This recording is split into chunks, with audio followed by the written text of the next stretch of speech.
again today. Previously, where they played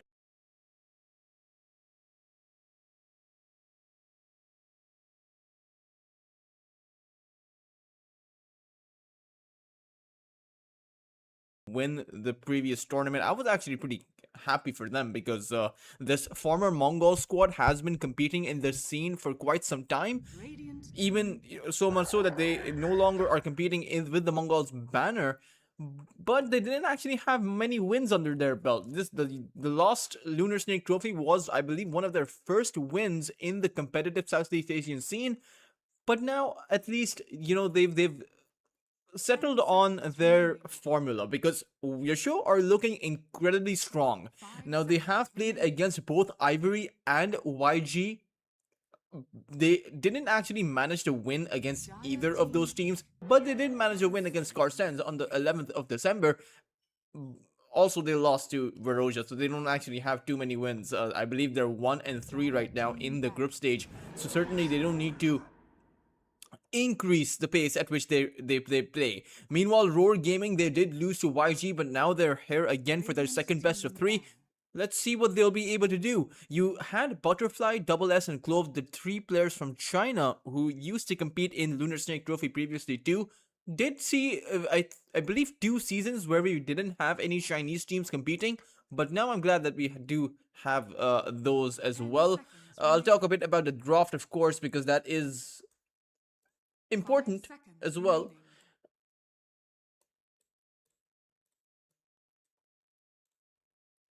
A Primal Beast and a Gyrocopter being picked up by Roar Gaming. Surprising. And Yasho banned the Shadow Fiend as their very first ban, right? And that's something to be expected. You do not want to give the Shadow Fiend away to the other side. Meanwhile, Yasho, and not particularly, you don't want to give it away to Butterfly Effect. Even though I don't exactly think that it's too broken in the hands of Roar Gaming, because even when I saw Future Gaming and Excel Esports, I saw them first pick the Shadow Fiend each and every single time. It didn't exactly have spectacular results. I will say that they are pretty good with the Shadow Fiend, but not to the point where it's completely broken in their hands. Meanwhile, you showed they have the Dragon Knight. It's not going to be for Fortune Soul. It's going to be for Ikigai. So it's a mid lane Dragon Knight being picked up by them. Let's see what he plans on being able to do. Skywrath Mage, again, this is the kind of lineup that Yasho likes to play with. They pick up the Skywrath Mage for Bisque, and then they have the setup for the Mystic Flare with the Dragon Tail, and then they just like to go to work. And then you have the Ursa Warrior being played by Fortune Soul. So this is most likely going to be a very fast-paced lineup. At the same time, Roar Gaming have so much counter initiation with the Ringmaster, with the Escape Act being such a nice save against whoever is gone on, and the Primal Beast for that Pulverize, not to mention the Gyrocopter and his call down and the Phoenix's Egg that can come in for the counter. So I do think that this is a difficult lineup to play into if you're Yasho. How exactly you're going to make it work, that's something that we'll have to see. Right now, it's... Ooh, a Slaughter coming out from Yasho's side. This is a very aggressive mid-game oriented lineup. I am not sure exactly if it will be successful the way that they're, just trying to brute force their way through. Because this is very much trying to brute force your way. You're faced up against a wall, and you're coming in with a bulldozer. Essentially, the starter is going to go in, Dragon Knight's going to go in, Ursa is going to go in. 3 melee cores. At the end of the day, Gyrocopter doesn't mind 3 melee cores as long as he can position himself correctly. This is a very... I don't like this pick. Normally, with the Nature's Prophet has such a high stat gain and is, in my opinion, one of the best heroes in the current meta. Not too good against the lineup that Yasho are bringing in. I mean, the Slaughter and this Dragon Knight, when you jump Butterfly, he will end up falling. Not to mention, Fortune Soul is playing an Ursa, so how exactly is Butterfly Effect supposed to stay alive? That is a big question mark in my mind. Not exactly too sure how he plans on doing that. This is interesting. I mean, at the end of the day, it does come down to how you play it, and not to mention Nature's Prophet will never be the first point of contact. He will always be the one to teleport into a fight, which means that the fight will already have been started by the time that Butterfly is there. So maybe the blinks will be disabled. Maybe the Ursa Warrior won't be able to spot out that Nature's Prophet in time and jump on him. Maybe the Phoenix and the Primal Beast can buy enough space for Butterfly to just dish out the hits from a distance. And not to mention the itemization that comes out from Butterfly. He could potentially just go for I think a Blade Mill Vessel build instead of a damage build. When you have the Blade Mill, you have the stats, you have the survivability, because you can dish out damage in return, which helps you against the Slaughter and the Dragon Knight, but does not help you too much against the Ursa because of his Enrage.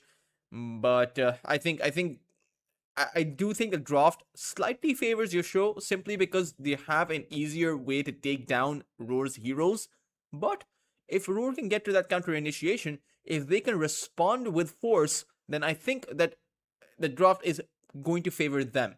So it is 50-50 in the sense that it can go either way depending on how you play it, but the inherent advantage, the easier way to play it, is on your show side, because all they really have to do is make the jumps.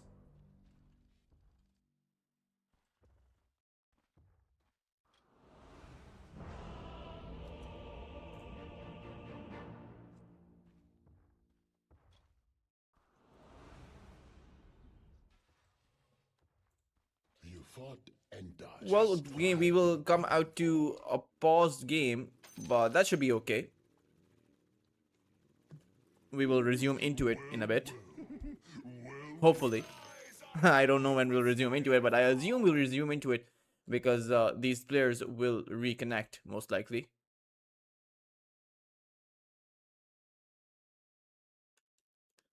I will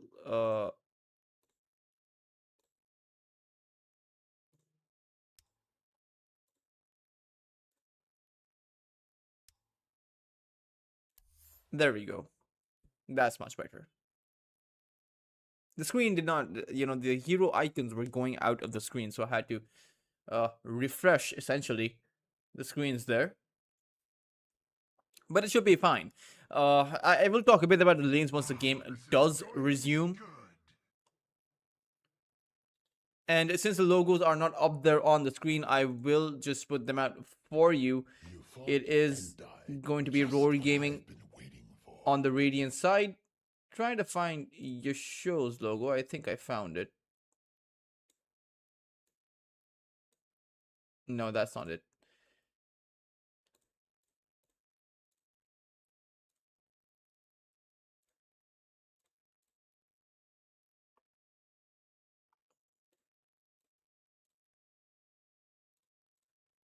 I will just adjust it. Don't worry, guys. I have gotten a bit better at producing, so there we go. Logo should be on the screen at the same time as Ikigai pops up the spray.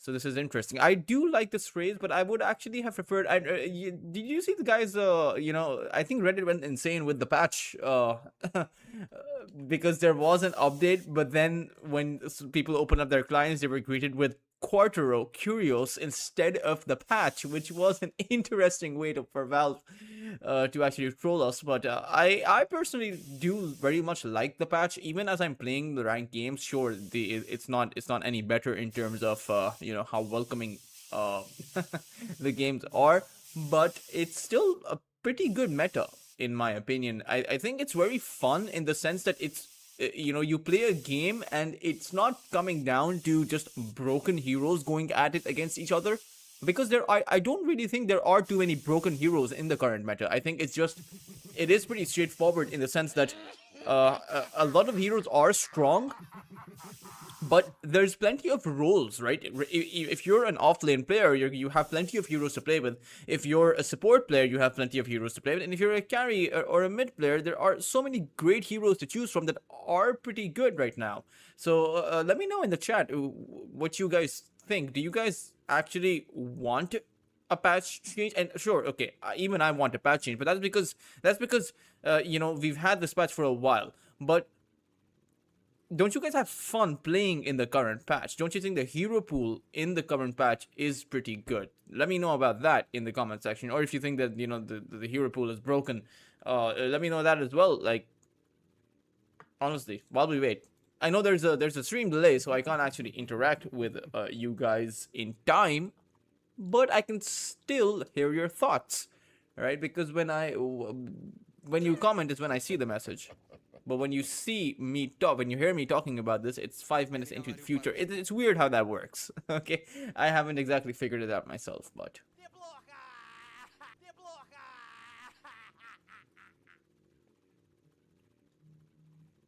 hmm.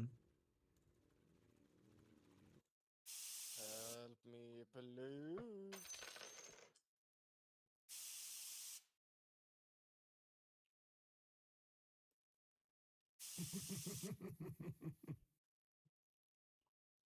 We're gonna need a cleanup in the middle lane.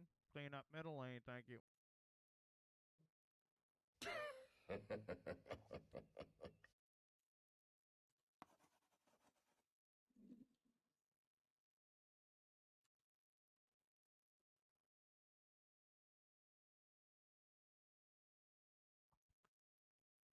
Still on that is wow. I did not know how he can draw a straight line.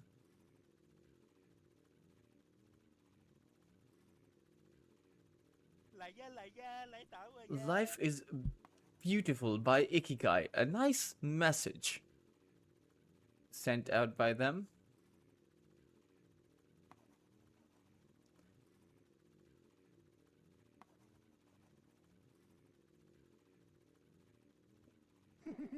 Well.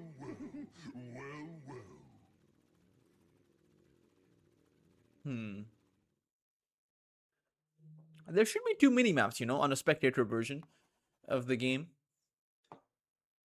Kind of like this.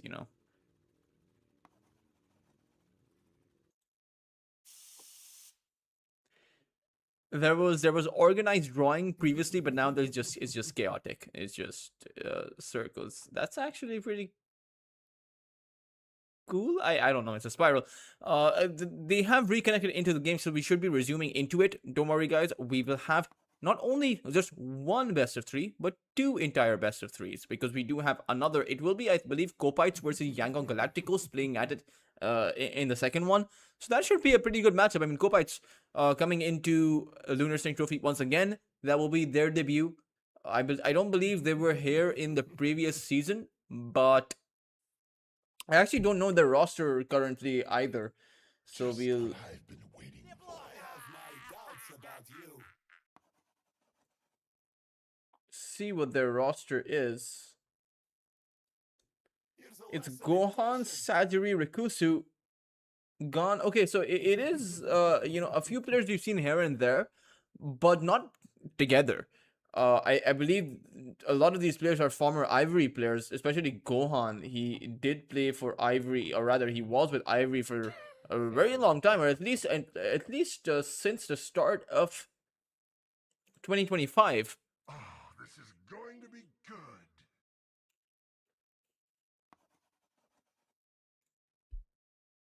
The gyrocopter has reconnected into the game, so we should be resuming into it.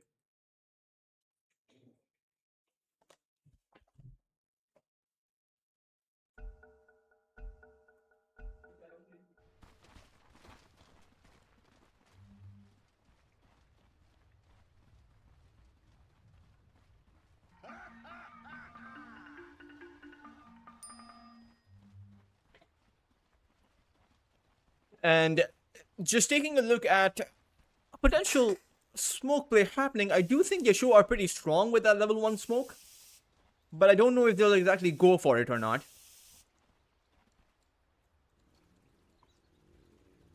Because the other side does seem to be, with the fire spirits coming in from Small Panda, does seem like the smoke could potentially be a bit dangerous.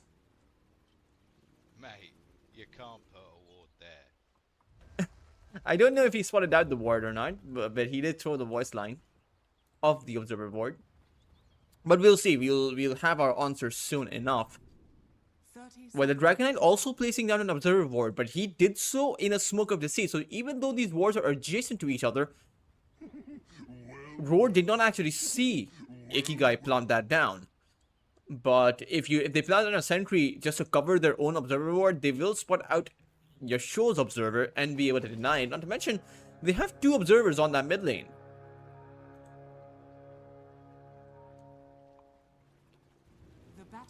Does seem like there's going to be a clash. Kismet is going to get caught out. Stuns coming out from the Slaughter, and this should end up being first blood. Kismet does not have the HP to survive, and Tammy will end up drawing it.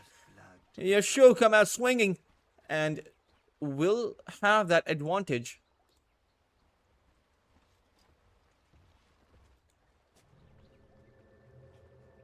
The first blood at this point is not so much so that it's a huge disadvantage to one side, but you do give quite a bit of gold away. Your carry doesn't get disabled, but the other side does get enabled, if that makes any sense.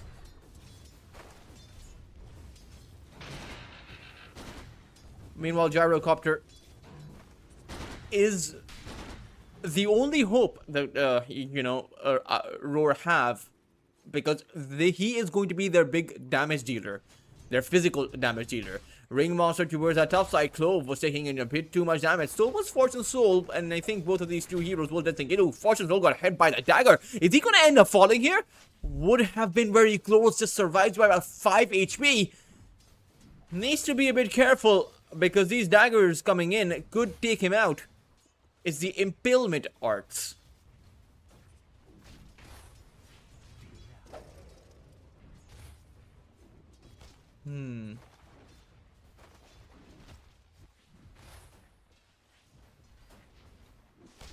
Primal Beast. This is the lane that I think favors Roar Gaming, because even though you do have an Ursa Warrior, I think you have plenty of save coming about by Clove with the Escape Act, and I think you have multiple ways to go on in. Clove can create a setup with his Impalement Arts, slow Fortune Soul or Tammy down, and then you can come in with the Onslaught. And not to mention, you do have the ever-looming threat of that Nature's Prophet, as you now have Double S going on in towards Tammy, who throws out another blast, and there is no teleport that's coming in. Butterfly just continuing to farm up on that mid lane. And as I say that, he isn't farming pretty well, because Ikigai does have the advantage in terms of CS.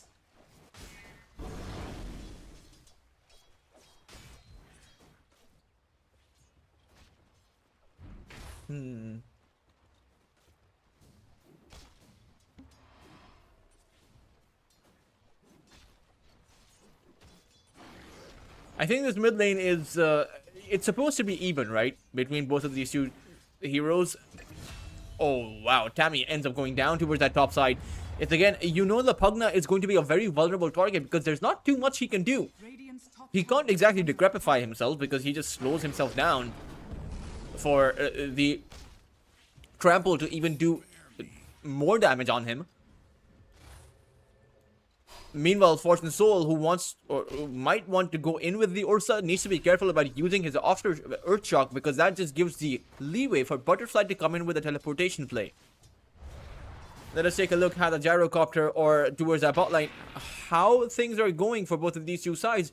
Panda does seem to have his farm up, and Bisque with the Skywrath Mage. This is again a troublesome lane for Roar, but it can get hard for Yasho as well, because of that Nature's Prophet. If the Nature's Prophet wasn't that threat, I think that this would be again a lane that Yasho would be happy with. The slow coming in from Bisque creates the setup for Panda to go in with the sprint, and then it just takes that Slytherin Crush to create enough of a buffer that you can just continue to dish out hits, because the other side will just try to run to safety. But I think that's Panda needs to be careful. He does have the dive. Might just end up getting forced to use it here, but he will stay okay. Okay, no, he did. He was forced to use the dive. It's a greater than 1,000 net worth advantage being built up because of the fact that this Dragon Knight is at the top of the CS chart. Take a look at the difference in terms of lost hits. It's not exactly a whole lot, but Ikigai isn't missing too many. Now, he is playing a Dragon Knight, and it's very difficult for the Nature's Prophet to do anything about this. I'm afraid that he's just going to have to patiently play the game and look for ganks rather than try to, play the farming game, because Ikigai will win that game. Topside, Tammy ends up taking Clove down as Butterfly Effect comes in with the response, but is unable to find the trade. Even that Wallace was in danger, but Butterfly will be able to push Tammy back, even be able to take him out. If he can find the Sprout, he does. And this teleports back into the mid lane. A nice return kill being found, and a nice recovery being found by Yasuo as well, right? You did have the Pugna struggle, but Tammy was able to find the kill on Clove. All in all, nothing too significant for either side. I think Fortune Soul should be happy about that too. Has his phase boots up, and that makes it difficult for the Primal Beast because he does not have his own phase boots. Meanwhile, mid lane, they'll make a play on Butterfly. Concussive shot is going to come in from the side. Do they have enough damage? They do not. They will just go back after poking Butterfly a bit.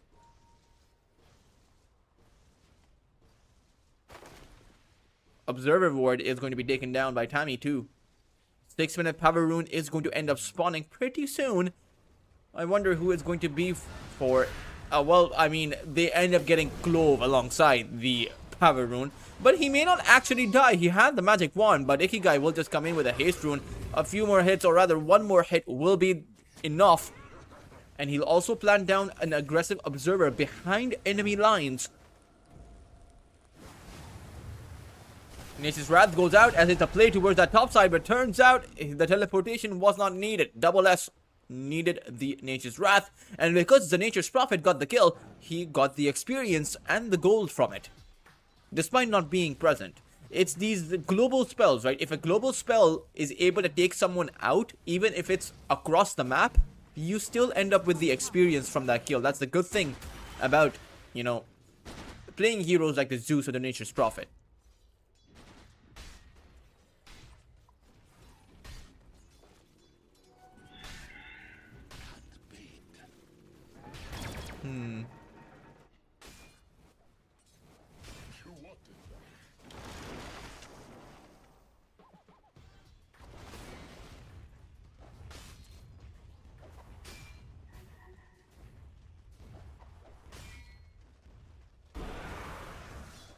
First dragon form of the game. Let's see how much damage he'll be able to dish out on a tier 1 tower.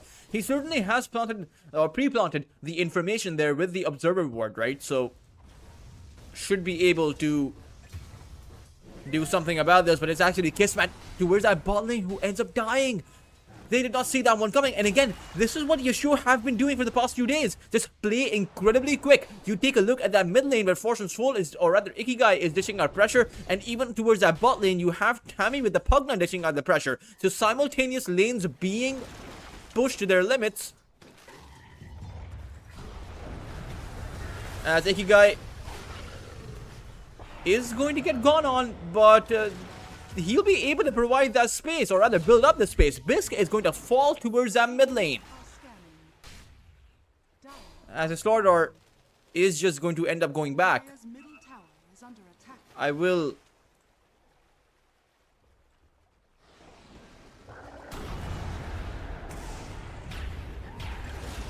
Panda ends up going down too. I apologize for that. I did not recall me going online on my Steam, so I actually should have turned myself invisible earlier.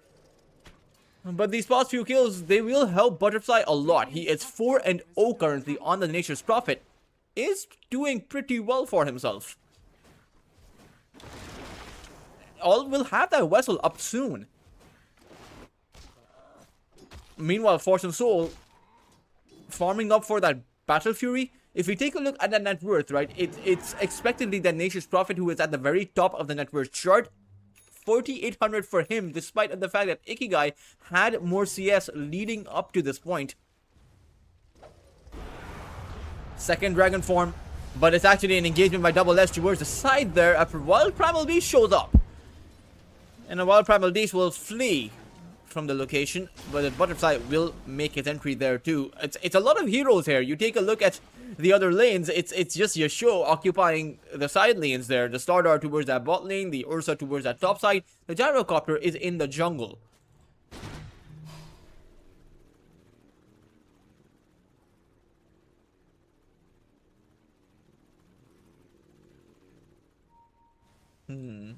Radiant's bottom tower is under attack.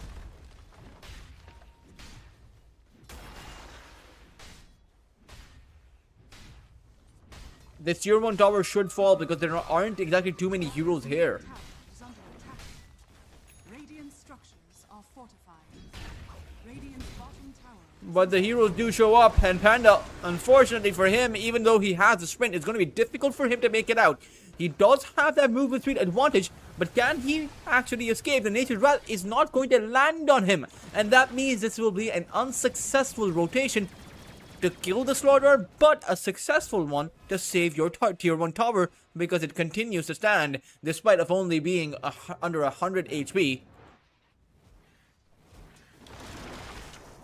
Best concussive shot at this point does not really do as much to the Nature's Prophet because it is just a level 1 shot. He went to, or rather he went for maximizing the arcane bolt, so does have plenty of damage there.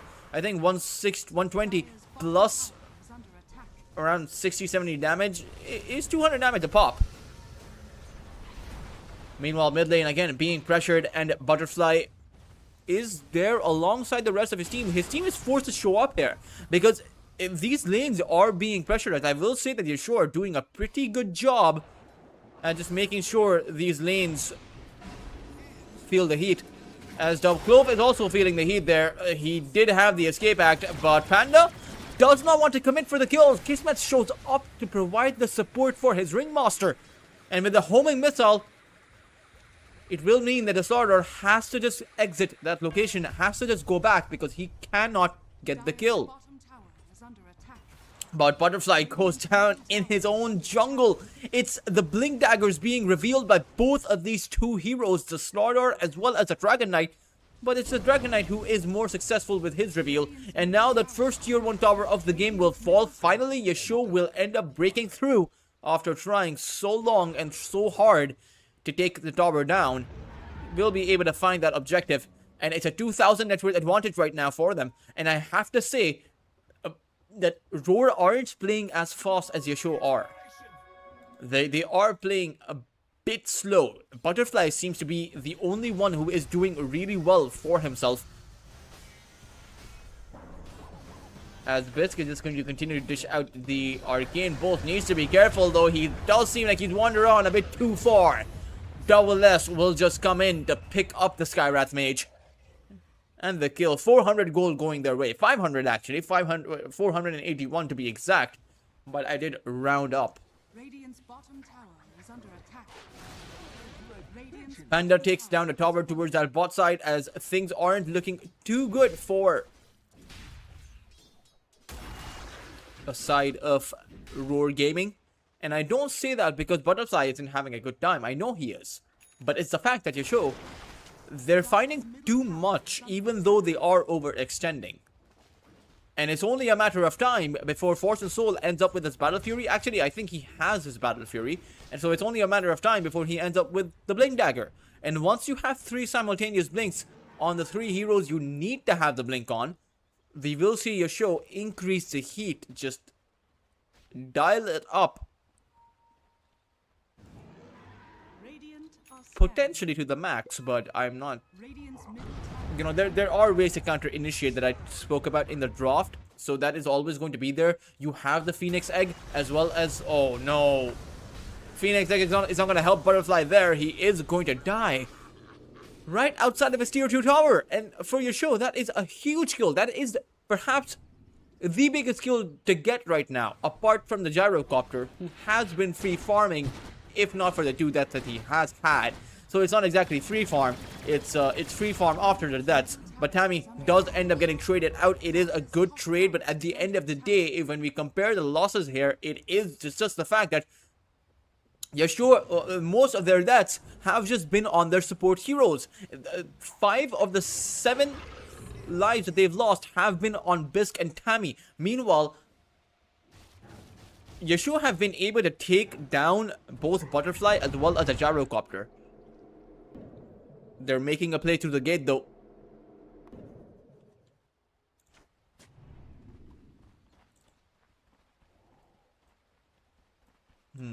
Radiant are scanning.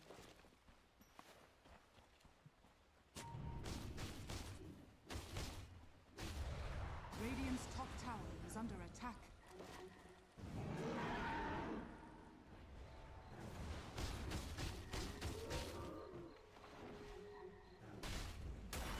Radiant's top tower is under attack.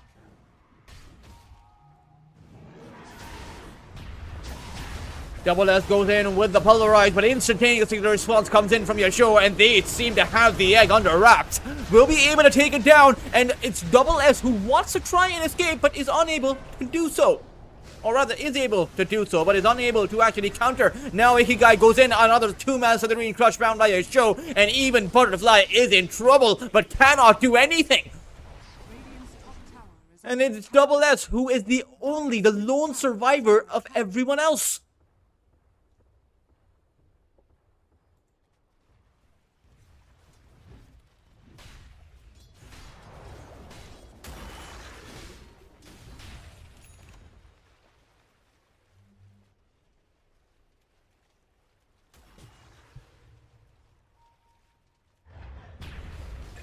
Double S will be able to find Tammy, but you take a look at the exchange there. A dominating streak given to the Ursa Warrior in place of under attack. a support kill that Double S was able to find. That it's simply not going to be worth it. A 5,000 advantage for the side of YACHE is going to be too much. At this point, it's Fortune's Soul is 8,700 in terms of net worth. He is 2,500 gold ahead of the Gyrocopter. The Dragon Knight is 1,000 gold ahead of Butterfly, and even the Slardar is 2,000 gold ahead of the Primal Beast, ahead of Double S. So is this worth it? You guys can make up your own conclusions, but I don't think this is. I think this is a disaster.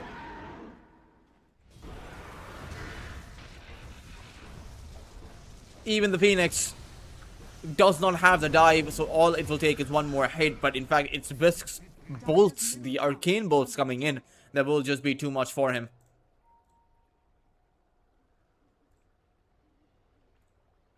A tide in Skriauk's name.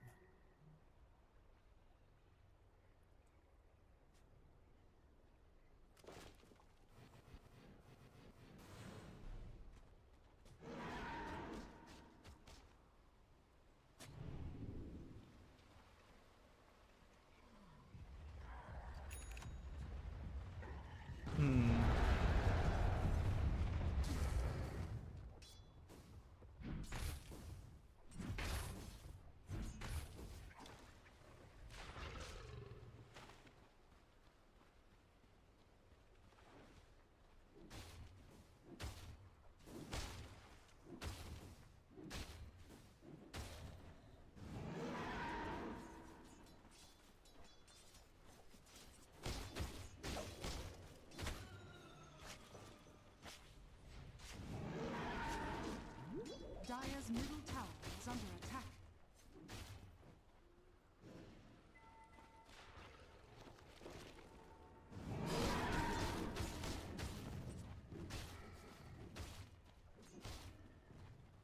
So far, YACHE have decreased or turned the dial down, but they will be going back in because it is Roshan, right? Fortune Soul has the Blink Dagger, has the Battle Fury, so should be able to take Roshan down. At the same time, it does seem like Roar Gaming want to try and contest. The Fortune Soul actually going to get bursted down.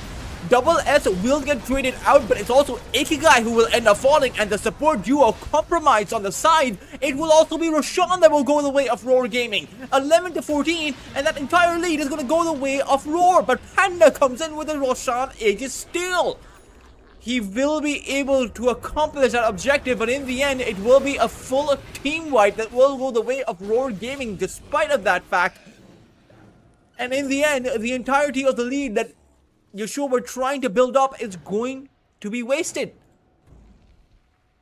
2,500 gold going the way of Roar. It's not the entire lead, but it seemed like YACHE were just a bit too overconfident. And to be fair, unlucky that the Ursa was caught off in that kind of a position. Oh, small panic is getting cleared up by Besk, who has gone for the maximization of the Ancient Seal. Radiant's top tower is under attack. As Double S may have the Blink Dagger, but you need to make careful moves. The last one was great, though.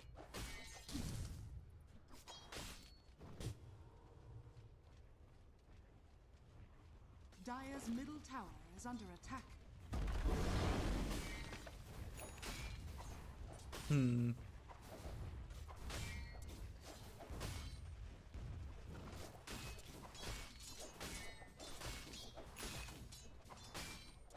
Dire are scanning. The seeds of fortune. Radiant are scanning. A full 5-man smoke coming out by Roar Gaming. Ooh. Skywrath manages to make it out, but unfortunately Tammy will not be so lucky. Neither was Butterfly, though. At the end of it all, it is going to be a trade, a support for a mid laner, and I think that YACHE are going to be happy about that. They're not going to be too disappointed with losing their Pugna. Radiant's bottom tower is under attack.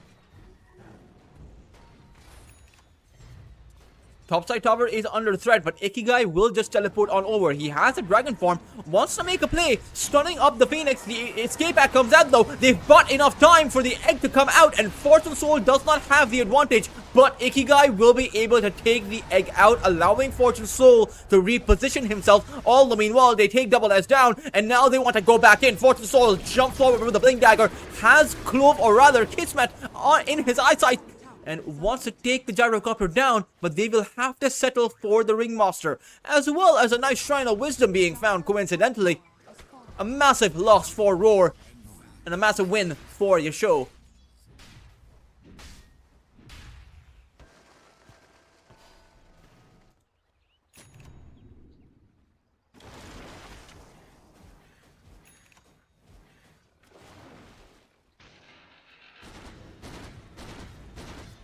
Manta style up for the Gyrocopter, but I'm afraid that he has no damage output apart from his magical damage that's coming out. He has no Chrysalis, no Aghanim Scepter, means that he can't exactly do too much.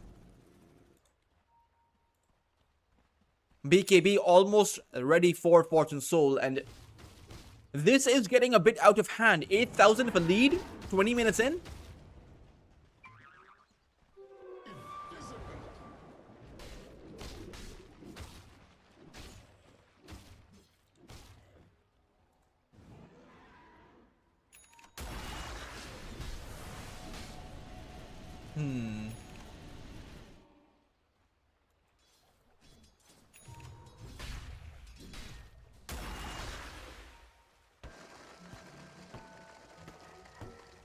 Radiant's bottom tower is under attack.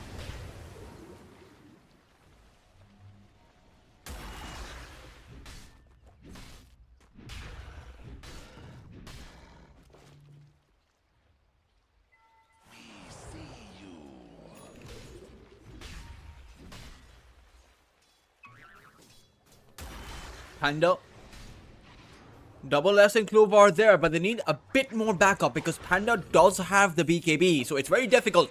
Meanwhile, this is very simple to take the Gyrocopter down. Given all you really need to do is jump on top of him, but he has found the run or the distance with the Afterburner. And the Arcane Bolts may not be enough to actually take him down. He has a magic wand, so there's no way that he should end up falling. He even bought a Fairy Fire for good measure, did not want to end up losing his life there.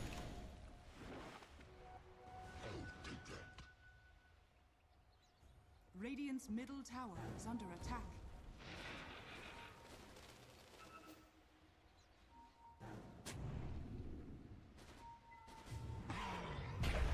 Double S goes in with the Pulverize, will be able to take the Skywrath Mage down, but Bisk is able to stay alive with the Shield of Zion kicking in his facet, he's able to keep on going, and now Ikigai goes in with on top of Butterfly Effect, who has again found the 4-staff out. So YACHE haven't been able to find the kill so far, despite of their physical damage coming out.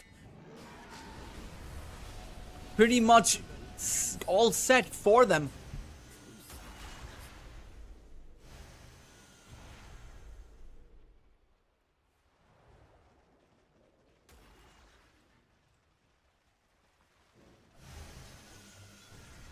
Gaia and Pavit. So both teams do display some survivability over here. It's not exactly freebies anymore. And I find that a bit surprising that YACHE can't actually latch onto a target. It's the utility coming out from these supports, right? The Eel Scepter from the Ringmaster, and Small Panda has a 4-staff. I wonder if Small Panda is Panda's brother. His smaller brother, right? Because if you have Panda on YACHE, you have Small Panda on Roar Gaming. But probably not. I say probably not, but I have zero idea. It's probably because, you know, who doesn't like pandas? I love pandas. I've never seen one, but I hope to see one in my lifetime. I don't know if any of you have ever seen a panda, but...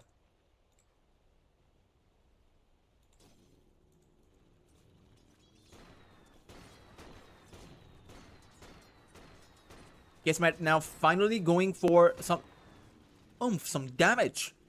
Chrysalis is now built up, which means that these engagements by YACHE are going to get a little bit riskier. You do have the Decrepify, so it's not exactly going to be, you know, that massive threat outside of the flat cannons. So when the flat cannon is down, you should be safe. But let's see.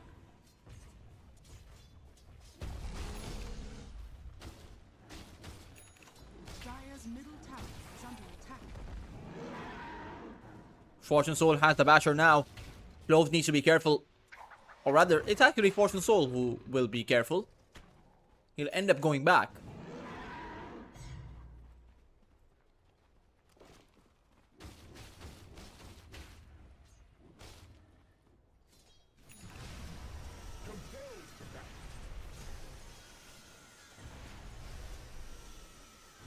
$8,000 of lead right now from the Skywrath Mage, who has a Kaya and a Pavis.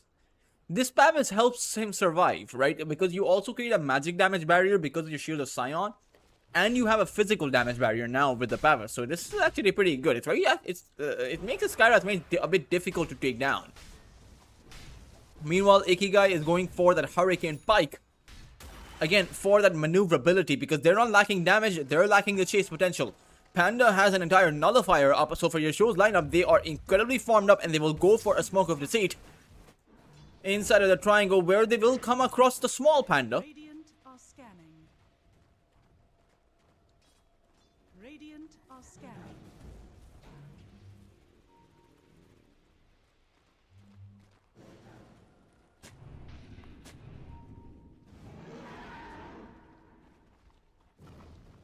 Dire's bottom tower is under attack. Dire's middle tower has fallen. Dire's bottom tower is under attack. Ikigai. Dire are scanning. Oh, his smoke will be revealed, but I don't think he paid too much attention to that. I don't think they were coming in for the kill anyway. 28-minute Shrine of Wisdom is going to end up spawning, but will go just 1-1. Meanwhile, YACHE are inside of the pit once more. Hopefully, they're a bit more careful about this. And there isn't going to be a roar from Roshan. And quite literally, there's no roar from the Radiant side either. But Roshan will roar towards the end. Oh, I actually forgot. It was Panda who did take the Aegis, so he will roar. Fortune Soul, will he go for the blink? He was thinking about it, you know he was, with the way that he was positioning himself. But it's a tier 2 tower now going to be under a bit of a siege. Ikigai. Middle tower is under attack. Radiant structures are fortified.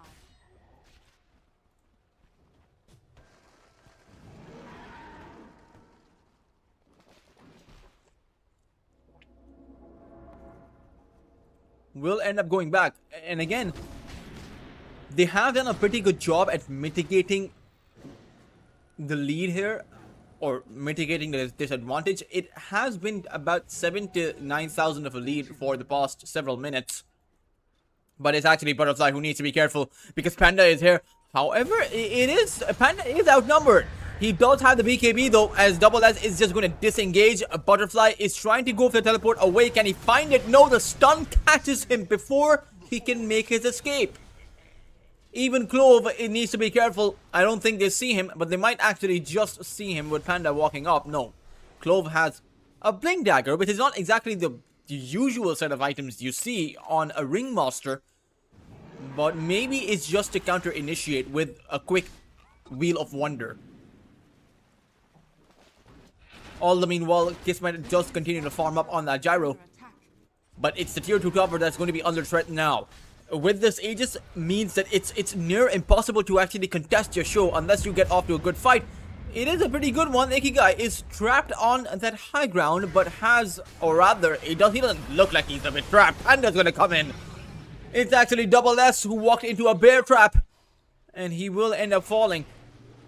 Small Panda also, that's never going to really work, is it? He tried to teleport out, but will end up paying for it. Meanwhile, Ikigai wanted to use the Dragon Tail on the gyro, but it's actually Panda who'll come in with the stun. Kismet should be able to make it towards the other side and will be safe. But their tier 3s are being besieged. The banner has actually been placed down by Fortune Soul, or actually Tammy. But there is no connection being made. Panda is now moving down there to support his Ursa Warrior. Meanwhile, it is still just a 3v5. Fortune Soul did seem to overextend, but should be able to make it out. Homing Missile will catch him, but it's not exactly going to do too much. Ikigai, does he want to go for the blink in? If they use the 3 simultaneous blinks on top of the gyrocopter together, perhaps they could get the kill, but they need to be careful because Clove has the escape act.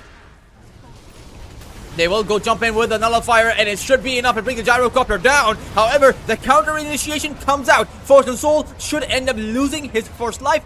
Tammy goes down towards the back line. Fortune Soul now coming back online, has the enrage to just walk on out, but the use from Clove is going to hold his run back, as he should be able to make it out. They come out with a tier 3 tower and a kill on the gyrocopter, and overall not too bad, but I wouldn't say it exactly too much either. The banner was also taken down, so was the Aegis, which makes their push now more riskier, and I don't think they can go for it unless they pick up a few kills along the way.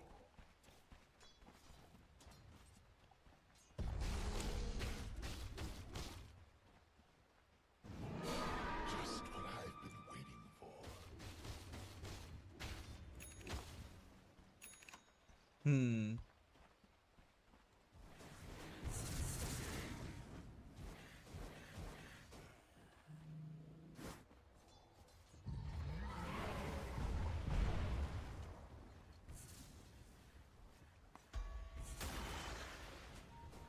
Ikigai will pick up the Tormentor, or rather will receive the Shard. It's actually Fortune Soul who picked up the Tormentor. But it's Ikigai who is on the hunt. He has the Monster Hunter set. Interestingly, you can say Monster Hunter without any issues because Monster Hunter, there's a literal official collaboration with Monster Hunter. And I really do hope, I mean, I want to see more collaborations. I don't know if there are too many RPG fans in the chat here, but if you know, what would, perhaps you guys can throw some suggestions. What would be some good Monster, or not Monster Hunter, but what would be some good RPG collaborations in Dota? I think The Witcher and maybe some From Software games like the Dark Souls would be pretty good.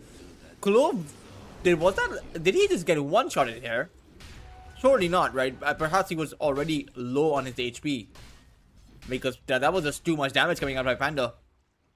The Nullifier to counteract the Escape Act. It's an item that completely disables the Ringmaster's save capacity. Or, well, it's not just the Ringmaster, right? The Nullifier disables most save capacities, if not every one of them. Radiant's bottom barracks are under attack. The barracks are now under threat. 20 seconds without the Ringmaster, so it's a 4v5 defense. If they want to force it out, they will go in first with the Primal Beast. Instantly they get hit by the abyss, although Fortune Soul was not able to find the egg, so the egg will pop. But not in a good way for your show, as they are forced to go on back, but they do force Clove's buyback. And overall, a lot of BKBs being used as well. I believe it's just down to the 6-second BKBs for everyone on your show's lineup. Meanwhile, it's also a 7-second BKB for the Primal Beast, and no one apart from the Primal Beast has a BKB on Roar's lineup. It's an 18,000 net worth advantage.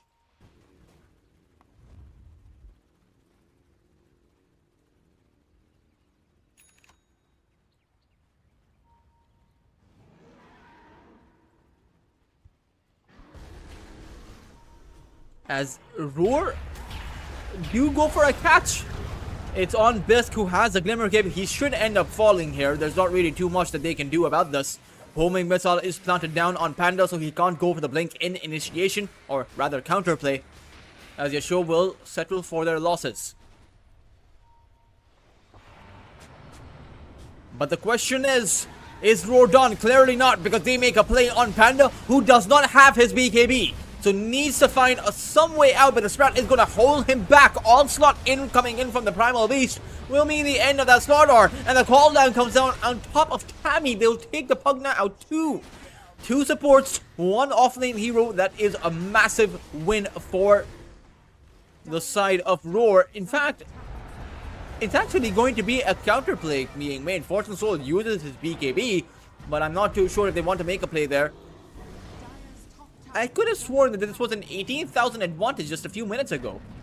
How did it come down to just about 8,000? I get that they got a few I think 1 tower and a few good kills, but that's not enough to settle 8,000 of a difference in terms of net worth. Perhaps I'm losing my mind. Perhaps it was never 18,000 to begin with. But I could have sworn it was. This game is at a point where it's no longer a freebie for your show, where it did seem like it would have been a freebie.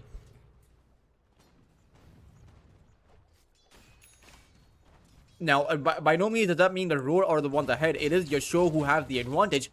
But Roar have, you know, it's no longer a light at the end of the tunnel. The tunnel is lit up completely. There is a solid way for Roar to actually end up with the game win. Because Butterfly is farmed up, has quite literally a butterfly. Butterfly has a butterfly. You know, I'm just going to point that out for all of you.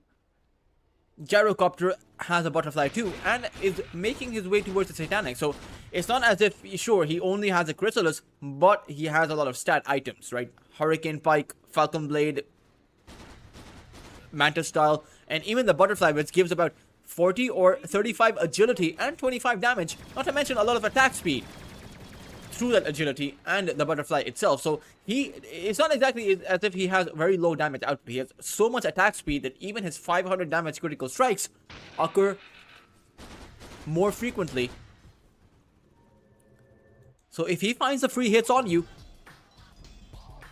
you could end up dying. Roshan is going to roar. That is a 3rd Aegis, and that means that is a prized target for both teams.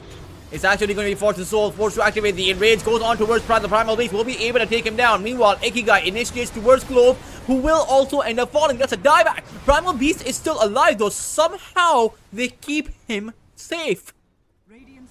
I for sure thought he was dead.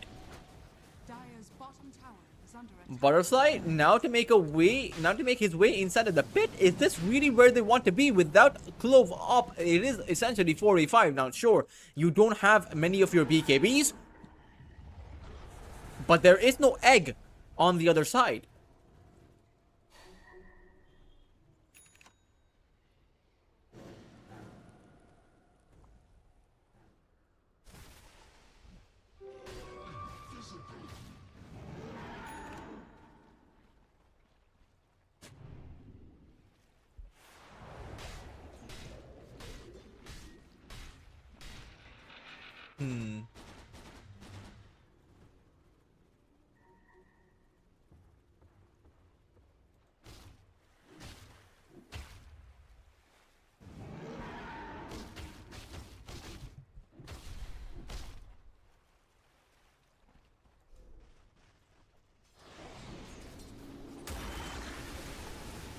Nullifier as well as an Aghanim Scepter for Panda means that he has a lot of sustain. You know, it's 16 bonus armor, 32 HP regen. Is under attack. Dire are scanning.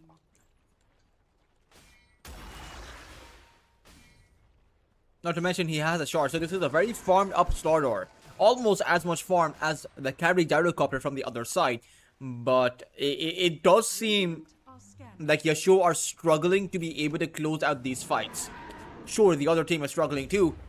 But the other team, they're on the prowl. They're on the advantage. The Roshan is falling incredibly quickly. And Yasho, they're a bit too late to the ball here. They will actually give up the third Aegis as well as the cheese, the banner, the refresher shard, everything that Roshan has to offer to Roar. And dare I say it, with this Aegis, it does seem like Roar actually have the advantage, at least for the next 5 minutes.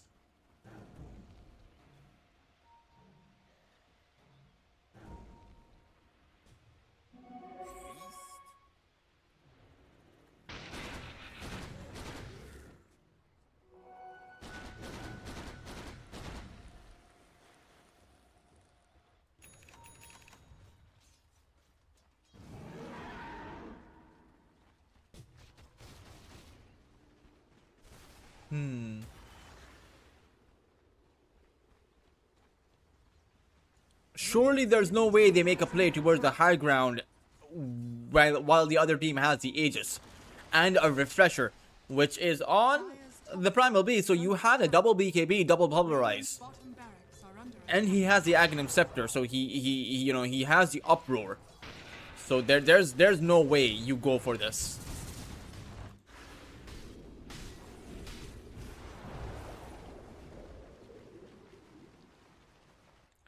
And the lead slowly but surely has been chipped away. 6,000 at the 40-minute mark is barely anything, because it depends on the lineup. And you for Yasho, they were playing against the clock, and they still are. Sure, the clock is a bit, you know, delayed in this game because they do have some way to transition into the late game. But it's Roar who have the better transition. You take a look at their items. Butterfly has not only the Butterfly but also the Satanic. Plenty of life steal to survive. The Gyrocopter has a Satanic 2 now and is going to be making his Daedalus. Once he gets to this Daedalus timing, he will be stronger than the Ursa Warrior, and it's super difficult to keep him locked down. Small Panda Radiant are scanning. is making an entire Hex, has the Tiara of Salamene, and just needs about, I believe, 1,000 gold for the entire Hex. So once you have that surprise initiation coming in from a Hex from the Phoenix is going to be too much. I think Yasho are potentially going to be faced up with a disadvantage even with the Aegis wearing off.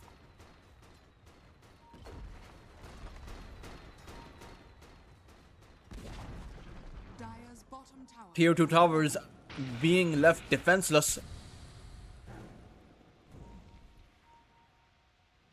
And Roar are really feeling confident here, as they should. Radiant's middle tower is under attack. Double S is going to go in with a polarized grab.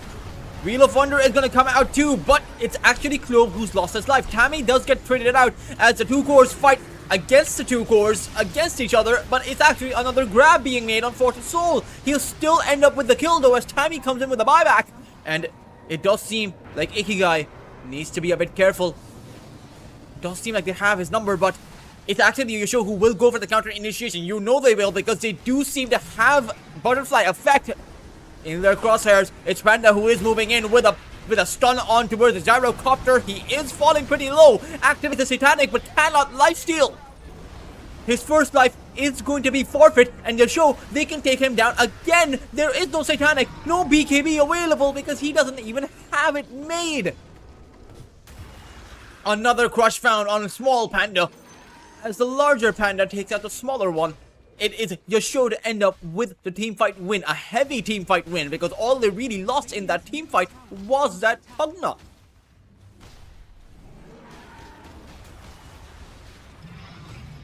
A massive gold lead swing, but at this point, it's not gold that Yasho want. It's actually an objective advantage.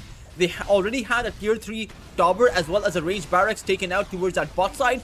And if they take out this melee barracks here, they can potentially go for 2 full lanes of barracks. They can't end this game because the tier 2 tower towards that top side is still standing. But they will at least be able to craft themselves a significant lead once again. Perhaps my read on this game is just wrong because it did because again, guys, it was a 4,000 net worth advantage. Roar were ahead. They had an entire Aegis, a refresher shard, and a cheese. And they had a more farm rep Nature's Prophet, not to mention a gyrocopter who is able to dish out the hits, but it's just was just a bit, I believe, a bit awkward to see the way that that team fight ended up. Ikigai just jumped the backline and was able to take out a support. And I think for Roar Gaming, you cannot lose your supports early on in the fight. I think, sure, your score heroes are always going to be more important, but your supports, you cannot win the fight without them. You fought and died.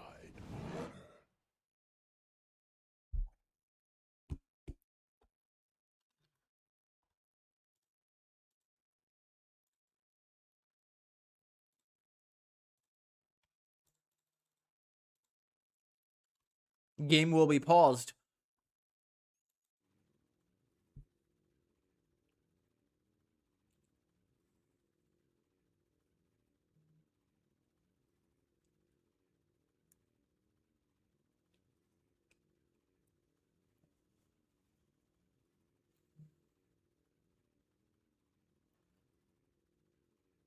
As it is 18 to 30 on the kill feed, but 45 minutes in, this is overall not looking too bad for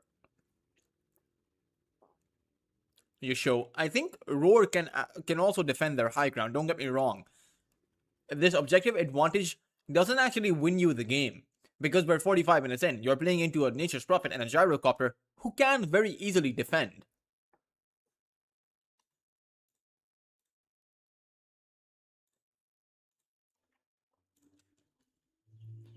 A perseverance for the Pugna. He's going for that Lotus Orb. Needs only about 400 gold. 405 gold, if we're being exact. Can sell his fluffy hat. This is actually a very, for the value, for 250 gold, this fluffy hat gives you 125 HP. It's quite a lot.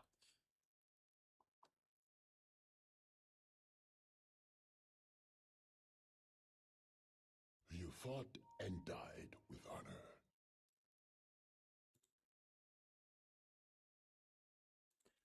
Go call will be sounded out, And died with honor. and we will resume into the game.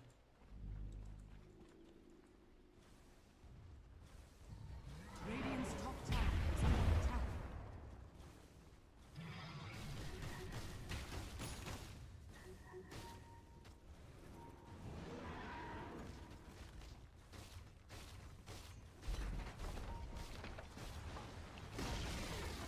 Radiant's top tower has fallen.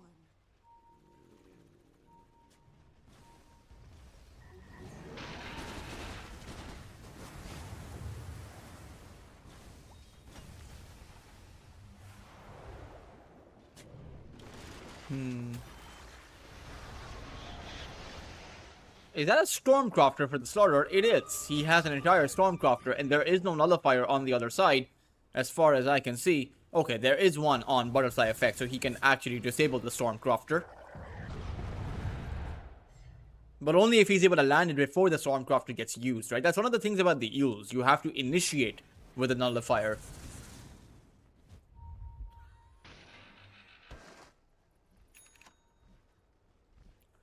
There's a Nullifier on Ikigai too, and he is hunting. Butterfly Effect will be able to teleport away before he gets spotted out, and so we'll be safe. Radiant has fallen. Much needed God. But it seems like YACHE are hunting for someone, anyone they can find. But they won't be able to find anyone here. Butterfly Effect was smart enough not to teleport to this part of the map. He is going to teleport where he is safe. It's the safety in numbers that Roar are playing with.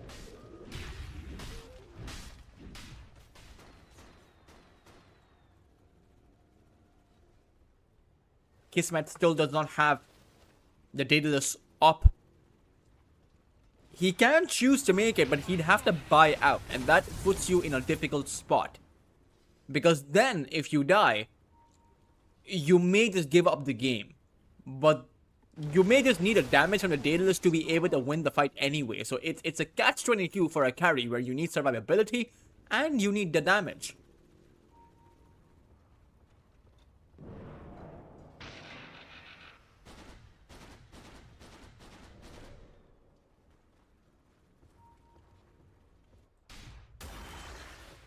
Bounty! Gold and sweet.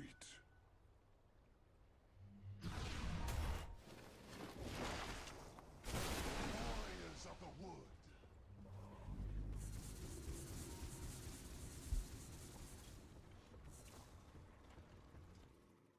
You fought and Small Panda is going to pause the game, as I believe there may be just another disconnect happening. Oh no, they just wanna figure out their battle plan, because it does seem like they are ready for a fight, itching for a fight actually. Roshan still has not spawned, as they will spot out that fact, or rather they won't be able to because it is nighttime. Roshan is going to spawn towards that top lane. Are scanning. And that's where Yasho are, and I think for Roar, they realize that that is where Yasho have to be. Radiant are scanning.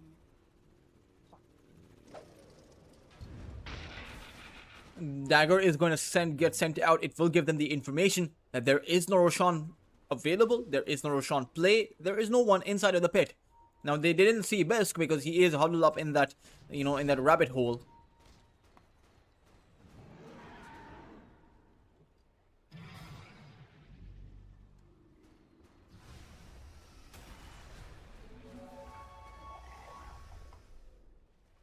Fortune Soul playing Lion King with Zursa is actually just going to teleport away, and they'll see Fortune Soul here with this Observer Ward, so they know he's gone towards that towards that bot lane. The ping is going to come out too, so for Roar Gaming, they may actually just go for a play on Fortune Soul. Or maybe it'll be a play towards that mid lane. Small Panda jumps in with the Hex. Butterfly effect as well as Double S will go into. Fortune Soul needs to make his entry here, but he will not have a team potentially to come into. Panda is going to come in to buy some amount of time with the Slardar. Has to activate the BKB to be able to disengage. Bisk has bought back. But they don't know this Observer Ward catches them all. Meanwhile, Ikigai is able to take out Clove, but is going to get gone on instead. Double S was not able to survive. Even Kismet ends up falling. Fortune Soul has their number, and they will be able to take apart Nadesh's Prophet as well. In the end of it all, it will be an entire team wipe, as Clove has no choice but to come in and help, but he can't. A triple kill for Ikigai, as Butterfly buys back into this. But make no mistake about it, this Aegis will go in the hands of Yasho, and they will end up with a massive lead, 31,000. And that, at the 50-minute mark, is significant, particularly because now they have another Aegis, they have a refresher short, they have the cheese and a banner to make quick work of that last remaining barracks and acquire the mega creeps to be able to close out this game number 1. Kismet is going to buy back though. He did not buy out for the Daedalus, but the problem is they don't have any more buybacks. They do have it on the Primal Beast, so it will be the 3 cores versus the world here. Banner plays down, but it's not for the barracks, it's for the tier 4s. They want the game win. And these tier 4s, they fall very quickly. The damage output is too high. Fortune Soul goes on in. They will be using the Pulverize on him though, as Bisk throws down the Mystic Flare. Primal Beast is dead. Kismet cannot fight back. They do take out the Aegis, but this throne is also vulnerable. Ikigai is dishing out damage towards the throne. Meanwhile, Fortune Soul backs away for the momentary while. Phoenix has respawned as the throne is around half HP, but Yasho are backing away. Ikigai though, he wants to jump back in on towards the Gyrocopter. Kismet, that's a dieback. It's just up to 2 heroes now, but they cannot defend, and Clove will recognize this, call GG, and game number 1 will go in favor of Yasho, or the dire side. And for Roar Gaming, despite of the early game disadvantage, despite of the momentum being so heavily in favor of Yasho, they were able to put up a good fight. They fought long and hard, and even at times it seemed like they would have been able to come out ahead, but just those little team fights that Yasho were able to come out ahead of. In particular, the team fight towards that top side near the cliff, where they essentially found their first team wipe on towards Roar. That was where things started to turn around, and in the end, it did seem like primarily the surprise initiation advantage that Yasho had was a bit too much for Roar Gaming. It was just a straight up, time to kill was just too low for Yasho. They were able to take anyone down within the first few seconds, and that created too much of a disadvantage for the team fights. But let's see, because this was just game number 1. Roar Gaming have proven that they can push back at Yasho, maybe even make them feel the heat, sweat them a little bit. Let's see if that will be enough for Roar Gaming to change things up a little bit and take Yasho to a game number 3. We'll be right back for Quinn Station Lunar Snake Trophy Season 5 right after a short break.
Hey guys, welcome back to the Queen Station. We are in the best of 3 between Roar Gaming and YACHE.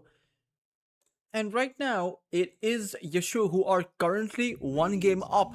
But it's actually Roar who are going to pick up the entirety of what YACHE want to actually, or rather, like to actually play with. A Skywrath Mage, a Slaughter, a Dragon Knight, all 3 of those heroes were on YACHE's side in that previous game. And all 3 of those heroes are actually favorites of YACHE's lineup. Meanwhile, it'll be YACHE who will pick up the Hoodwink, the Snapfire, and the Marcy. So they will switch things around a bit. Let's see though, because for YACHE, they know exactly how the Skywrath Mage plays, how the Slaughter and the Dragon Knight plays. So let's see how Roar Gaming will make it work. At the same time, you need a vessel on YACHE against that Slaughter and against that Dragon Knight. It is absolutely necessary. You do have the break mechanism coming in by the Hoodwink, as YACHE will end up with a Brewmaster for, I'm assuming, Panda. Long gone are the days where you pick up a mid lane Brewmaster. I don't think that will be the case. I think it should just be the off lane Brewmaster and the carry Marcy. Interestingly, I do like this lineup, although the same thing applies, right? Where last game for YACHE with the Slaughter and the Dragon Knight in that game number 1, they had a surprise jump in and they had such a short time to kill that Roar couldn't fight back. I think the same thing applies, but it's reversed. With Roar having the Slaughter and the Dragon Knight, not to mention the Skywrath Mage with the Mystic Flare, I think that they can look to burst anyone from YACHE down, especially the Marcy, because she is going to be the carry. I think Roar Gaming have a pretty good draft. Well, it's as good as YACHE's draft was, because it's quite literally the same heroes that we're going to be seeing. So, and not to mention, if you're able to silence, because it is a long duration silence, it's 6 seconds with that Ancient Seal. If you're able to silence the Brewmaster, take him down before the split comes out, you will disable a lot of that counter potential coming in from YACHE's lineup. I think Roar, certainly there are a lot of ways to play this. And again, there's plenty of counter initiation, there's plenty of pickoffs found on YACHE's lineup with the Hoodwink, the Sharpshooter, which creates that break on that Dragon Knight, and the Snapfire with the Mortimers, Marcy with the Unleash and just pound down the Dragon Knight, or even the Slaughter. I think they can catch anyone they want and take them down. Not to mention, the Skywrath Mage is so vulnerable against the Marcy, it's not even close. Like, the Skywrath Mage is a hero that has one of the lowest base armors in the game. It starts off at 0 armor. So the Marcy, all she needs is a few punches on the Skywrath Mage to be able to take him down.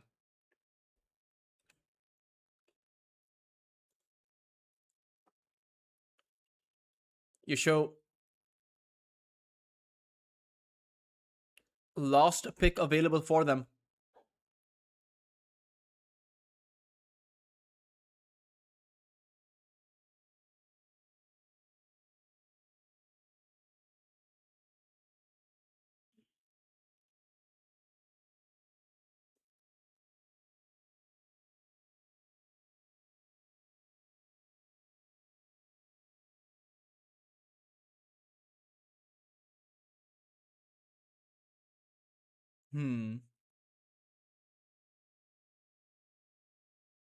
Dire team pick.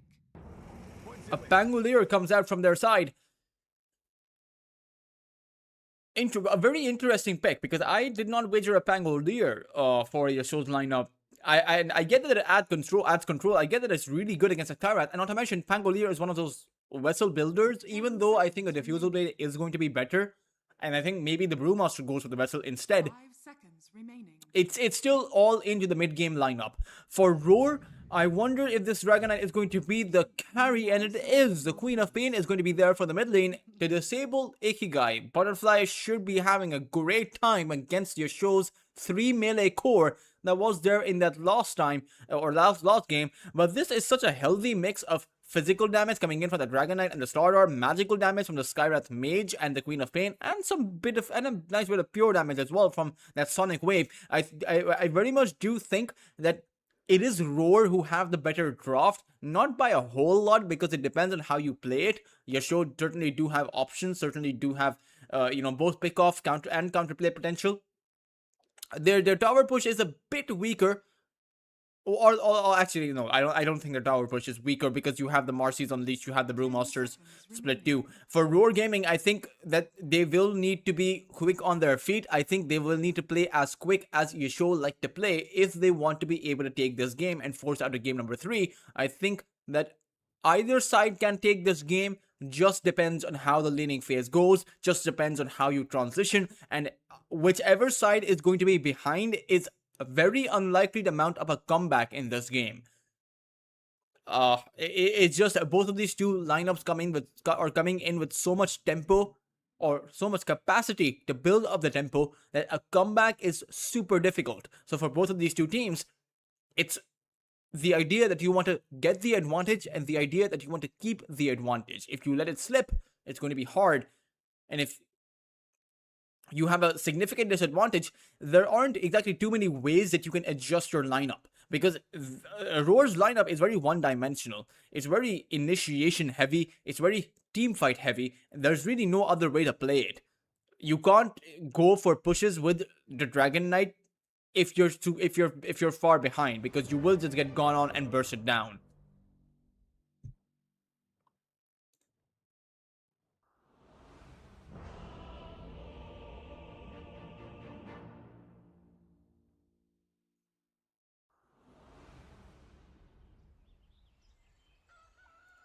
That does not look good. No, it's just unfair. Prepare. Pangolier on that mid lane. Let's see what Ikigai has up his sleeves. The half funds will be thrown out by Tammy.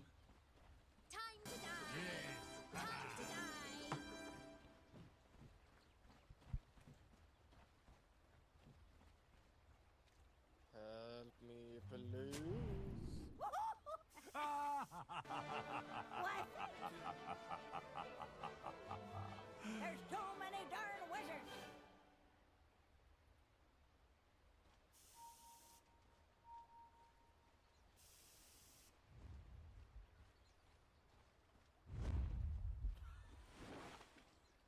A full 5-man smoke coming out from both of these two sides. Last time around, it was YACHE to end up with the first blood, but I think Roar will be a bit more careful about this. And once again, since the logos aren't up, I will adjust them for all of you.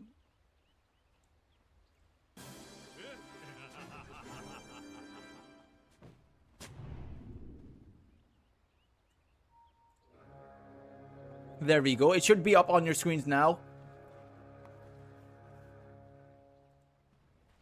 The battle begins. Should be 2 and 2 bounty runes each. Nothing too surprising about that, but it is 3 bounty runes, in fact, that YACHE will end up grabbing, so a bit of an advantage. Although Small Panda needs to be careful. He is going to get bushwhacked, and the larger panda has his number. Tusk is going to end up falling, giving first blood away to Bisk. And even though it's not as significant as it was last time around, it's still that head start that YACHE always seemed to like to grab.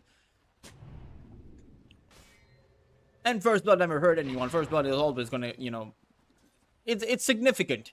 Particularly on this off lane where you are supposed to be ahead.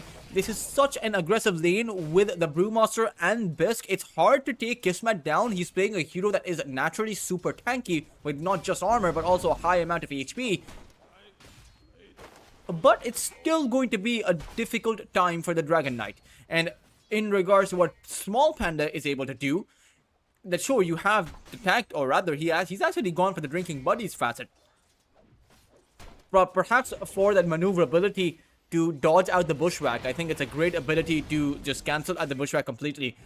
All you have to do is use the Drinking Buddies, and because you relocate yourself, you're not going to get hit by the bushwhack. Not to mention, he has a great save mechanism for later on in the game with the snowball against the sharpshooter, against a lot of what YACHE are bringing in, even the Mortimers, even the Rolling Thunder. A lot of it can just be, you buy time, you delay the impact of those abilities with your one snowball. Butterfly effect, though, expectedly in charge of the mid lane, because you are playing a Queen of Pain into a Pangolier. This will always be a lane that favors the Queen of Pain.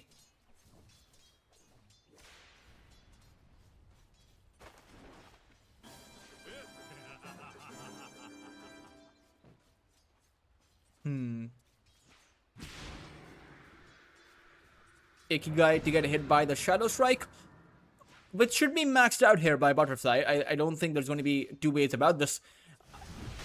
Towards that bot lane though, Fortune Soul taking in some amount of harass, and it does have a Snapfire, so it's designed to be a pseudo, or rather, it's designed to be a simultaneously aggressive and defensive lane here. You can go in on Clove and take him down if he's in an awkward spot, but need to be good with your rebound, because the Skywrath Mage has such a high movement speed, 325 without any movement speed items. Double S. Again, a high HP hero, but a lot of his armor can be negated by Tammy's Shredder.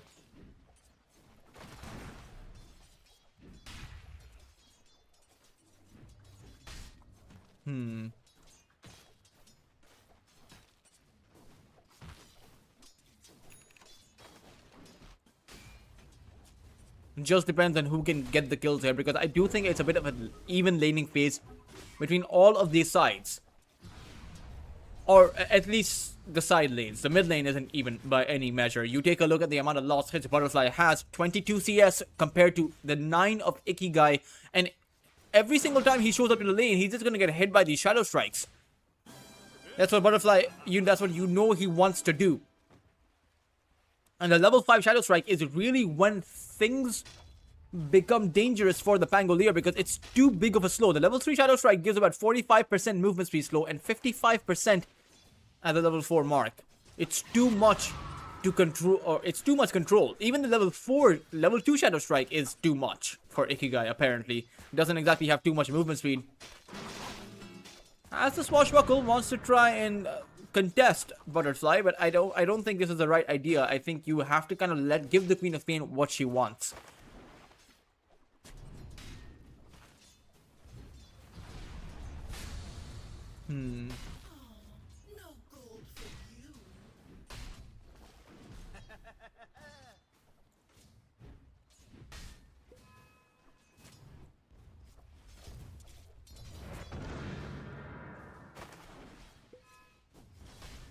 Nice try. Dire's middle tower is under attack.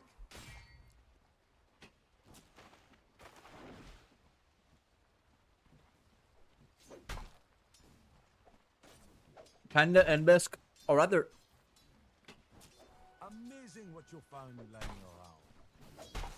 I'm not. You take a look at the lost hits, and it's all 3 lanes from your show suffering. Surprising that Panda can't get the lost hits here either. 18 lost. He's actually the lowest score in terms of lost hits. This is incredibly surprising, but Clove does end up going down towards that bot lane.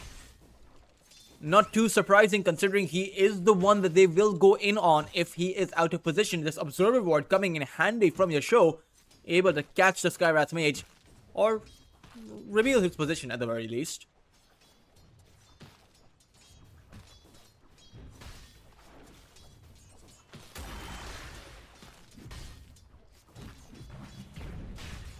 Dispose on towards double S, but the Skywrath Mage is there to protect the Slardar. And not to mention, the supports have also moved away. It's secured that 6-minute power rune.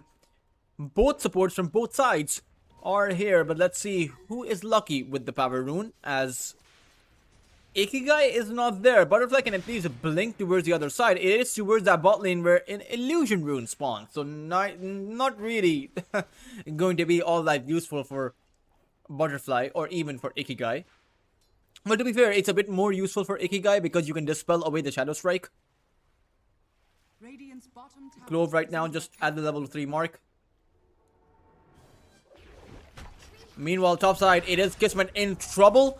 The Acorn shot is not really going to land on him twice, and that means he should be safe. But Small Panda coming in has the drinking bodies, and the Queen of Pain is actually going to teleport in too. With the Sonic Wave at the ready, Panda should end up going down. In fact, will stay alive a little while longer, but it will not matter. The Sonic Wave is going to mean his end, and Bisk will be able to get out, or will he? He is hit by the Shadow Strike, but I don't think with Butterfly having such limited mana, he'll go for the chase. There is a 7-minute Shrine of Wisdom though, so the chase could actually be very rewarding. He'll blink behind the tower. Bisk only needs about 2 more hits to go down, but throws at that Bushwhack and will be able to find the Queen of Pain.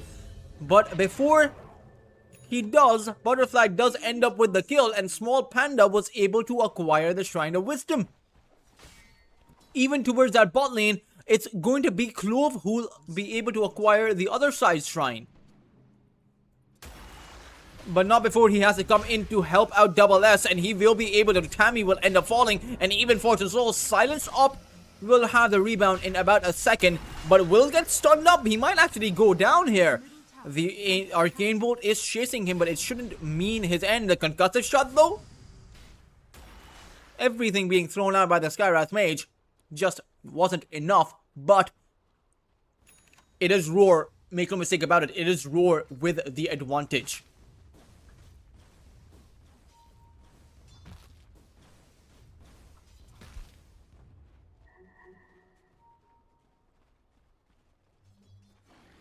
Dire's middle tower is under attack. Fortune Soul will use Dispose on Double S, and it's of no value. He just ends up falling. Has no recourse.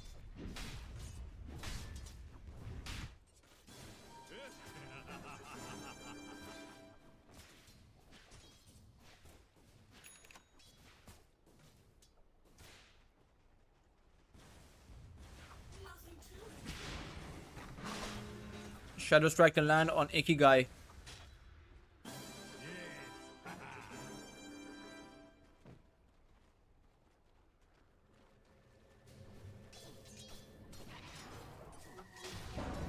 They'll make a move on Ikigai. Sonic Wave gets thrown out too. Ikigai has a Rolling Thunder, but can he actually survive from this one? He will not be able to. No teleport to come in to assist their mid laner who is suffering. Butterfly is doing so incredibly well. Even Panda does not have his primal split. A nice Bushwhack by Abyss will create the space for Panda to try and run. But there is a concussive shot on landing on Bisk, but in the end it will be them living. And I am a bit afraid for Yasuo at this point. It does seem like Roar Gaming have the advantage in every single lane, and in fact have the net worth advantage on every single core.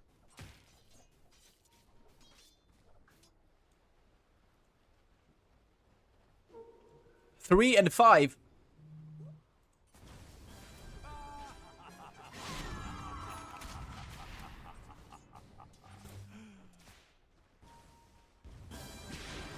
Radiant's middle tower is under attack. Clove.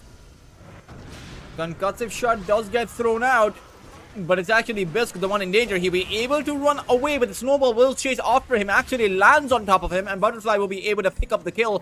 Ikigai's Rolling Thunder has not really found anything. Even Small Panda dishes out the shards to make sure that Ikigai cannot get anything out of this skirmish. This is not looking too good for Yasuo. They are faced up against a 3,000 lead, and sure, it's not the end of the world. Their supports are very under level. They've lost both Shrines of Wisdom, and Clove has his Mystic Flare. Small Panda should be able to hit his 6 soon as well, as Panda does come in, has the Primal Split at the ready. So this is out for a bit of a counterplay. Snowball to momentarily buy them some amount of time, but in the end, the support duo should end up going down. Cookie to stun up Small Panda. They'll bring him down with a Void Panda, and they will take Small Panda out. I'm saying Panda a lot because there are quite literally multiple Pandas. Not only with the Primal Split, but also the fact that there's a Panda on the other side. Radiant's top tower is under attack. Dire's middle tower is under attack. Fortune Soul trying to find his recovery on the Marcy, has the phase boost and a Dominator. And the good thing is you're playing a Marcy, so there's not exactly too much farm that you do need to make.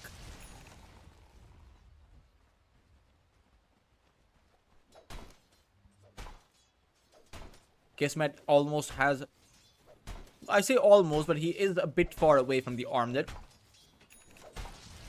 That's okay, because he did go for the Mask of Madness. And the Mask of Madness will help him accelerate his farm, so he's going to be fine here. Dire's top tower Mid lane, Ikigai, Sonic Wave at the ready. Snowball will be enough. Butterfly will pick up the kill and even has a double kill at the end of this fight. Tammy will end up going down. is under attack. Queen of Pain appearing to be a bit too strong for Yasho to handle. But it's towards our top lane where they want to make a play on towards Gifts, and Fortune Soul comes in and the unleash is enough. Response does come out from Roar though, but they have already lost their Dragon Knight, which means this is a successful fight for Yasho. All the meanwhile, Fortune Soul wants to go back. He has that unleash still. Clove needs to be careful. Silence comes out on towards that Marcy, but Tammy is here, has the Mortimers. So Fortune Soul very much wants to go in with the rebound and lands the rebound on the support duo. Clove is going to end up falling, and even Small Panda is going to end up getting hit by the Mortimers and end up getting wiped out. A very nice return being made by Yasho. It's now down to about a 2,000 lead from the 4,000 mark, and they'll be able to take this tier 1 tower. Even though it does get glyphed, the only question is, will you come in to defend it? Dire's top tower. Because Panda does have the primal split, so it is a risky defense. Radiant's bottom tower. At the same time, it seems like Yasho want to bring in the teleports through the gate or through the outpost. They find a bushwhack on towards Double X, who does wander on in. Rebound to stun up the Slardar, and Tammy will take him out, and that means that Roar have to get back from, or rather have to disengage from this bot lane location, but they're not really disengaging, are they? It's a Skywrath Mage. They should have been disengaging. Clove, it has fallen. Small Panda has used his snowball, and even though Butterfly is here, there is no Sonic Wave for the 5 seconds, so that means they'll have to abandon their support duo once more. And the lead has completely been negated. Dire's middle tower is under attack.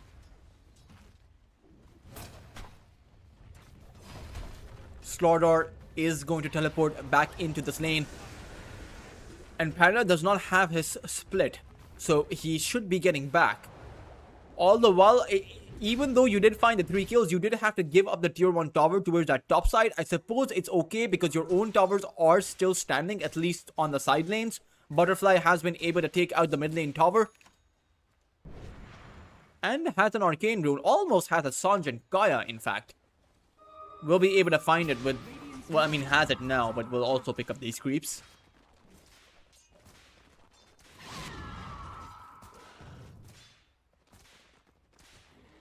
Radiant's bottom tower is under attack.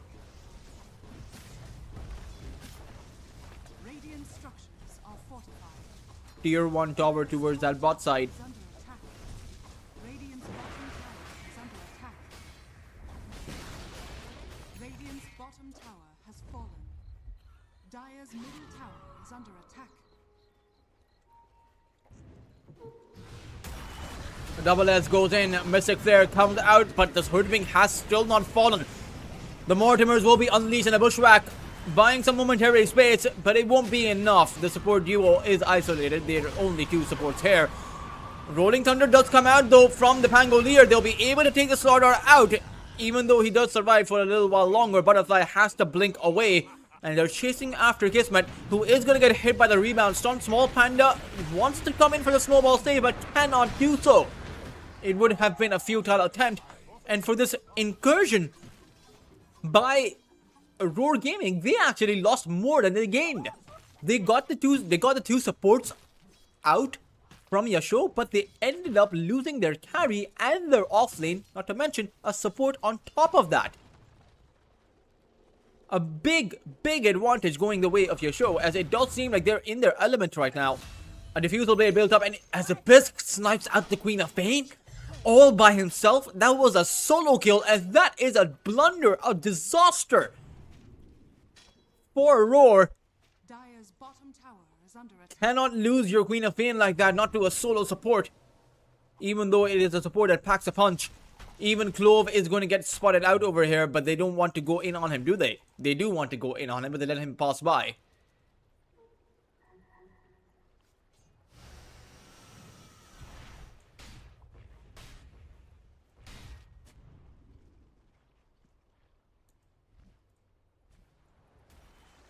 Hmm.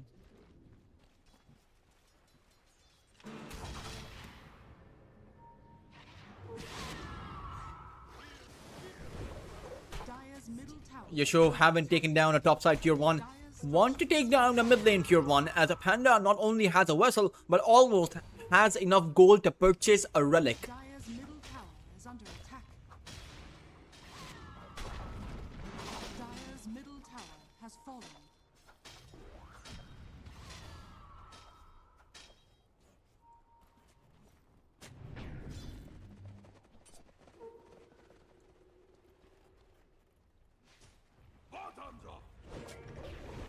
Butterfly effect. Dire's middle tower is under To get hit by the sharpshooter, but it's towards that top side where Clove, that's the real danger. The Skywrath Mage, despite of having and drinking buddies, should end up going down, but a snowball save comes out, and Panda cannot get this kill.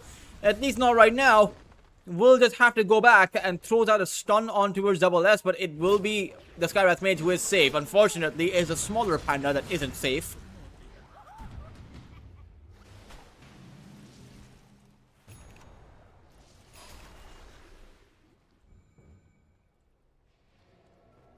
Butterfly effect. Building up to that Aghanim Scepter, certainly the right item when you are faced up against 3 melee cores. This could be huge from them. Dire's top tower is under attack.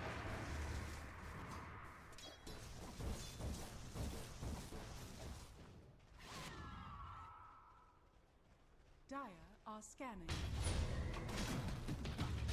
Roshan, Dire are scanning.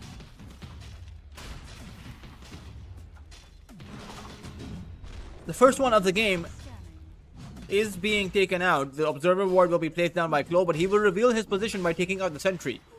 So Yasho know he's up there. Acorn Shot is also going to reveal his position. Bisk is going to get hit by the silence, but Roshan is falling, and it's actually Double S who go in for a stun. Roshan, the Aegis has already been claimed though by Ikigai, who has the Rolling Thunder, but will need to use it with his second life when it comes back up.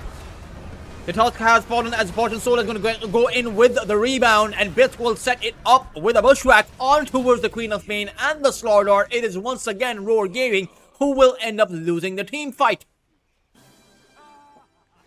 And this game is snowballing out of control. Away from Roar Gaming, where they were ahead in each and every single lane, but they're not ahead anymore. Fortune Soul has a BKB. Panda almost has a Radiance. Just needs about 300 gold to be able to make it. Or 225 gold to be able to make it.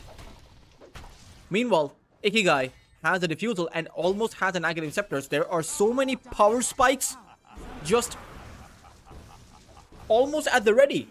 In a minute or so now, you'll have a 20 to 30% increase in firepower from the Radiant side, and I'm not too sure what the game plan will be from Roar. Caseman still does not have a BKB. He is, I think, 1,000 gold away from it. Sure, you do have the Aghanim Scepter, or rather, no, not even the Butterfly is also 1,000 gold, 1,200 gold, in fact, away from his own Aghanims. This is not a good look because Double S, all he has is a Blink Dagger at 21 minutes of the game. Sure, he is playing a Slaughter, so his value is from his Blink Dagger, but at the end of the day, the other cores, your opposing cores are super farmed up. They saw Double S, he will go back. It's actually a play on towards Fortune Soul. He has the BKB though, so it's not exactly an easy kill to find. The teleports are also coming in as Double S goes in for a stun, but it's actually Fortune Soul who turns things around. Activates the BKB and goes to work. Bushwhack has missed, but there is an ATOS available from the Mars, from the Hurlwing, and they'll be able to wipe out these 3 heroes that were making a play on Fortune Soul. Not exactly anything working out at this point. 8,000 of a lead up now for your show. The tier 2 tower now under threat, and without your heroes alive, you cannot defend this. So it will, at the end of it all, be a 9,000 net worth lead up for your show very soon. Has fallen.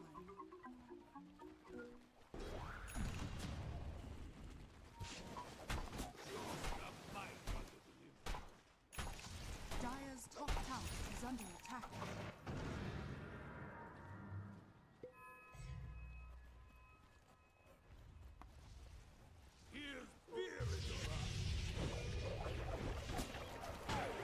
There's a break on the Dragon Knight. He has wandered on a bit too far.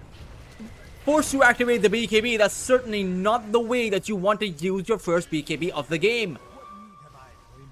A full 9-second duration wasted. And the biggest thing is that it is going to be on cooldown for the next 80 seconds.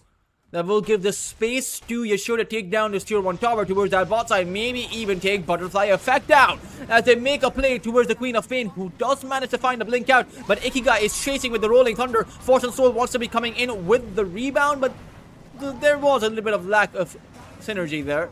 The Cookie not really catching the Queen of Pain. Or closing the space for the rebound to occur.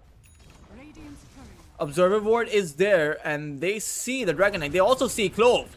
They'll go in with the Bushwhack. Unfortunately, the Marcy is on that high ground. The Observer Ward from Roar is going to be taken out as Fortune Soul activates the Unleash. Clove has fallen, and Kissman does not have the BKB, so cannot actually fight. Snowball has to come out to save him, buy him some amount of time, but will it be enough as the Marcy goes in once more? They will be able to take the Dragon Knight down. Fortune Soul is very low, but still hasn't actually died. He will go down now. Finally, Roar Gaming are able to fight back. I do believe they got the advantage with that team fight by taking 4 heroes down, although it did come at the cost of Clove coming in with a buyback. So it is essentially a 3 for 4, but with the kind of network advantage that YACHE had, you do gain a lot of gold yourself. More than 1,000 gold going your way. Or 14, more than, I think 1330 gold going their way.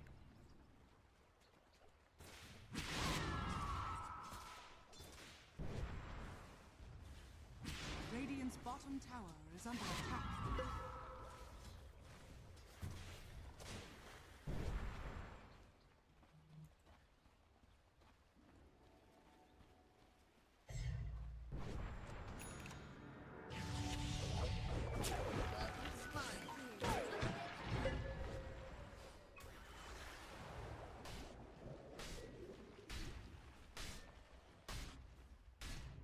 Bounty killing.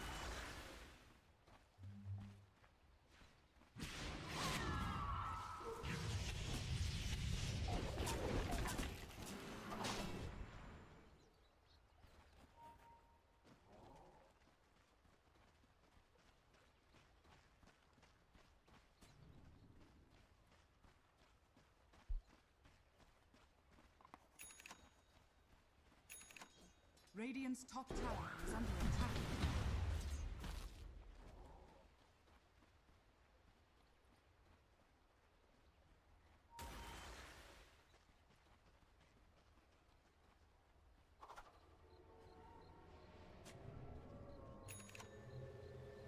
Radiant are scanning.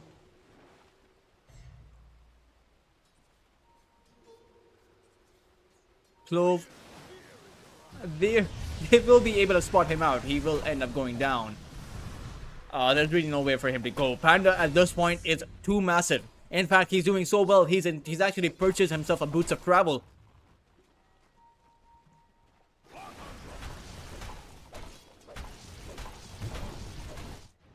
Even towards that bot lane, Double S needs to be careful. Still does not have a BKB. Meanwhile, Butterfly Effect has completed his Aghanims. In fact, he's had it for a while and will also have a BKB. So, at the very least, this Queen of Pain will be able to at least pull her own weight. Will be able to dish out a damage and also survive in those team fights. Not to mention, the Dragon Knight, he's had the BKB for a while, but once he gets to that Chrysalis and his Daedalus should be having enough damage output too. So I do see ways in which Roar Gaming can fight back, but they need to find the right entry. And I think the entry is the most important aspect of their lineup. Because if you allow YACHE to come out with the right entry, then it's really difficult. I think that it's more of a question of how you Dire's bottom tower is under attack. not Radiant's only top initiate but tower also is under counter attack. initiate, which is a lot easier for YACHE to do because they have so many ways they can go about it. The Bushwhack from the Hoodwink, the Rolling Thunder from the Pangolier, the Brewmaster can come in with the Primal Split, the Marcy can go in with the Rebound. 4 ways to initiate, all diversified. Oh, Visk does see Kismet. They want to make a play on the Dragon Knight, who does have the BKB, so he will activate it and just teleport on away. Meanwhile, the Tusk will not be so lucky. So again, I hate to keep pointing this out, but this is his second BKB use just to be able to get away. And that is not a good look for a Dragon Knight, or rather for anyone with a BKB. You want to use your BKB to be able to fight back, not run with your tail between your legs. Butterfly effect will be getting hit by that bushwhack, but no, he activates the BKB. The only question is, what can you do? You do not have your Dragon Knight, so even Butterfly effect has just used his first BKB duration just to be able to make his escape. And even then, can they actually escape from everyone else? The Mystic Flare does come out on towards the Brewmaster, but it's not enough. Clove is going to be the target.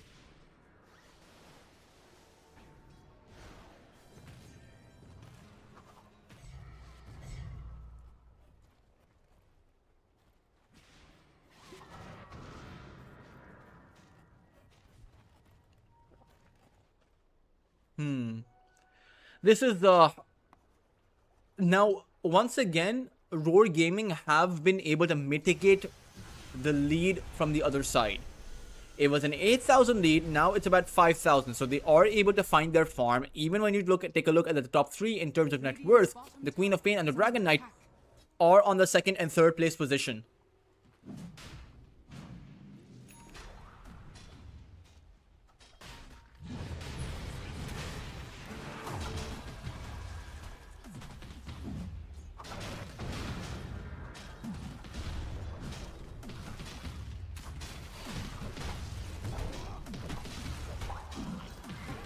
Roshan has fallen. Fortune Soul is going to end up with the Aegis.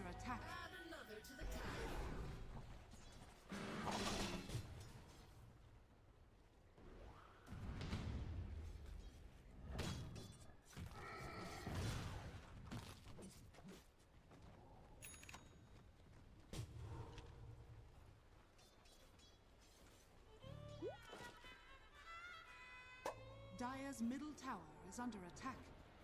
Radiant's bottom tower is under attack. It's the second Aegis of the game, and that comes with a banner. And the question is, towards that bot lane, your tier 2 tower is being poked, so the response has to come in. Kismet, this is his last BKB duration, where it's now ended up with a 6-second BKB. And these team fights, even when you take them now, are going to be very difficult. Look at you all day. Kismet, oh, he's going to go for the creep wave, and this is not going to be good. Because they are going to come in with the Rolling Thunder. The Acorn Shot is going to land the Root and the Bushwhack to catch him and hold him in place. All the meanwhile, Fortune Soul is making his entry. But even as the Marcy comes in, the Dragon Knight has already been dealt with.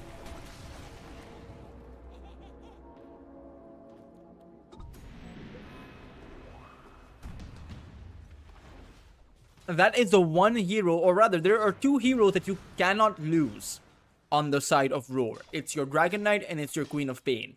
You lose either one and you cannot defend. You cannot take a team fight. It's just impossible. Yasho now on the second tier 2 tower of the game with a Daedalus on Fortune Soul. This means that he can take anyone he wants down. And the pressure on Small Panda is only going to increase. Unfortunately, okay, the pressure on a Small Panda when he respawns is only going to increase. It's a snowball save that his team needs now more than ever.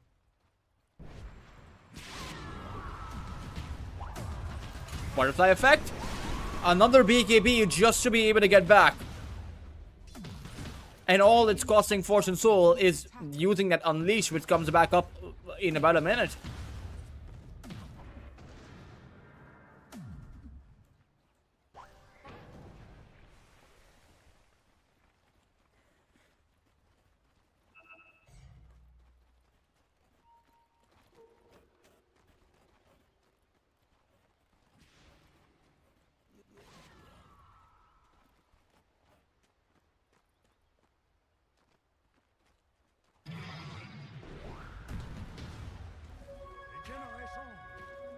Dire's bottom tower is under attack.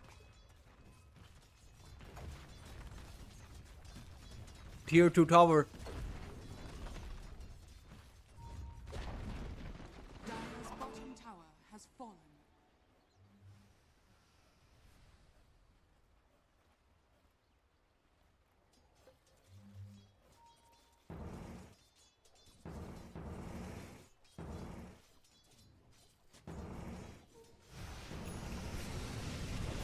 Skywrath Mage. Snowball save, there it is, but it's not enough to keep the Skywrath Mage alive. In fact, it's not even enough to keep Small Panda alive. Fortune Soul just able to go to work. Has the Unleash now, tier 3 tower under siege, 2 supports down, 3 versus 5. In fact, it's a 3 versus 6 because of that Aegis on Fortune Soul. Is under attack. Tower will end up going down. Dire's middle 32 minutes in, 11,000 of lead. What can you do? Double S goes in with a stun butterfly to go in with a sonic wave that may have pushed them back temporarily. But there is a Guardian Grease. Meanwhile, Kismet goes in, has the BKB to actually fight, but is sent up into the air. There is a scepter on Panda, so he has a Bruling beside him at all times. That just moves around, throwing people up into the air. This is so annoying.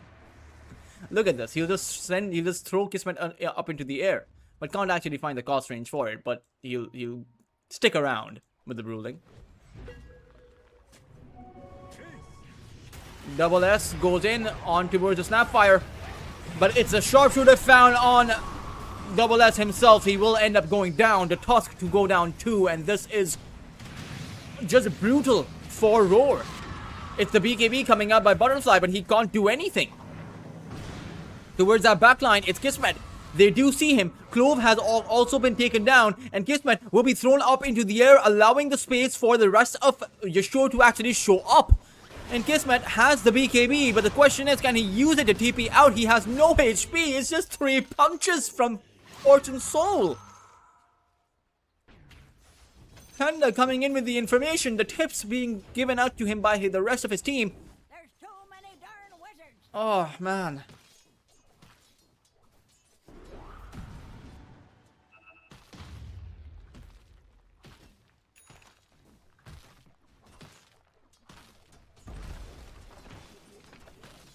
Dire's middle barracks. And Yasho in the end will Dire's middle be able to acquire what they came in for. Dire's structures are fortified. It's the barracks is Dire's top barracks are under attack. under threat. Double to go in for yet another smoke, but instantly grabbed up by Fortune Soul. But the Panda is going to end up falling. That is a great kill to find. Can they take, or rather stop the TP? They can. Fortune Soul TP has been blocked off, and he will end up going down as well. Great set of kills being found by Roar. I'm just wondering if it's in time, if it's not too little too late. Dire's top barracks are under Because does this really change the state of the game? And don't get me wrong, those are huge kills. 3,000 gold, in fact. Or 4,000 of a gold lead swing.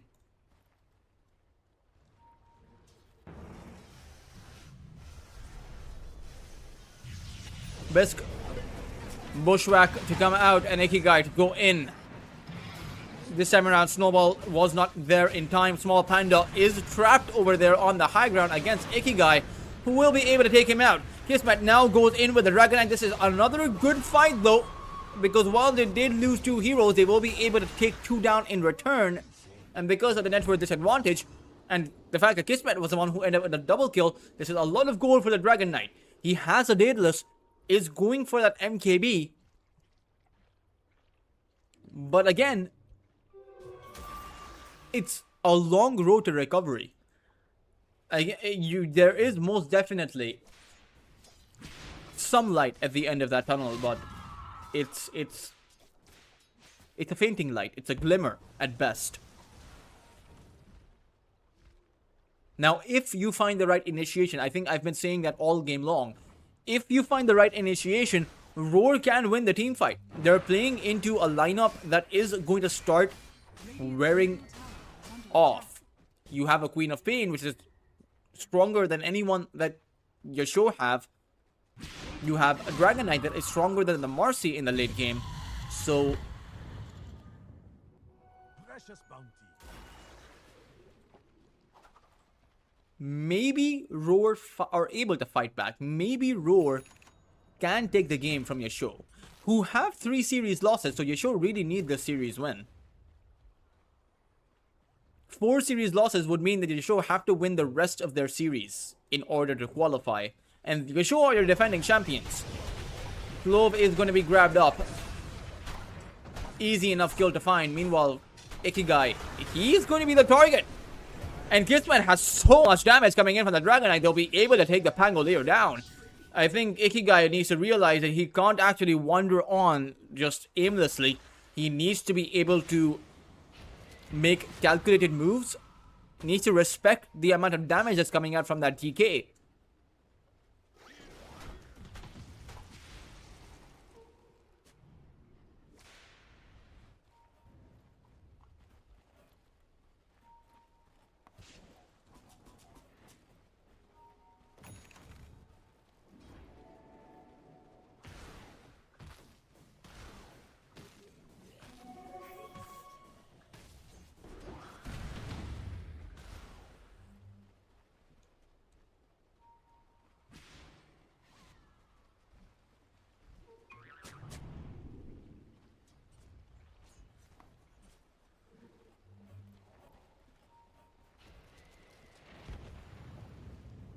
Butterfly effect to break everyone's smokes. But needs to be careful. Sonic Wave gets thrown out. The support is coming in, but the cavalry has arrived just a bit too late. However, the two supports from Yasuo have fallen. One of them is going to come in with a buyback. Fortune Soul tries to fight back, but has worn off his BKB. It's Double S who is trying to make his escape, but gets bashed on his way out. And his BKB has expired. They will be able to take Double S down. And even Kismet does not have the BKB. The rest of Yasuo are chasing after Roar, who have created that distance, so will be able to make their escape. Still not a very clean fight for Yasuo. They did have to use a buyback to be able to get that, as Kismet should be able to take Tammy down. Needs to be able to find the skill quickly because the rest of Yasuo are making their entry, and Kismet, he does have a BKB, but it has no HP. For Roar, they got baited in, and they just were not able to take the Snapfire down in time. I think the Solar Crest, as well as the Guardian Greaves, was the thing that kept the Snapfire alive. That should be another lane of barracks, but it seems like Yasuo want to make a concerted effort to take down Mega Creeps, acquire the advantage, the massive advantage once and for all. Skywrath Mage, Clove coming in, has the concussive shot, but I think Clove's dead. He should just end up falling. There's no support here available. There's no cores. And even though the snowball comes out, in the end, once it's used up, it will be Clove falling. The Tusk will be able to blink away, but Clove comes in with a buyback. The only question is, what can they possibly do to stop Mega Creeps being acquired? Mega Creeps have now come out, or rather will come out with the next creep wave. As Ikigai does get picked up but has a Rolling Thunder, so should be able to just make his teleport out. As I say that, they are able to dish out some damage, but unable to stop the teleport.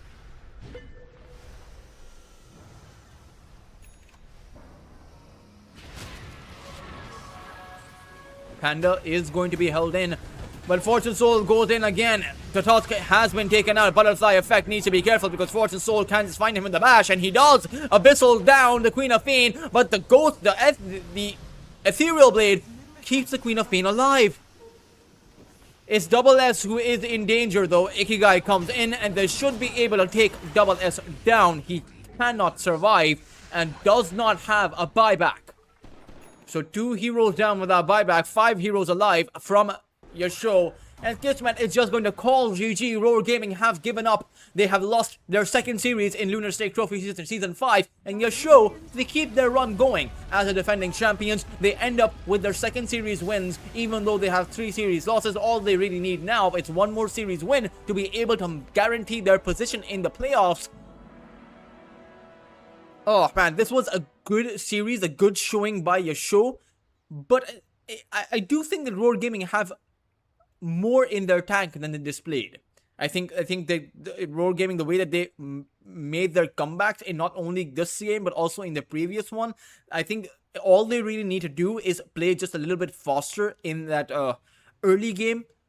Keep the advantage. Don't give too much away to the other side. It's minor adjustments that they need to make in their transitions, and I think if they're able to do that, then they can take some games away, because they even gave Yangon Galacticos quite a tough time. I think that series went to the 3rd game, in fact. So let's see. I do expect Roar Gaming to be able to make it into the playoffs because Butterfly Effect, every single time he's played in Lunar Snake Trophy, he has made it into the playoffs. Can he guide his team through it here in this season? It's something only time will tell. We will be off to a bit of a break around half an hour, but we do have another series lined up for you. It is going to be between Copites, who are going to be making their debut, playing at it against Yankon Galacticos. So do make sure to tune on in then. For now, we will be off to around a half an hour of a break. The stream will be on. Grab yourself some tea, some breakfast, and make sure to come on in around half an hour. I will see you all then.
Hey guys, welcome back to the Cringe Station Lunar Snake Trophy 10 seconds season remaining. number 5. We're already in the 5th season 5 as seconds YG and Kopite will be playing at it. YG, who have already secured 3 series wins, and to be fair, they've only played 3 series, so they've actually won every single one of their series. Certainly do seem like they've been playing pretty darn well this tournament. And Kopites, who are making a resurgence once more, they have quite a few. We did have Mango Rose play, in the series, or rather in the last season. We now have him play here right now. We didn't have Gohan in the list, but so I suppose Mango Rose may be a stand-in. Not exactly too sure. But then you have Jollibee, who was with Interactive Philippines. Not too sure what has happened to IAP because I haven't seen them compete in a while now. Let's see though. Cassie is going to be drafting 4 Kopites. Yangon Galacticos Axe Disruptor Pugna. Meanwhile, Kopites will have a Marcy Snapfire and a Ringmaster, and this is the first time I'm actually seeing YG pick up 2 defensive supports. Normally, they play a version of Dota where you have 1 defensive and 1 aggressive support, and not too sure what the combo of the Disruptor plus the Pugna is going to offer you, but you still do have the Nether Blast as well as a Life Drain as a decent-ish follow up to the Axis Berserker's Call, but the best follow up is of course always going to be that Static Storm into the Axis Berserker's Call. The only thing is though, Kopites do have a Marcy, so if you are able to jump on top of that Pugna, you can just burst him down, not to mention also burst the Disruptor down, even though you have a Decrepify. That is something to keep in mind. Sure, you have the Decrepify, which theoretically is supposed to be really good against the Marcy, but only works that way if the Marcy jumps someone else. Because if the Marcy jumps the Pugna, there was I think it's a 1.2 second stun with the rebound, and that's plenty of time for the Marcy to take out the Pugna with. You just need 1 set of your Fury. Let's see though, maybe we'll see a Solar Crest, maybe we'll see a Glimmer Cave, a 4-star, something like that to make sure the Pugna stays alive. And then, because the Pugna stays alive, you can keep everyone else alive. Kopites will pick up the Queen of Pain. Certainly going for a double down on the amount of team fight they have. You have so much magical damage and physical damage. I really do like Kopite's draft here. The Ringmaster's wheel of, or rather, the Escape Act will mean that whoever's caught inside of the Wukong's command isn't going to be taking any hits. I think the Escape Act is a very underrated save mechanism. It is one of the best saves in the game for heroes that deal out physical damage. So the Monkey King's Wukong's command, or even the Monkey King himself, won't be able to do too much to whoever the axe catches, because the Ringmaster can come in with a save. Both teams coming in with save, but I think there's one team who's coming out with just so much more magical damage. Mortimer's Sonic Wave, Wheel of Wonder, I think that's around more than 2,000 magical damage with the pure damage obviously added in. Meanwhile, only 1 source of physical damage for YG. They also have only 1 source of physical damage. They have, the Axe's counter helix is pure damage rather than physical. But the lane will have a lot of, I would say, physical damage, because you do have the Battle Hunger, which is the way that now Axis play, just maximizing the Battle Hunger, keep on spamming it out. Meanwhile, Kopites, let's see who their last pick is going to be. Is this going to be an offlane Marcy, or was it a carry all along? That's what YG think, because they've banned the Gyro and the Ursa. So if Kopites want to go for a carry, they need to pick one that can survive against the Axe. Not exactly too many carries that can do that, especially with the Ursa being taken out.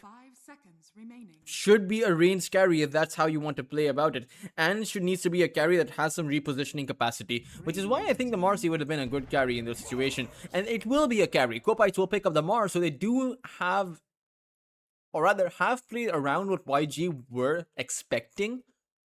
It will be a Marcy carry, and the reason why I think it's a Marcy carry is because you need maneuverability against the Axe, and there aren't exactly a whole lot of carries still available in the pool that could have done that. I think the Marcy with the rebound can do that pretty well, and not to mention you add in some more magical damage, or rather, some more magical damage and some more team fighting capacity, some more control with the Mars. YG, meanwhile, let's see, and one of the interesting aspect about the Mars is that if you go for the blinding arena where you don't have vision inside of it, you can disable the Pugna's life drain. YG will pick up a Shadow Fiend, so this means that it will be, or rather, it should be KSH on the Monkey King. Yeah, Shadow Fiend is going to be going towards the mid lane. Requiem plus the Axis Berserker's Call means that YG, if they get the initiation that they are looking for, they will be able to destroy the Kopites. Meanwhile, Kopites, all they really have to do is play the lanes. I think they are stronger in the lanes. I think they are stronger in the early to mid game. The Shadow Fiend mid has to get a lot of farm before he's able to, dish out that heavy Requiem damage. Needs to get to that Yasha, Kaya, Blink, BKB Scepter. There's so many items which makes the Shadow Fiend a very greedy pick, which can get punished really hard, and you have the heroes to punish the Shadow Fiend.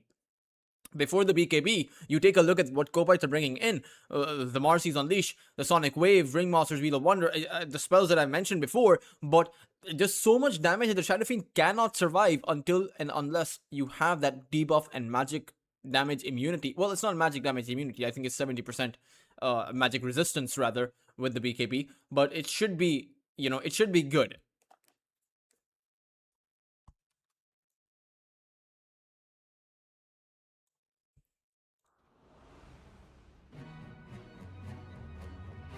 I will adjust the logo. There we go. It is Kopites versus YG, and since the logos are rather, I think YG's logo does appear in the game, so I will turn it off. And just adjust for one thing here. It's actually Kopites who are on, or rather both teams actually have their logos. I'm actually glad about this because then I don't have to enable it from my production side.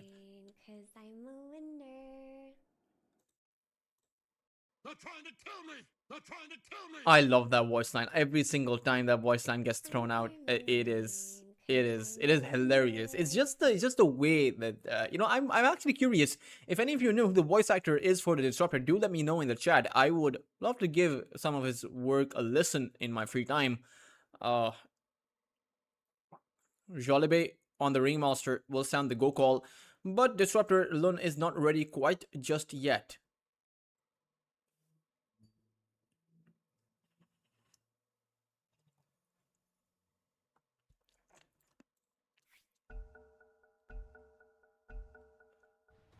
Go call will be sounded out. Nothing would please me more.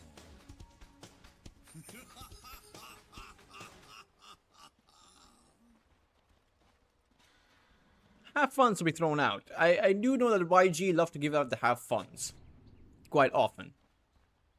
Certainly a good sign of respect.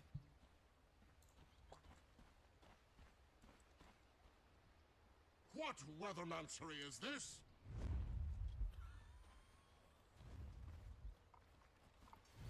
You've been disrupted.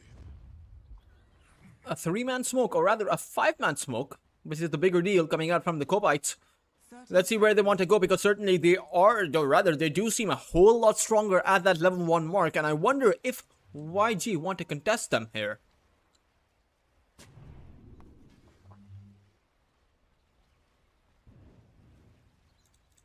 Lun did see everyone else, as the Kopites, they're so hesitant in trying to get the kill. Even Skill Lay is in between of 5 heroes, but it's actually Zoran, the one in danger, and he will end up falling here. There is no chance for Zoran to actually make it out. First blood will be drawn by the Mars. Bury the hatchet as he buries the axe.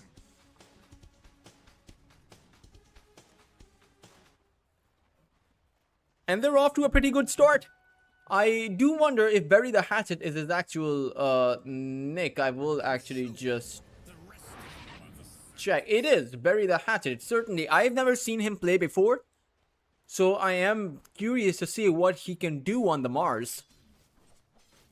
Let's see. Certainly a lot of talents coming out of the Philippines, particularly with, OG as a top 5 team overall in the world. You see them with 3 series wins in Dream League, and you know that that's going to foster up some interest from the Philippine region, some more interest from the Philippine region in Dota 2. Certainly want to see how much more talent can come out of that region, as the Philippine region has been carrying Dota 2 for quite a while now. As far as this lane goes, though, this is supposed to be a lane that's always going to come in, be of an advantage for Copites. A Mars plus a Snapfire means that the Disruptor can't do much. The Disruptor is supposed to be a defensive support, and against a Shredder, should end up going down, but Cassie right now doesn't have the Shredder. He did skill up the Scatter Blast for that first blood, or rather to secure the first blood. But when you have some more levels coming up, when you have the Spear as well as the Rebuke and the Shredder and the Scatter Blast, a lot of spells available, a lot of disables, a lot of control, and a lot of damage from Copites should be able to take apart this Disruptor, but need to be careful about KSH. Because once that Jingu activates, you can't trade that well. And not to mention, the Monkey King can also restore his HP. Mid lane so far is going pretty even from both of these two sides. Young PH does have a bit more CS, but that shouldn't be too big of a deal. With Anya skilling up his Shadow Strike, does seem like he wants to maximize that spell against Young PH. Let's see, because Young PH will most likely farm up on his Shadow Fiend. Meanwhile, that will leave the Queen of Pain, Anya, to just continue to rotate around the map. Top side is Zoran plus Tapagna versus Mango Rose and Jollibee.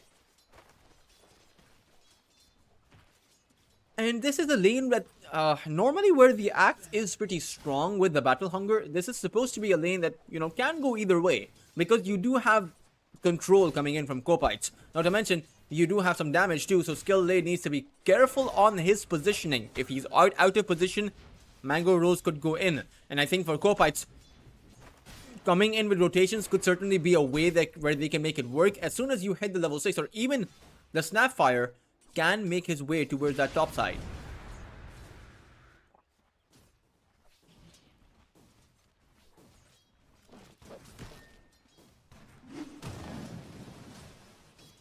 I'm a showman. The rest of you are the circus. I'm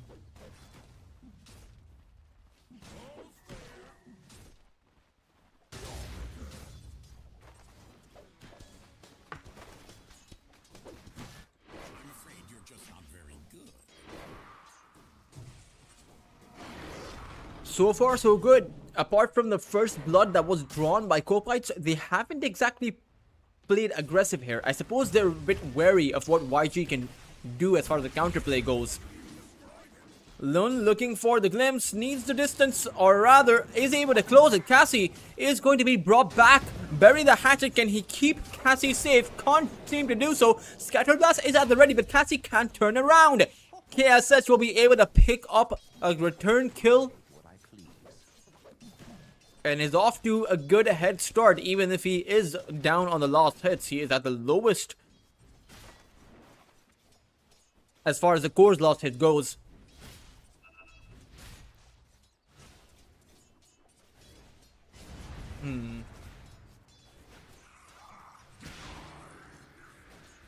Young PH again needs to be a bit careful.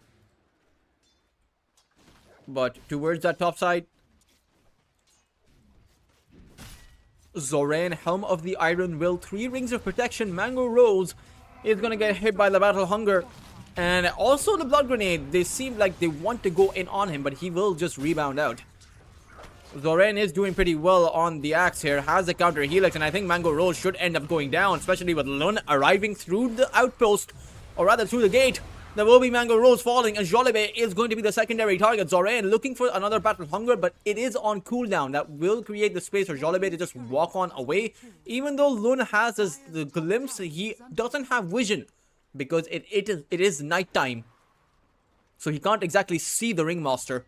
But certainly, the pressure being applied by Young Galacticos early on, Skill Lay has already brought this tower down to about half of its HP, as Mango Rose teleports back into the lane, but they know that Lun is here. Surprising that it's... Oh, I actually didn't notice. It's Lun playing and not Forev, who was with YG in the previous few series. Mango Rose once again in danger. The Snapfire is going to teleport on over, but Mango Rose is a bit too slow. It's Skill Lay towards that backline, who is going to end up falling. Jollibee able to keep himself safe, as Mango Rose, the Battle Hunger has worn off. The repulsion from the Disruptor is going to push Mango Rose back into the Zoran's call. A 2-for-1, but again, you take down the carry and you buy a lot of time, and even the tier 1 tower is brought down. It was a deny, but it's a lot of space being made for YG.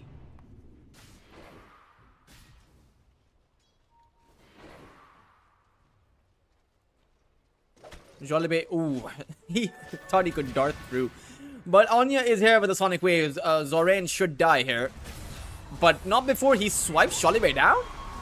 Surprising kill that he found on his way to his grave. But that should be a good kill. But Anya, he has killed Lei. It seems like these two supports, they have essentially walked themselves into trouble. But Zorain is able to get a kill on Cassie.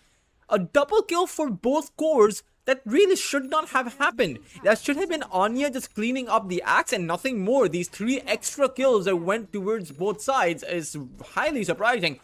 Shrine of Wisdom play underway though. KSH is there.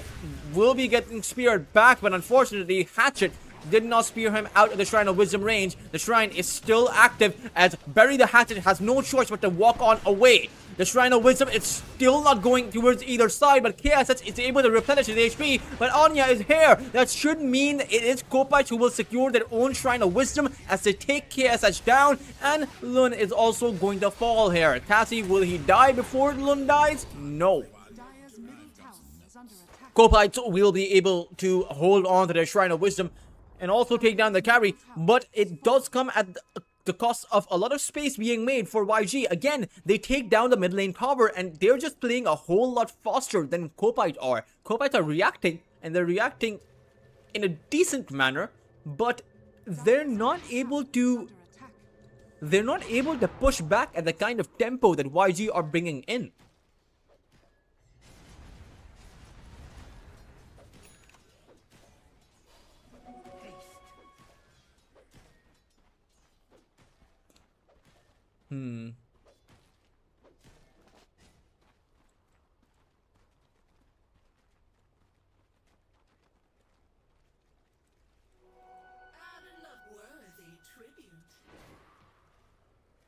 Bounty runes being picked up by the Queen of Pain.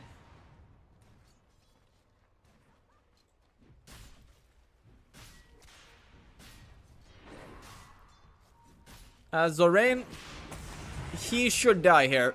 He has a teleport, but there's no way he should be able to teleport away. As I say that, though, the rebound has been used and there's no more stuns available. Just unfortunately, there's too much damage on Zorain, as Anya will end up with a dominating streak and take the ghost out. So that's an additional 100 gold going the way of Anya. That's a 700 net worth swing.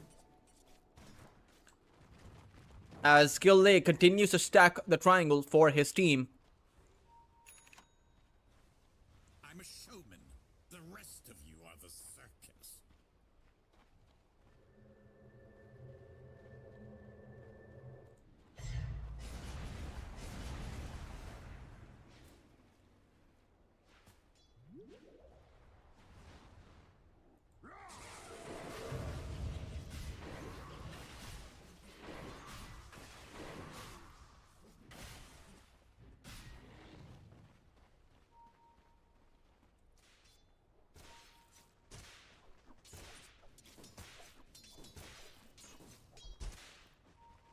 So far, so good, I think, for YG. I'll take a look at the net worth, as it is Zorain at the very top, despite of going down. He's still, you know, just super far ahead of everyone else in the game. Lun is going to walk up. He has the glimpse, but he'll use it on Jolibe instead. Anya should be happy that it's Jolibe tanking that gank, as he still hasn't actually gone down. The Mortimers are going to come out in response. YACHE should end up going down to the Sonic Wave plus Mortimers combination, as that is the big fear factor for YG, at least from in my mind. Just the sheer amount of CC, just the sheer amount of damage that's coming out from Kopite spells is too much for YACHE to deal with. And that's just only 2 of those ultimates being used. That doesn't take into account the Wheel of Wonder, or the Arena, or the Unleash. When you factor those in, how in the world is YACHE supposed to do anything? I think he'll just have to wait for his BKB, as right now it is Zorain who is in the crosshairs of Kopite. They're going to make their way in. They find the Shadow Strike, they find the Impalement Arts, and I mean, they'll find the axe. Mango Rose will be able to pick up the kill, as it does seem like it's a bit of a draft advantage that Kopites have, at least in the early to mid game. We'll see how things change for YG as the Monkey King continues to farm up. KSH almost has, well, not almost, he's 1,000 goals away from the Maelstrom. But once he does have it, they'll have a nice bit of damage output. Mid lane, Young PH once again in trouble, but they find a Static Storm on top of the Queen of Pain, and the Queen of Pain should fall, but there's the escape hack. Anya will stay safe. Wheel of Wonder gets thrown out as Anya is not going to fall. He just blinks away, as the only one to die is actually going to be the Disruptor. No Blink Dagger up for Zoran, which means that he's going to be forced to just walk at Kopites. In fact, he doesn't even have the max out Battle Hunger. Surprising he didn't actually go for this spell. He should have, I think. It would have been really good, I think. I mean, there's plenty of ways where you can play with the Blink Dagger and the Blade Mail. I think those are the two items that Zoran really needs. So despite of this, him being at the top of the network chart, it's not as if he's providing the value of someone who is at the very top, right? He has been the focus for Kopites. They've been able to take him down 2 or 3 times in that top lane. Like when he's isolated, they brought him down as he went down for the first blood. But that, I'm not considering that in the impact value. Radiant's bottom tower is under attack.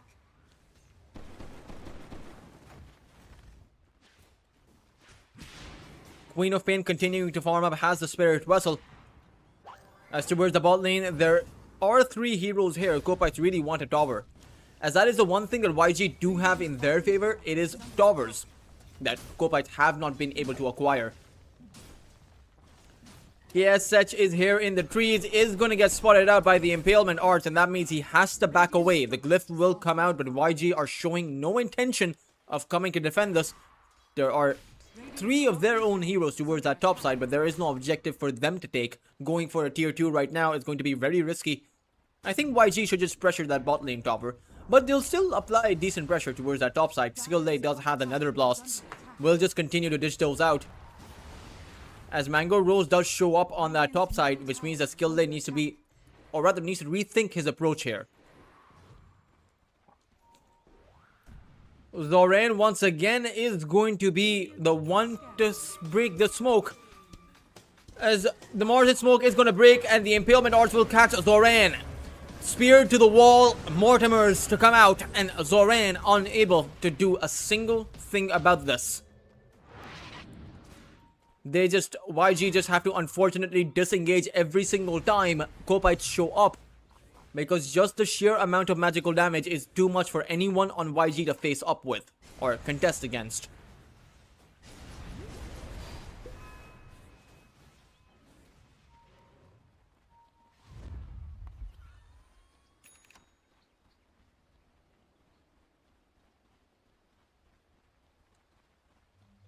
Radiant's middle tower is under attack.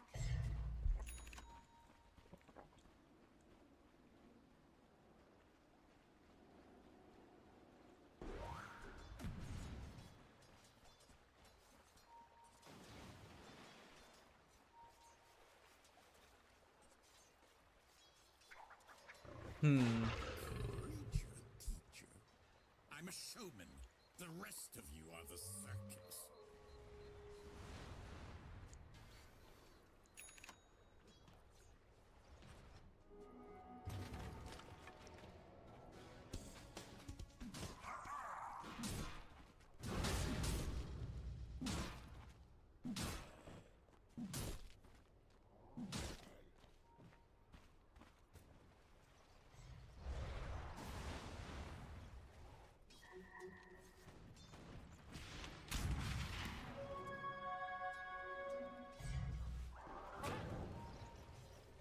Zoran almost has that Pipe of Insight.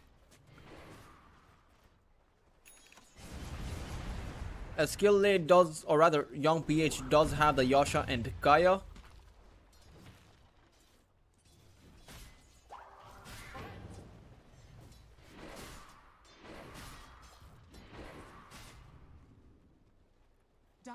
top tower is under attack.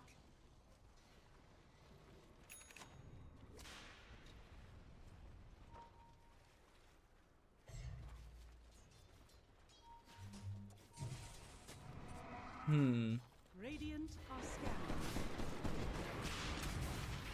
Zoran to get hit by the Shadow Strike once again as Bury the Hatchet goes in, has the ult and the arena at the ready. Life Drain is going to buy Zoran some amount of time, so does the pipe.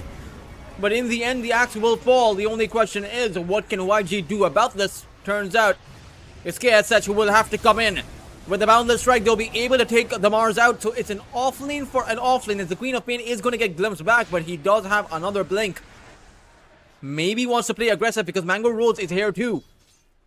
It's a 4 for 4. Requiem is going to get unleashed, catching Anya, and the Monkey King goes in with the spring. They also find Cassie, they should be able to break him down. Meanwhile, Mango Rose, he got glimpsed back by Lun. What a play from the Disruptor. Mango Rose will go for the rebound though, has the unleash at the ready. KSS, can he fight back? He can't. Mango Rose will end up with a double kill instead.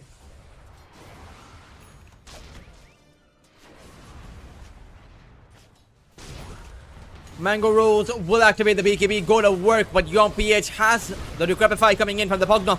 Zoran, who came in with a teleport, may just end up falling once more, but Mango Rose, his BKB has worn off, so Zoran will go on charging on forward, has the calling, will dunk the Snapfire, as even the Mars has respawned back into this fight. The supports from both of these two sides are the MVPs. For YG, it's the Pugna and Lun who glimpsed back the Queen of Pain, and they were able to take him down, and Skill Day, who decrepified the Monkey King, otherwise he was going to die.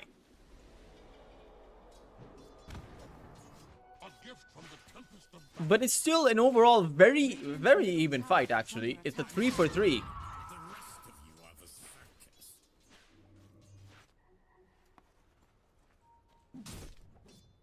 Nearly every spell being used here that they had. You even see a lot of teleport scrolls being used. Soul rings, every vessel thrice being used in that fight. The magic wand was used 4 times by the Snapfire in that fight.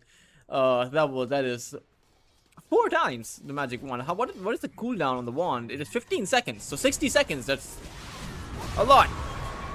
Well, Young PH, he doesn't need too many seconds to actually die if he gets caught.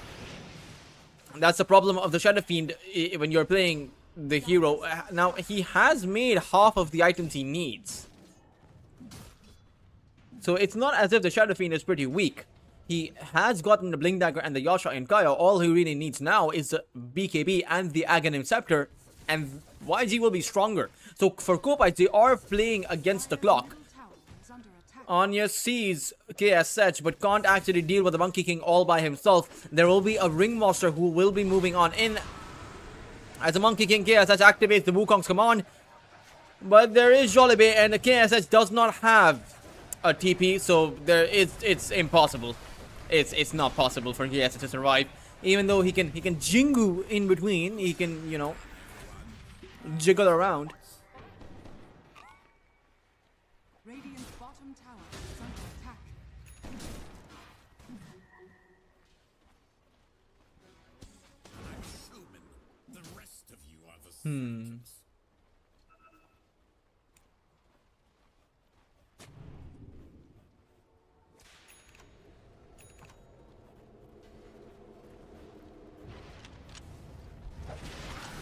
As Tormentor is going to be picked up, the Shard will go the way, should go the way of the Snapfire or the Ringmaster. It goes the way of the Ringmaster, so the Spotlight comes out. It's an okay ability, but there are no illusions in this game. But the miss chance is pretty decent. 30% miss chance means that KSS can't dish out the hits as easily because he doesn't have a BKB quite just yet. Is making his way towards that BKB though.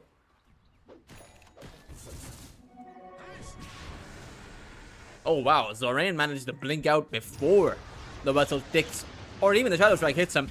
But he will get speared back, and there is no way that this axe should survive. Has the Blink Dagger, but I think he really needs the Blade Mail, but I think it also might be too late to go for the Blade Mail. I think you can settle for the BKB at this point. Top tower is under attack.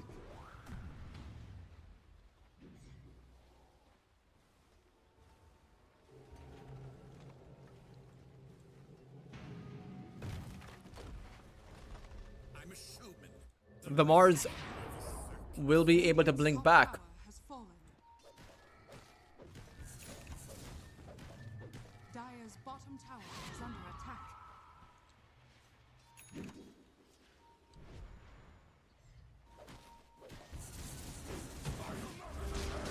Meanwhile, towards the side, the Pugna skill lay ends up going down. Radiant's middle tower is under attack. Cassie, though, he is going to get caught, so it's an overall support for a support. But Kobites have certainly found more core heroes in this overall game. They haven't found the objective advantage, though. That is the big problem for them, and it is very much a problem. KSH, though, that's a problem that Kobites do not have an issue dealing with.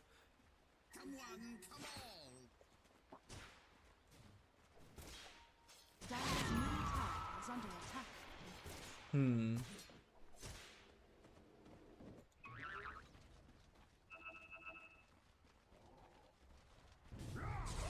Axe is going to go in with the Berserker Squall.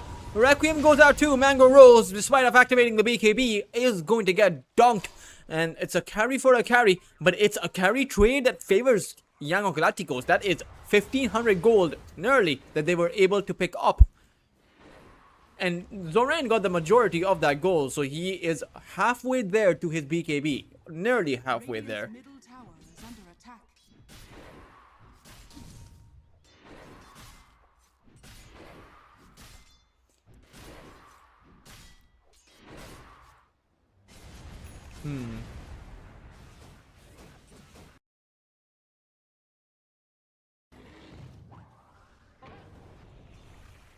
Radiant's top tower is under attack.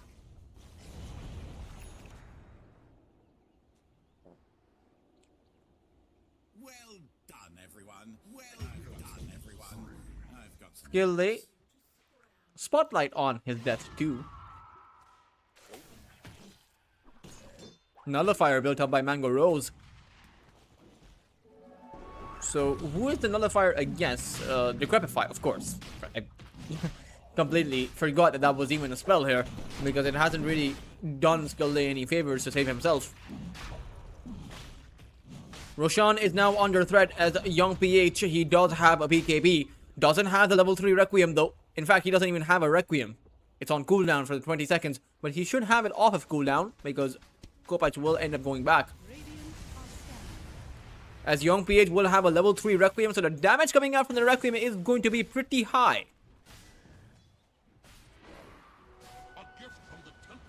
160 damage per 2 souls, so that's a lot of damage. Dire's top tower is under attack. Not to mention, it also reduces. Well, movement speed is fine. I didn't know it actually reduces magic resist, which is really good with the Shivas, if I think about that. But they don't actually have too much magical damage, if I'm being honest. Static Storm is decent, but the control from the Static Storm is a lot better than the damage it offers. Zoran is going to go in, will catch Cassie. As the rest of Kopites, they are ready and waiting. The arena is going to cast a 3 as they are completely stuck here. Zoran will also be the last one to fall with his support beside him. It seems like Young PH knew that that team fight was just impossible, as he decided to go back as at the very instant that the axe went in. Did seem like it was always going to be a bit too good to be true, seeing a Mars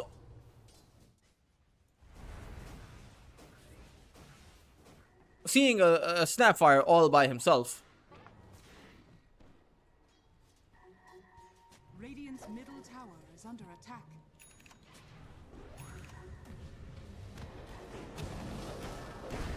Ringmaster is going to end up falling. Radiant's middle tower has fallen.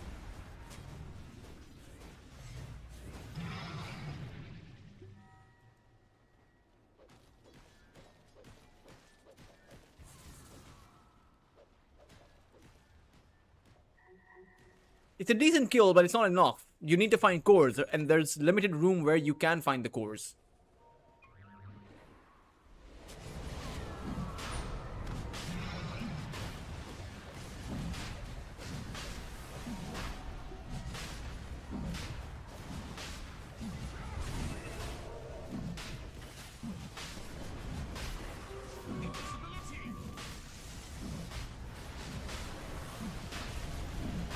Roshan, Aegis is up for grabs, and KSH will end up taking it. Sonic Wave will come out, but it's not going to be enough. And for Kopites, losing the Aegis is a massive loss. Cassie is also going to get glimpsed back, as KSH is going to Primal Spring himself forward. The arena this time around has not been that good. It's only caught a Disruptor. Young PH has the BKB, has the Requiem as well at the ready, trying to build up the space for it. Dishes out the Requiem and is a bit isolated. Meanwhile, Zorain will actually catch the Marcy with his call, as KSH is going to spring forward and unleash the command. Marcy, stuck inside of that Static Storm, will be brought down. And it will be Kopites who will lose this team fight, having lost 4 of their heroes and only having found the one Pugna.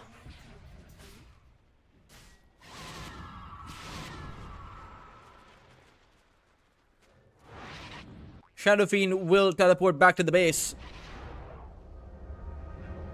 as KSH will lose his Aegis inside of the base. Was that a scepter? That is a scepter from the Queen of Pain. That ticked KSH out. But despite of that, it is still a very good team fight for YG. They were able to turn things around. Dire's middle tower is under attack.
Dire's top tower is under attack. Radiant are scanning.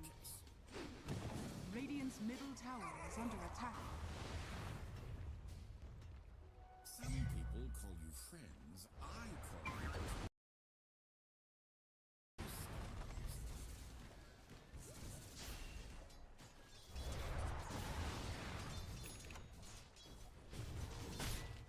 Radiant's bottom tower is under attack. Another blast is going to come out. The tier 2 tower is going to fall. YG certainly Dire's top tower has fallen. have options. Kopites do too. This is a pretty even game. Despite of the last team fight loss for Kopites, they're still very much in this. And they should be able to find the tier 2 tower trade as well by taking this tier 2 tower down. Tower is under attack. Dire's top tower is under attack. Radiant's bottom tower has fallen.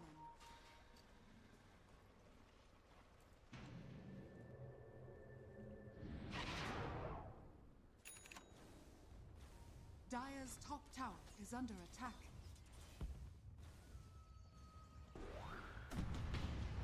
Radiant are scanning.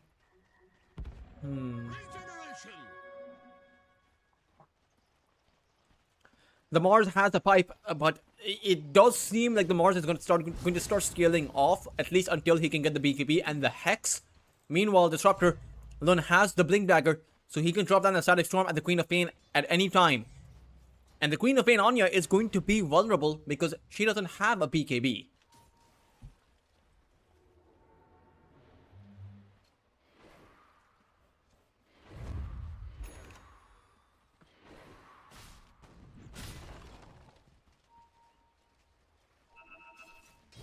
Zoran is visible. The rebound is going to catch him.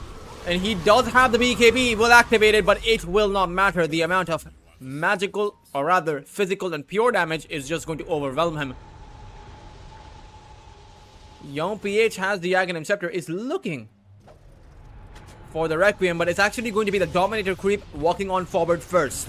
YACHE is still going to go in, but it's the BKB from Mango Rose that absorbs the BKB, or rather the Requiem from YACHE. In fact, YACHE is going to be caught inside of the arena. His BKB has worn off, and so has his life. It has expired. For YG, they're, again, on the back foot in this series. Is under attack. Or in this game, at least. Tier 2 cover to be picked up by Kopites. Dire's bottom tower is under attack. Radiant's top tower is under attack. Radiant's top tower has fallen.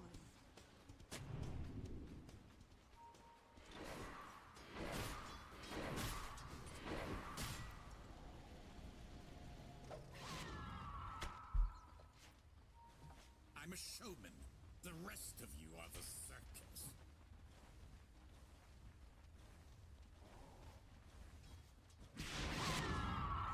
I'm a showman. The rest of you are the circus.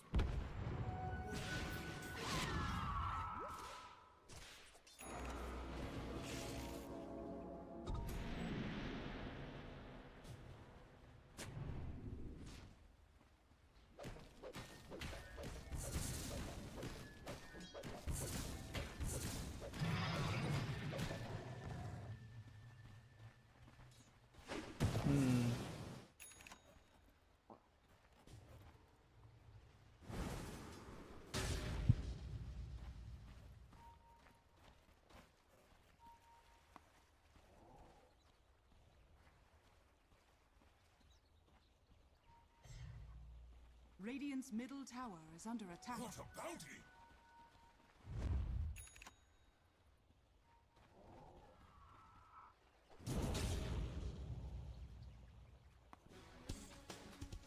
Sapphire Cassie is here. Has the Lutathor. As YG, they're hunting. They're at this point they are getting a bit desperate because nothing has been, or rather, too few things have been going their way.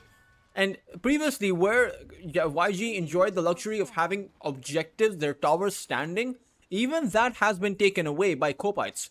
They are ahead in terms of towers too. Zoran, I think they saw the courier walking by them, or walking past them rather.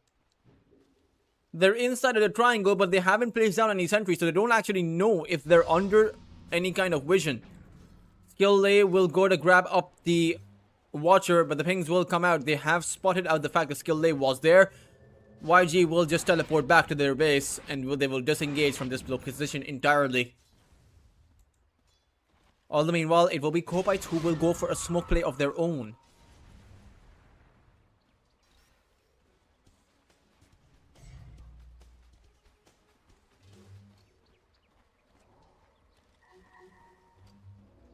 Radiant's middle tower is under attack.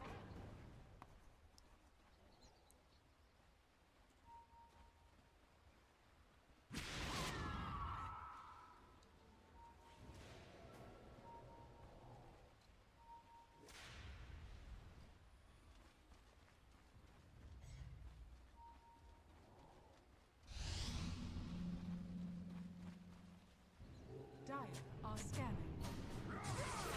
Zoran goes in for the call. He does catch the Mercy, but unfortunately he does get blown up. The rest of YG, they're not going to be any luckier, as Skill Lay will end up going down. It's just the fact that Kopites have too much magical and pure damage that it's just impossible to actually get the better of them without facing up with massive losses. YACHE is gonna get speared back. He does have the BKB, but he'll just go down without being able to do a single thing.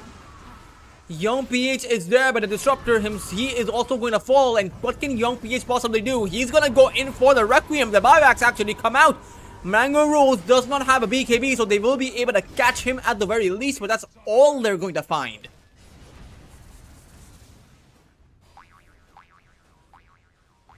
Sure, it's the fact that Kopites have been able to get or lost their carry, but the rest of them are still going on strong.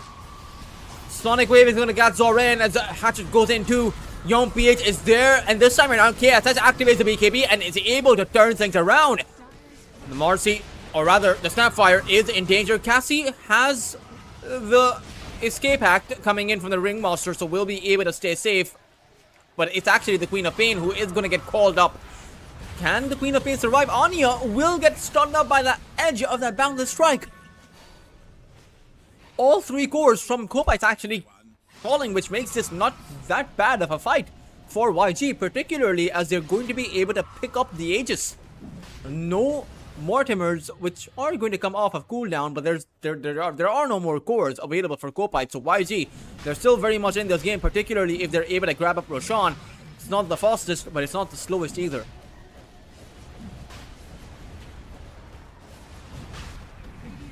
Mortimers are going to come out, but Skill Day will activate the BKB and just charge on forward.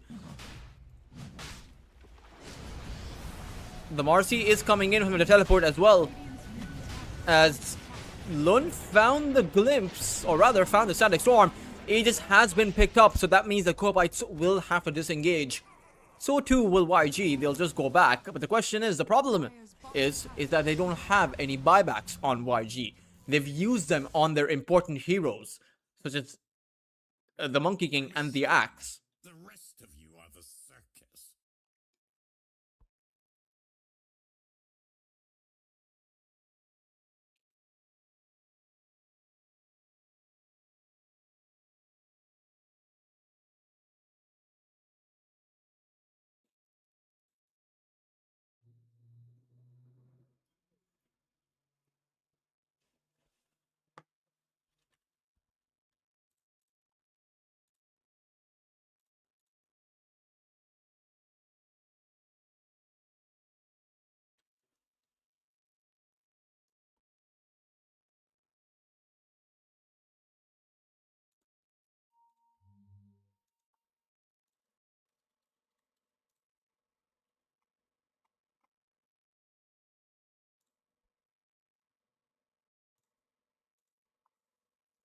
Go call has been sounded out.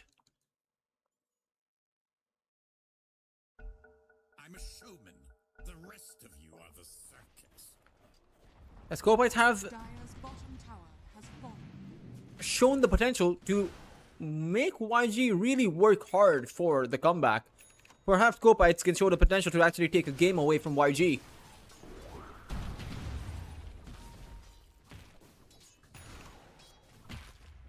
I'm a showman. The rest of you are the circus.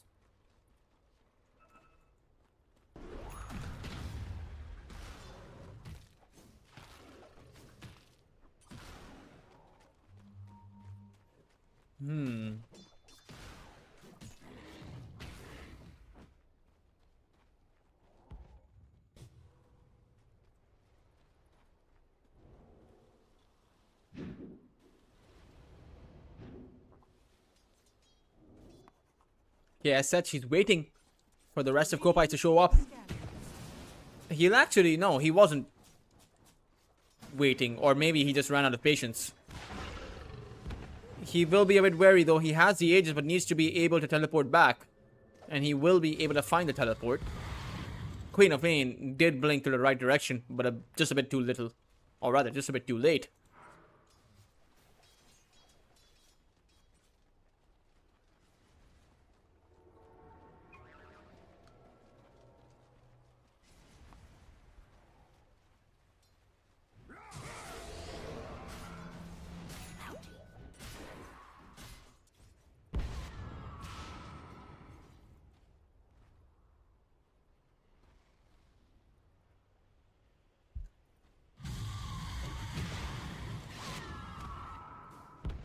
Dire's top tower is under attack.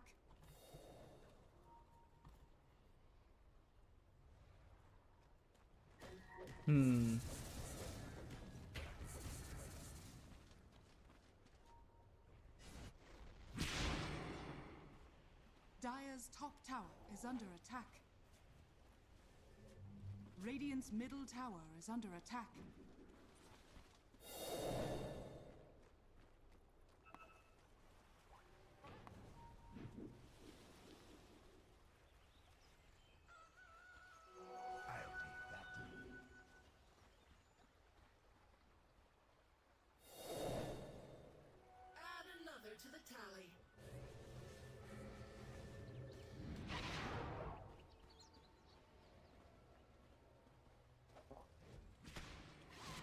They're still waiting, they're still probing, as the game is far from over. But Kopites might want to accelerate this, because I do think they're playing against the clock. I do think that YG are going to be stronger in the mid to late game. I'm afraid you're just not very good.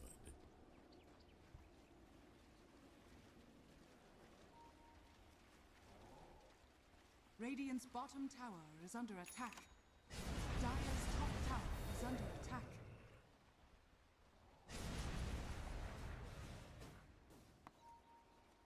Tormentor is going to be up for grabs for the second time, or third time actually.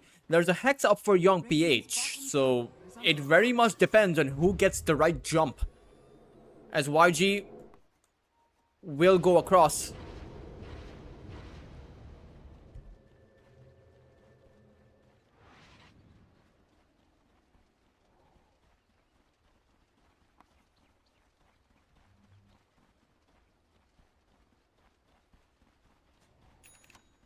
Radiant's middle tower is under attack.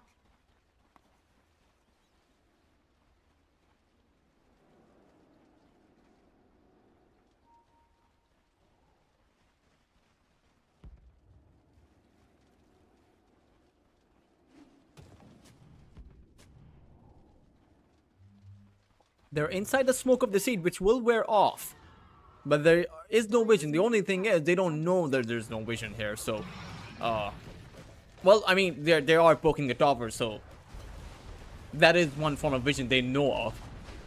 Dire's middle tower has fallen. As there is an Abyssal Blade and almost an Eye of Scotty built up for KSS. So when he has the Scotty, he should be able to survive against the pure damage and magical damage. As the Queen of Pain, you know, Anya hasn't really itemized for increasing her damage output. Sure, you have the Shiva's Guard, but she went for the Boots of Travel on the Queen of Pain. So he may not be able to take anyone out from YG as far as the cores are concerned. Even the Axe has a soul booster and will have an Octarine score in about 500 or rather 600 gold.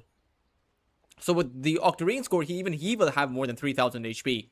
The pipe will also absorb magical damage, so it is getting a, you know, maybe it can get out of hand for Kopites if they're not careful.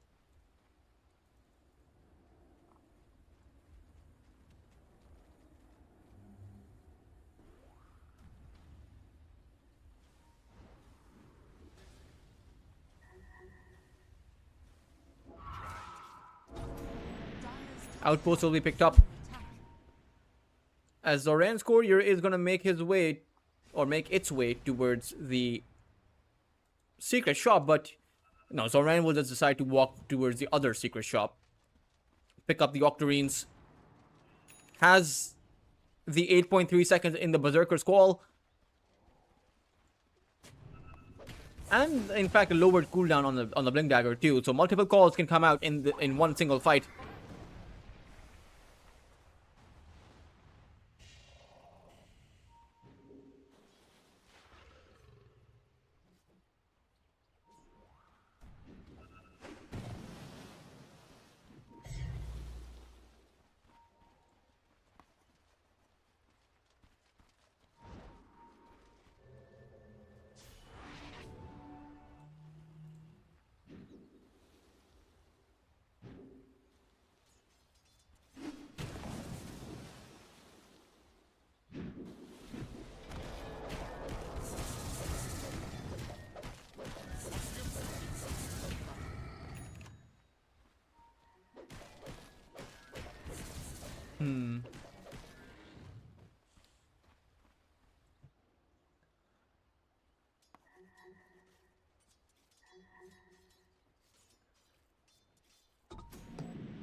They're still waiting.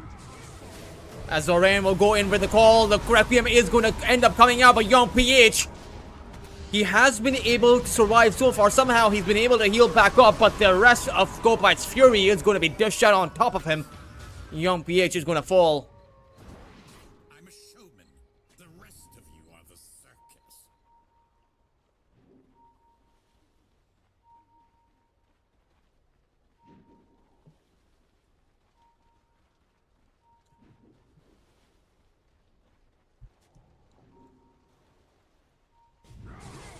Once again, there's another call. This should be an easier target to take down.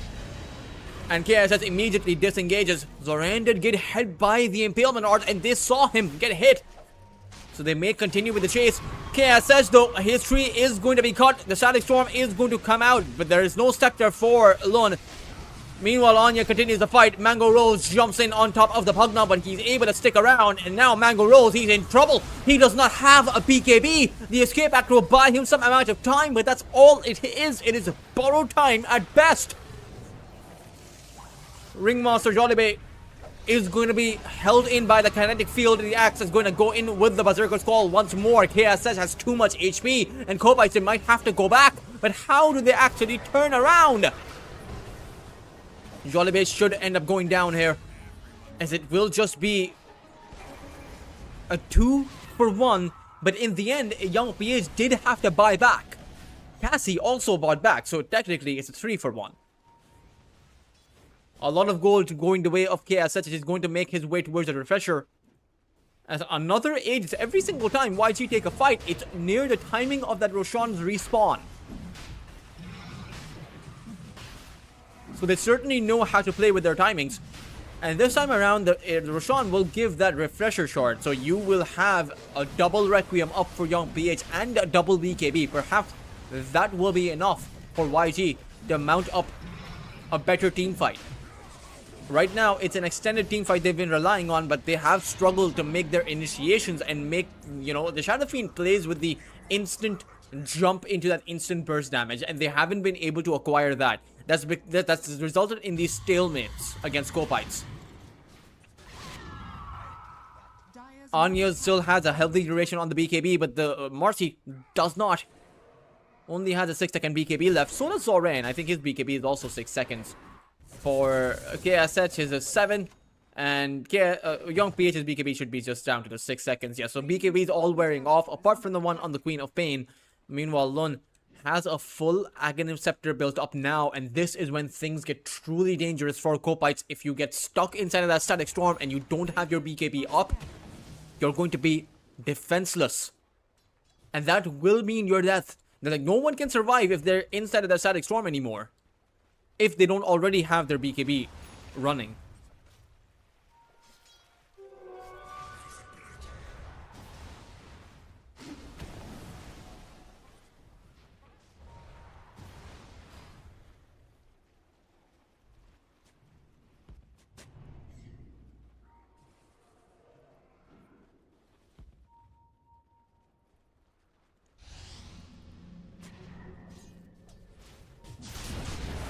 Hatchet goes in, instantly gets hexed up, though Skill Day is able to activate the BKB and just run on back. KSH has them inside of his Wukong, come on, and Mango Rose, he is a gunner.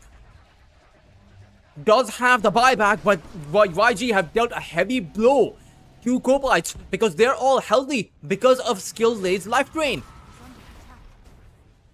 They have, or rather haven't given the refresher shard to Young PH. It's actually KSH who is going to be revealed, but will just stick around in those trees, leaving Young PH to dish out damage towards the barracks.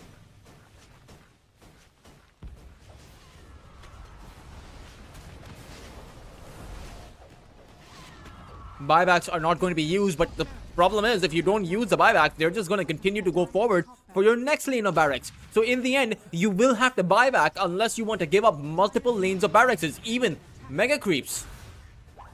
Young PH goes in for the hex. They glimpse him back. Zoran goes in for the call.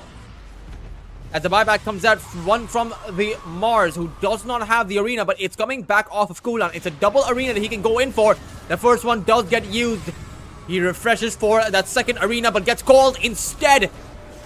The Requiem comes out on top of a Hatchet. Mars is going to go for a dieback, and he's down for about 120 seconds. YG, they have the ultimate advantage right now because they haven't lost a single hero. Even the Aegis is still up for Young PH.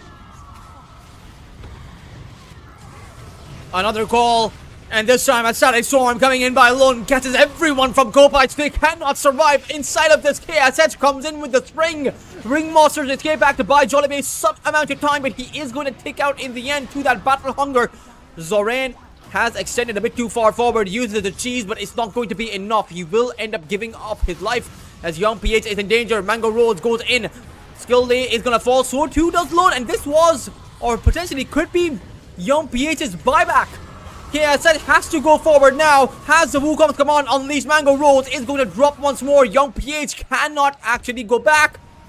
He is going to get taken out down for about 120 seconds as KSH's teleport may have been stopped, but he did take Jollibee down. Can they actually get KSH down? The buyback comes out from Jollibee. As Cassie goes in for the Snapfire Cookie, they should be able to take KSH. He does have a buyback, but the rest of his team, apart from Lun, do not. And if I were Kobites, I would immediately buy back on your Marcy and just go for as many of these barracks, or even the tier 4s right now. Because there's no Shadow Fiend for 90 seconds, there's no Axe for about 40. But Kobites are holding it. They're not going for the immediate buyback. I think they're going to go for the outpost so that the rest of their team can teleport in. Radiant structures are fortified.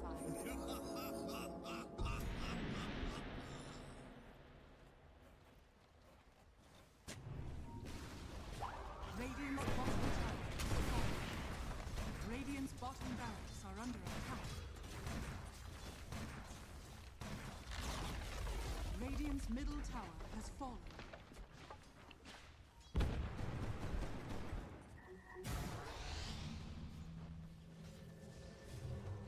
Radiant's middle tower is under attack. Queen of Pain jumps forward with the Shiva's Guard. Sonic Wave gets thrown out on towards Lun.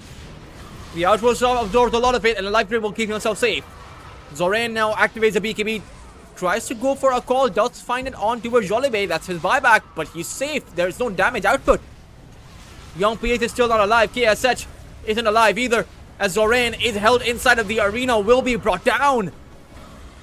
Radiant's bottom barracks are under They don't want to use Young, or rather, they don't want to use KSH's buyback, but they are going to give up at least 2 lanes of barracks. Radiant's middle tower is under attack.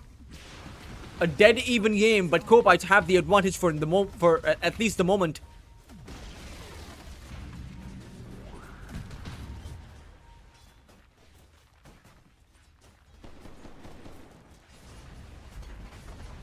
Radiant's middle barracks has fallen.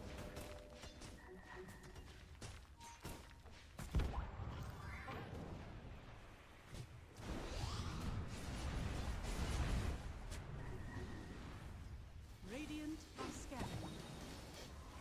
Radiant's middle barracks are under attack. Feel younger already. Kobites will go back, respecting the possibility of YG to fight with multiple lives here, because KSH has 2.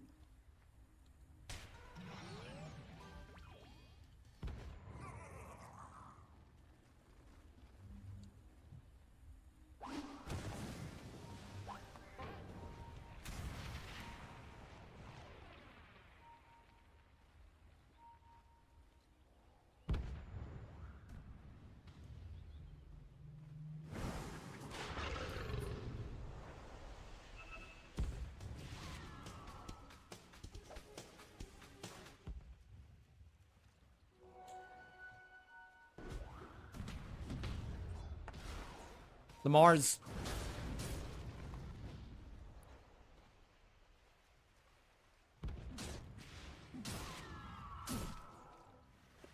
Going to be safe for now.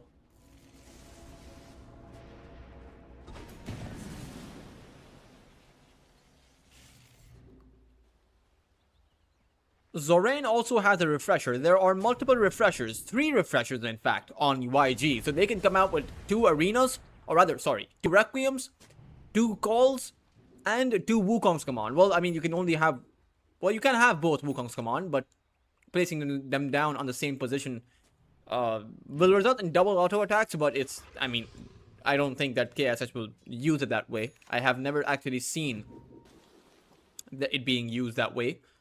Radiant are scanning. Roshan may respawn pretty soon. We'll see how much of a timer it is.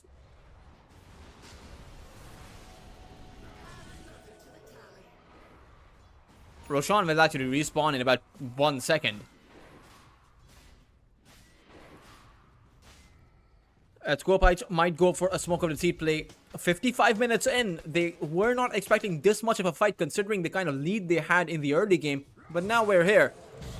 Zoran is going to be spotted out, though they will catch this axe. Meanwhile, another arena comes out. The Mortimers come flying out, raining down hellfire on top of YG as they buy back on the axe. It's Mango Rose who gets caught though towards the side, inside of the triangle, isolated and brought down. Wheel of Wonder goes out, but KSS is able to activate his BKB and go to work on the Ringmaster. Another Hex found on the Queen of Pain is a Snapfire. Cassie, who has to be taken down. Zoran goes in for another call, and it will be YG who will come out on top of this team fight.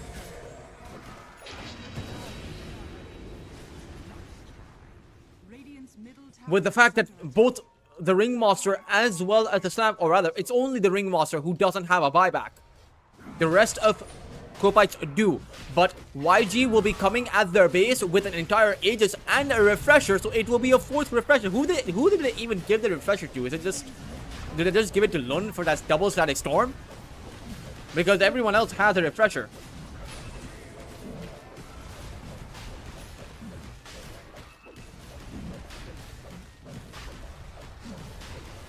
Aegis will be picked up. It'll be on Zoran as he does not have a buyback.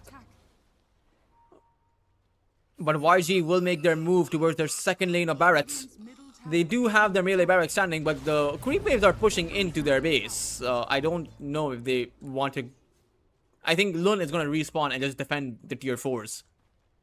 Dire's middle barracks are under attack. YG want to secure the outpost so that Lun can actually join them for the siege. Every spell has come off of cooldown, but there are no refreshers for both sides. Dire's middle barracks are under attack. PH is going to be initiated upon. The life drain is not enough. Zoran goes in for the call, but the hatchet goes in with the arena. The Axe has lost his first life. All the meanwhile, the Wukong's command still doing massive amounts of work. It's Mango Rose who will end up falling. Both of them do have a buyback. So does Young PH if he wants to make his re-entry. Yeah, such. There's a refresher shard from Lun, but they can't give it to anyone who has a refresher orb because it doesn't. They don't stack. Middle tower is under attack.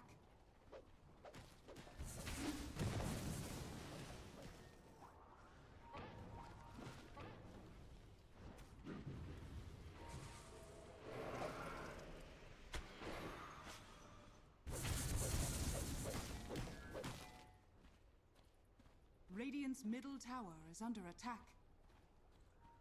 Axe is going to go back.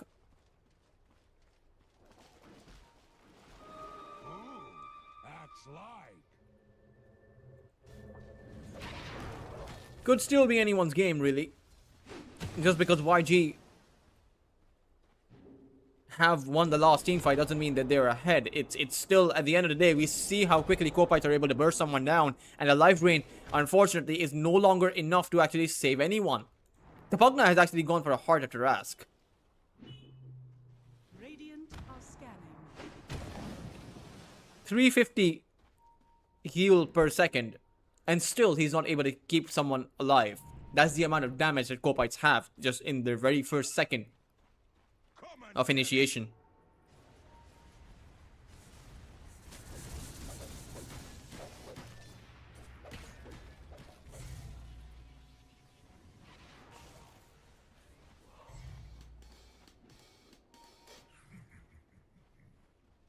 I'm a showman.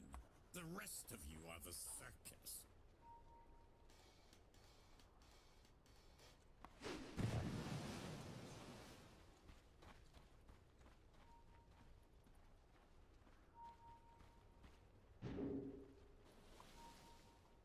Dire's middle barracks are under attack.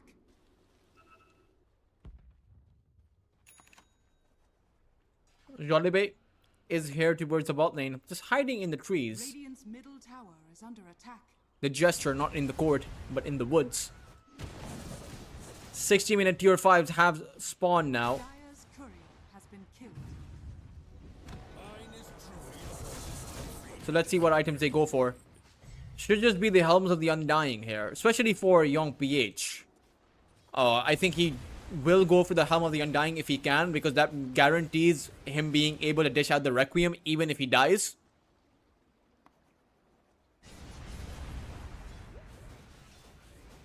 Dire's courier has been killed.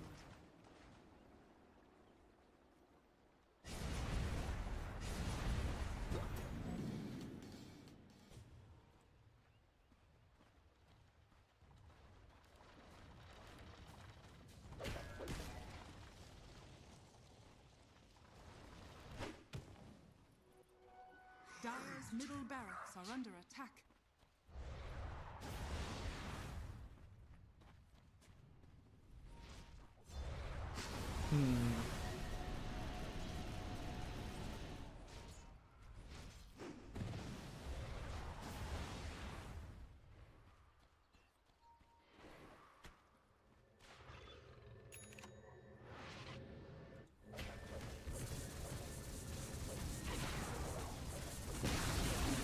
Radiant's top tower has fallen.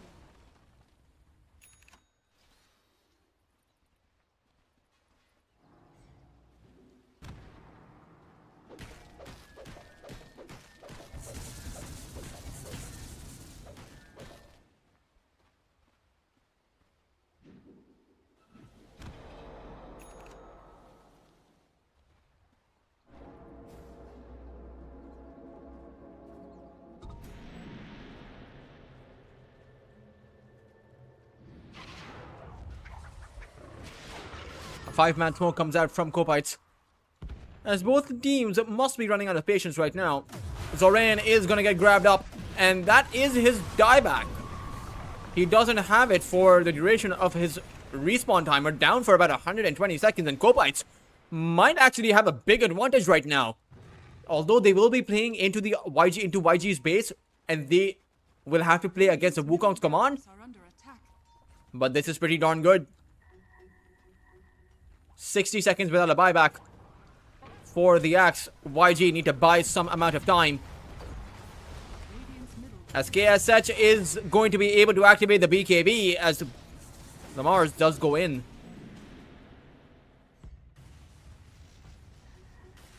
Kopai, surely they're not going to go back, right? Because they know that there's no Axe. Now, they might not have kept a calculation of the timing on that buyback cooldown, so they may not know if the Axe has it or not, because we are, 5 minutes past his cooldown timer. Boogie is still in the base.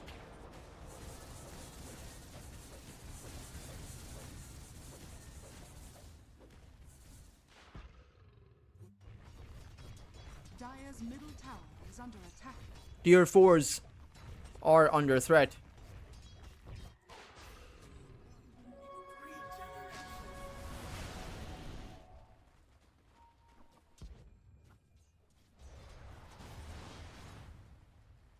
Dire's middle tower is under attack.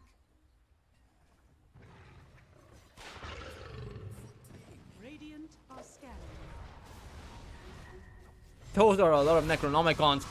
As Skill Lay was gone on, but it was a bait. Lun throws out the Static Storm. KSS goes in, and Zoran has bought back. They will be able to take Mango Rose down, but he does have the Helm of the Undying. Another Requiem thrown out on top of Jolibe, who is still alive.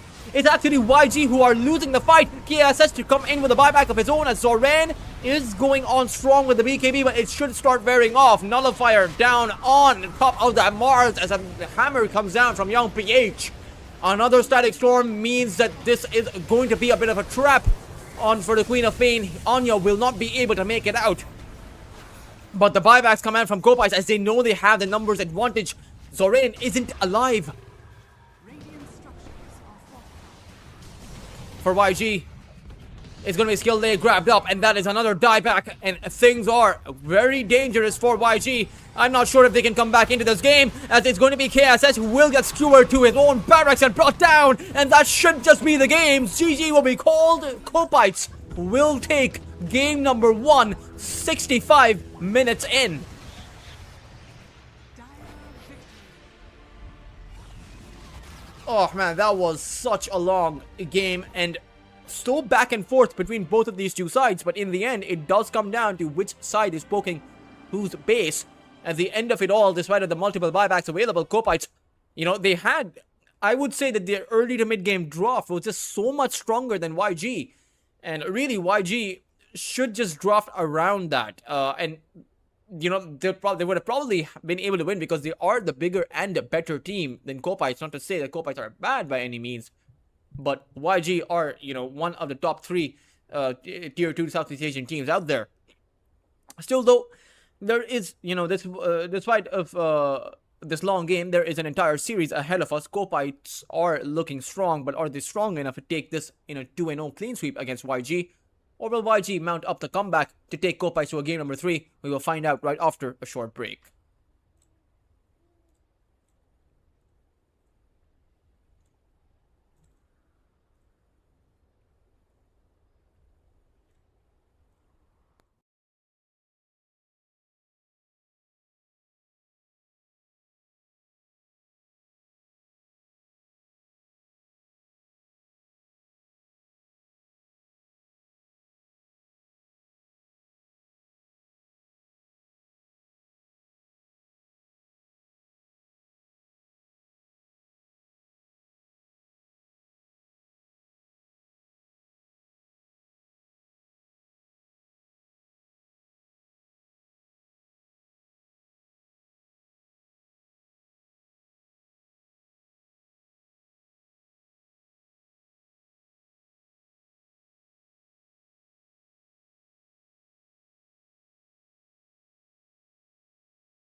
Hey guys, welcome back to the current station Lunar Snake Trophy Season 5. In the second best of 3 for today, as we had a 65-minute game between both of these two sides, Scopites versus YG. And even though it seemed like YG at times were coming out ahead, Scopites had the perfect response.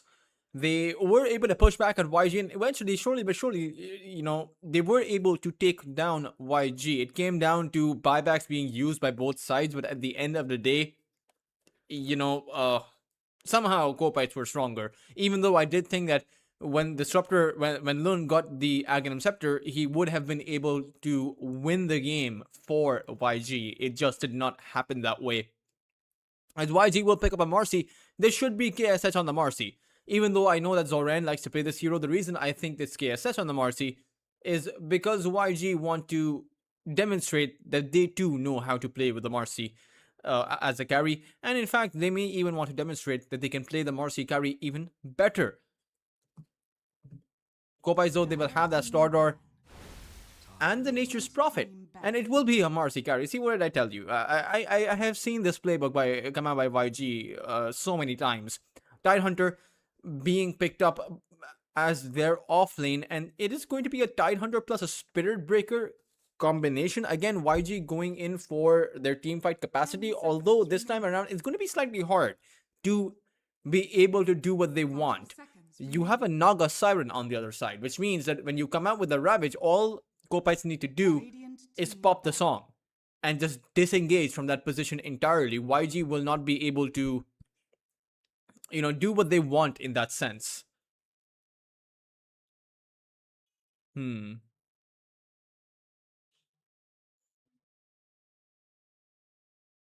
seconds remaining.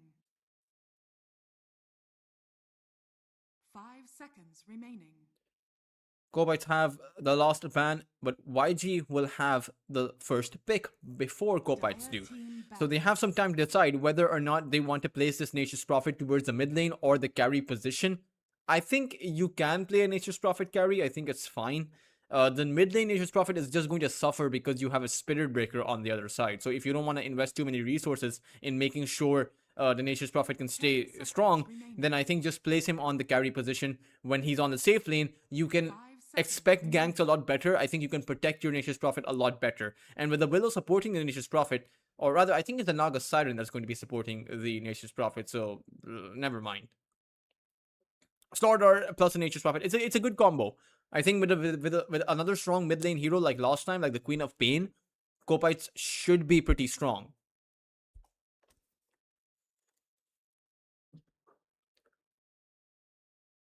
YG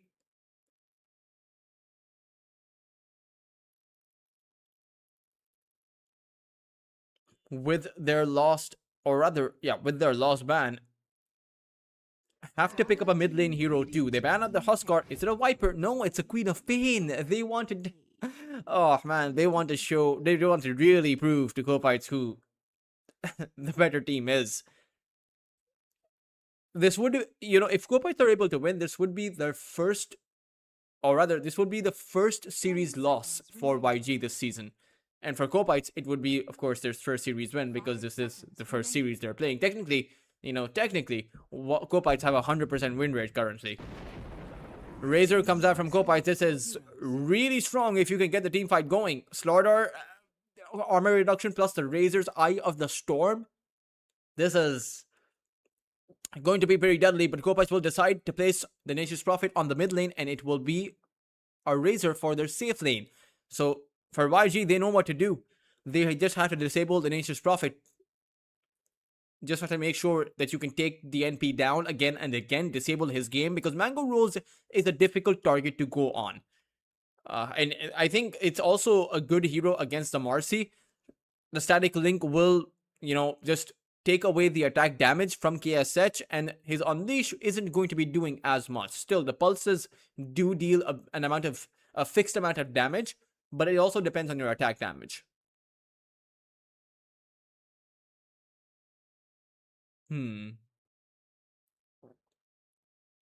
I think that both drafts are pretty much even. It just depends if Scopites are able to disengage.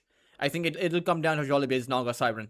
And it will come down to YG on whether or not they can stop the Naga Siren from being able to use the song. And they have a good hero for that, the Queen of Pain. When you have the shard, you can just blink on top of the Naga Siren as she's channeling her song and disable the song entirely and keep the team fight going. But it's a risky blink in because then young PH is going to be vulnerable. So we'll see how the team fights actually take place, because they were pretty much even in that last game, and Kopites did show that they can come out with a better initiation.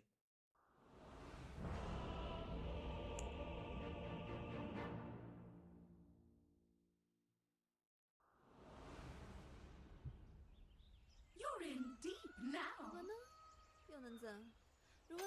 Half funds will be thrown out as Jollibee will tip Lun. Support sipping each other, but it's the half funds that are more important.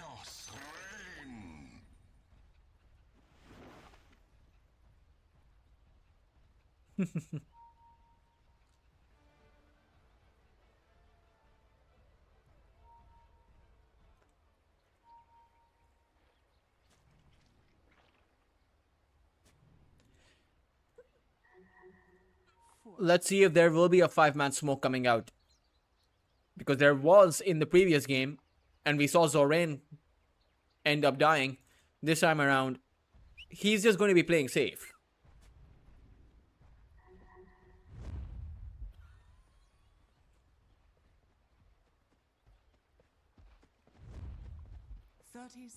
Or rather, no, YG will never play safe. They're going to go for a 5-man smoke. Or rather, no, it's actually, yeah, so it is YG with the smoke. I saw Zoran and I thought he was on the other side, but no. It's a 5-man smoke. They're waiting for the bottom lane, for the bot bounty rune, as they do have an observer ward here, so they will be able to catch someone coming.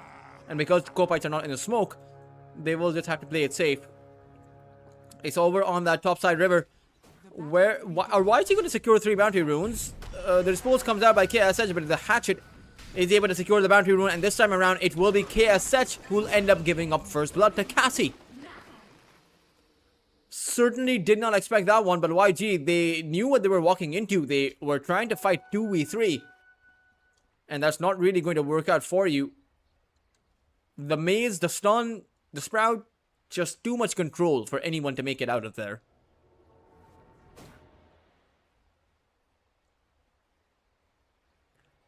This is a pretty good lane. Now, the Marcy is good against the Slardar, but you do have the maze from Cassie. And the Marcy can't actually take Cassie down that easily as long as you have the Shadow Realm available. I think the Shadow Realm is perhaps one of the best spells against KSH just to be able to survive. It's the best defensive spell against KSH. On the Marcy, of course.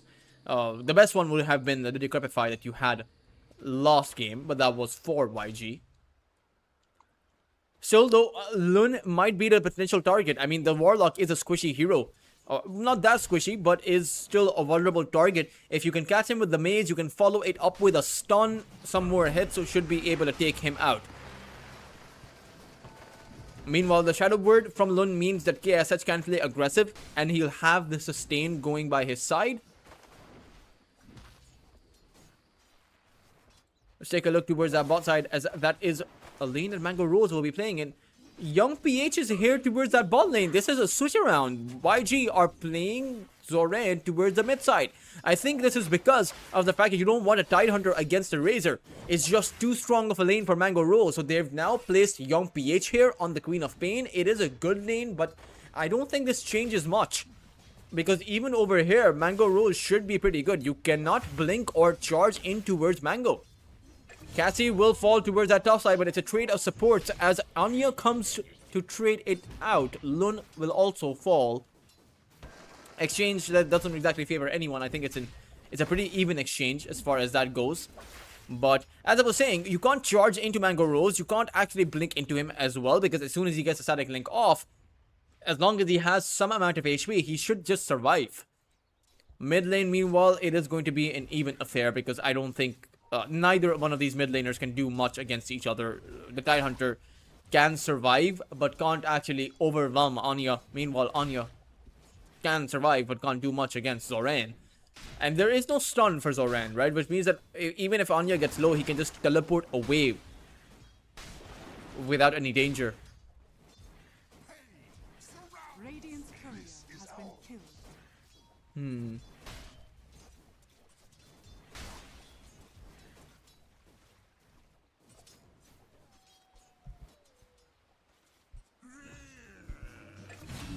Skill Lay falls towards that bot lane. Mango Rose able to pick up a kill. As this is the danger of playing this lane. Even though you did switch Young PH here, it doesn't exactly bode too well for the Queen of Pain or the Spirit Breaker. I think once again the lanes for Kopites are a lot stronger. Though their mid-game transition isn't as strong as it was in the previous game, where they just came in with some overwhelming amount of damage. This time around, it's pretty much even Steven.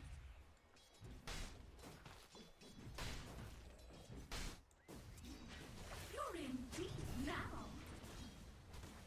Hmm.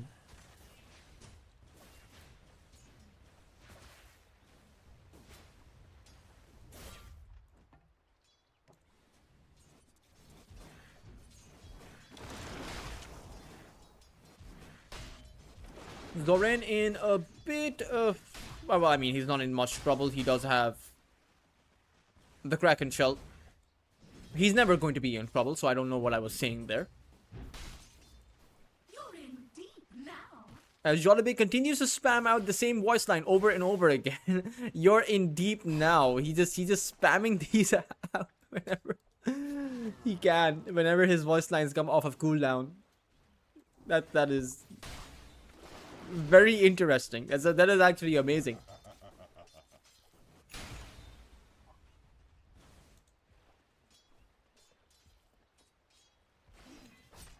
Dire's courier has been killed.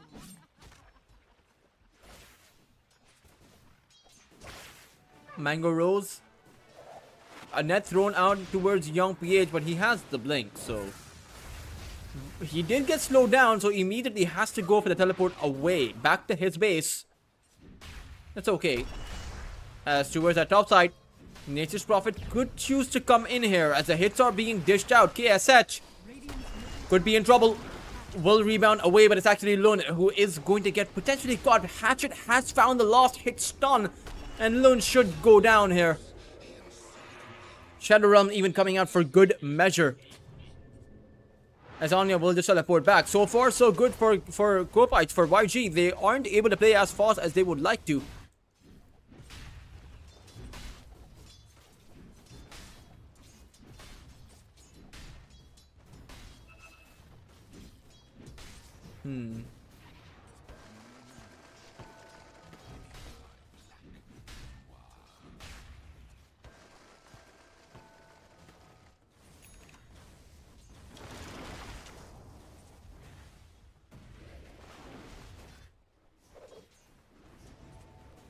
You're in deep now. You're in deep now. Let's see.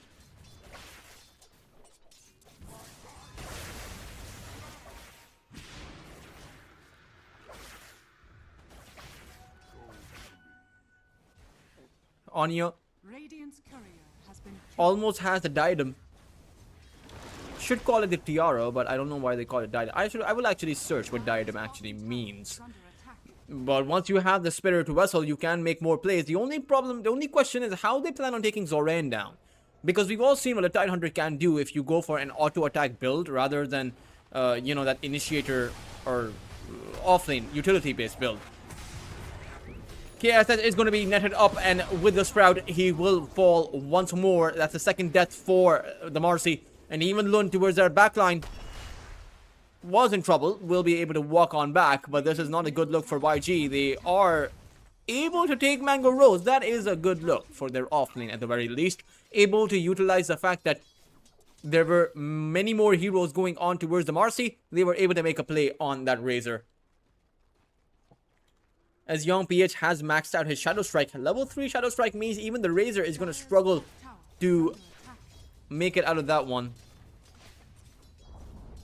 Dire's top tower has But they're able to take a very early tier 1 tower from the side of Kopites.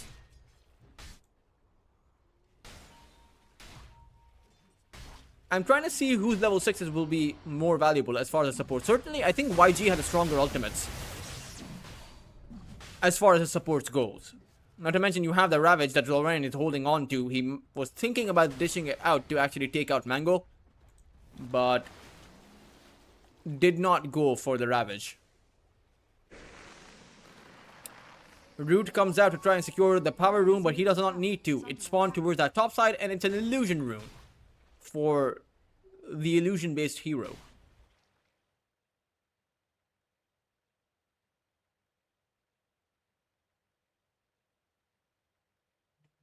There will be a bit of a pause.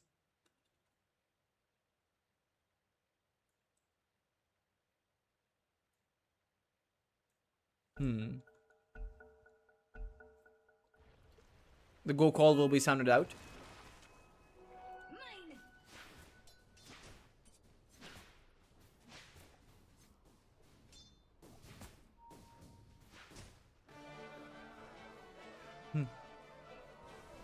Radiant's bottom tower is under attack.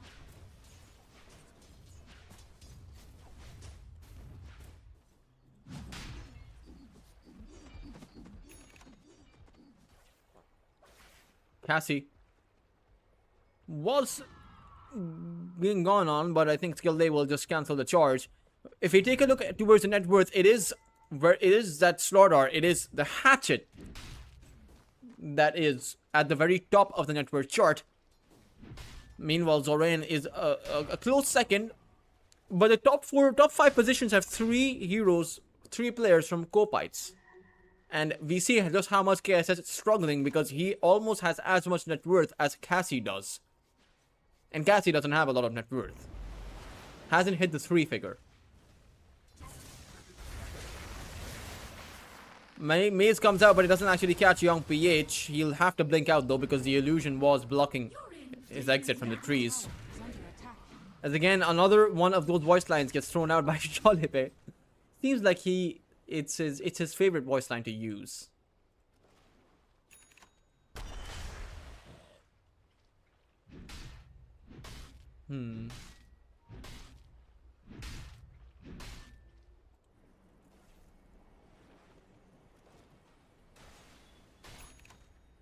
Dire are scanning.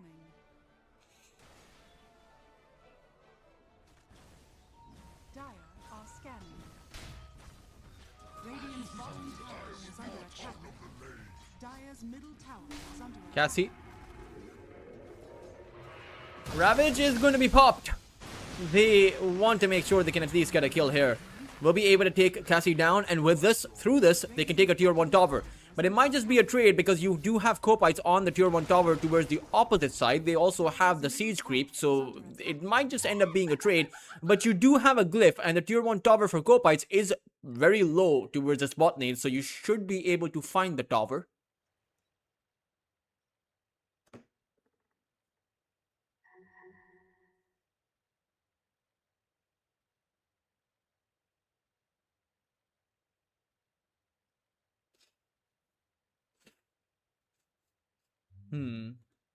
Another pause, as there might be some infrastructure issues. I don't really blame the team for that one, or any of the teams for that one. And I don't think I've ever blamed any team for anything that happens outside of their control.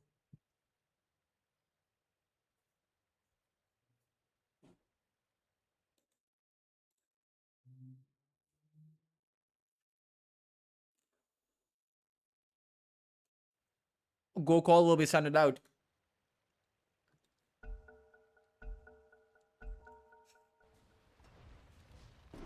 As Anya is in trouble, KSH though he can't close the distance. Sprout goes out, and a vessel also planted down on towards KSH, who activates the unleash.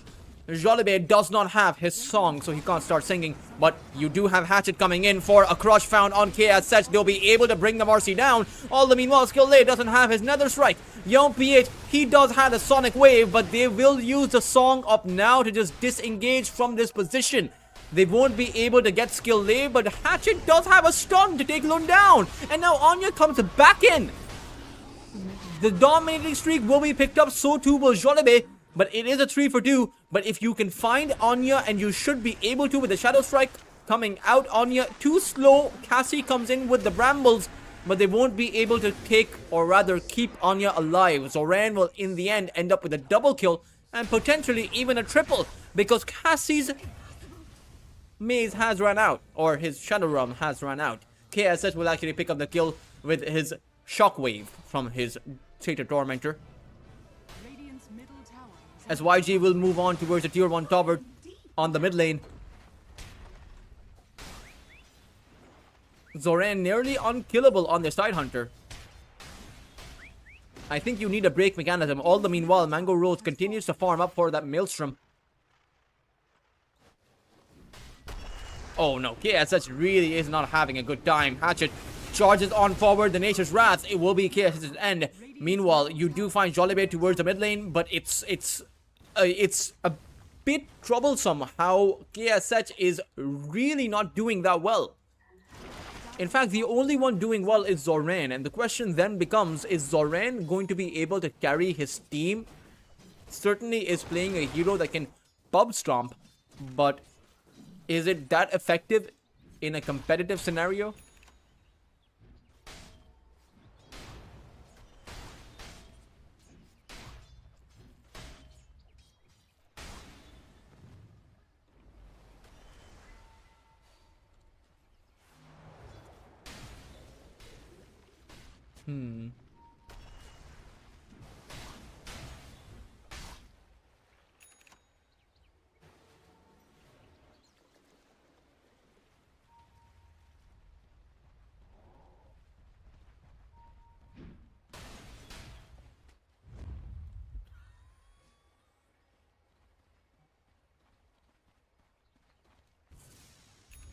The seeds of fortune.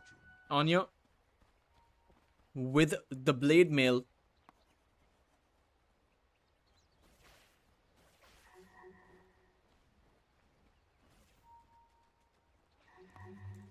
They see the Queen of Pain, but how do you possibly take the Queen of Pain down? There's not enough control here. You need multiple disables. You need your Slardar to come in with the Blink Dagger that he has, but isn't actually making a move. They're allowing Zoran to farm up right in front of them. As Anya will come in with the Sprout, Jollibee will use the net, drag Zoran back, but how do you get the skill without bringing in the Slardar or your Razor? I think it's just a bit of poke and prod, just a bit of pushback that they want against Zoran, who will be able to pick up a Haste Rune and make his way towards that top side where you do have Mr. Hatchet. scanning. Slardar might just end up going down here. He will see the Queen of Pain, so let's see if he's quick on his blink. Will be able to blink away.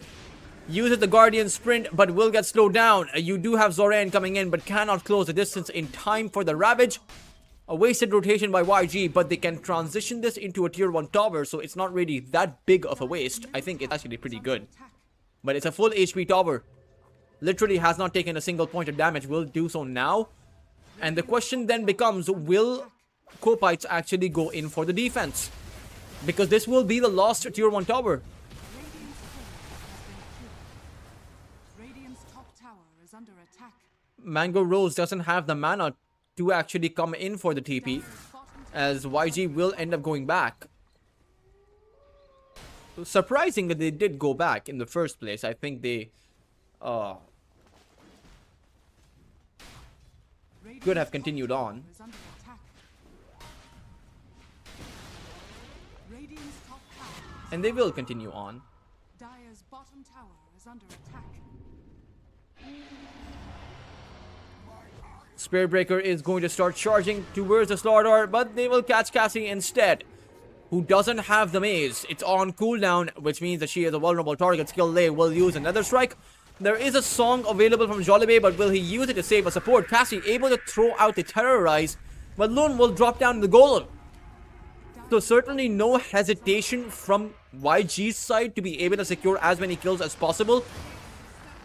But a significant amount of hesitation from Jollibee. Decided that the 160-second cooldown song is not worth it to be used to save a support. You're in deep now.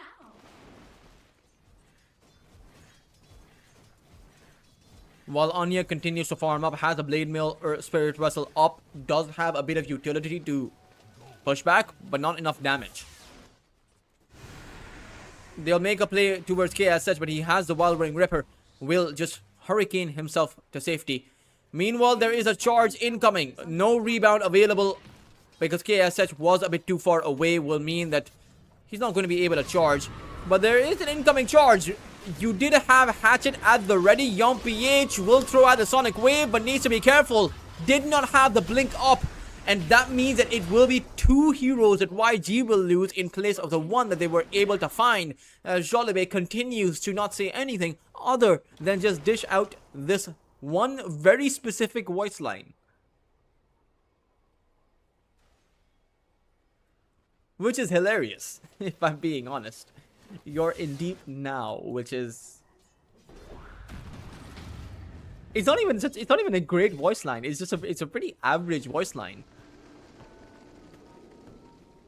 Dire are scanning.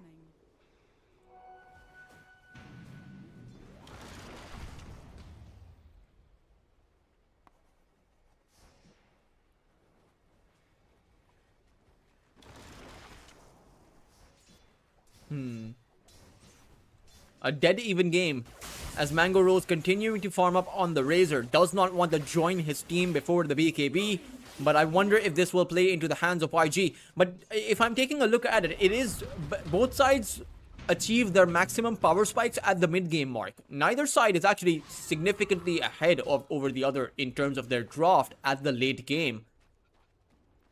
Except maybe the Nature's Prophet is stronger than everyone else on YG. But the Tidehunter should be able to match what Kopites bring in the late game. Or even in the mid to late game. Ooh, wow. A very deep Observer Ward planted down by Skillday. Extremely deep. Right outside of the tier 2, rather the tier 3 and the tier 2. In between of the 2 tiers of towers on the mid lane. Middle tower is under attack.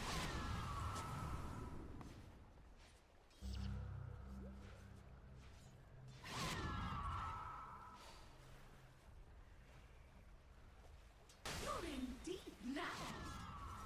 You're in deep now.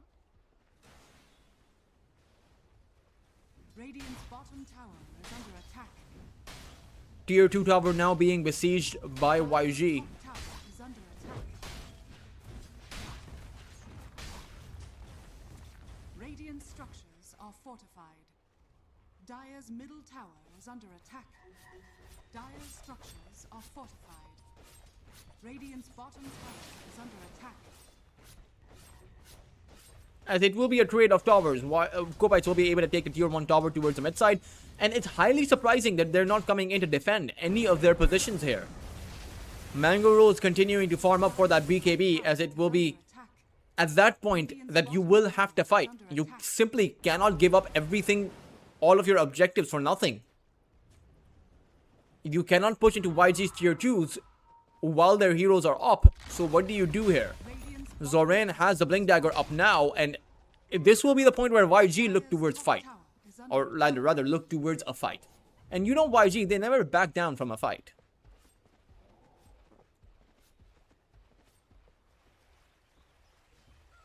Radiant's bottom tower is under attack.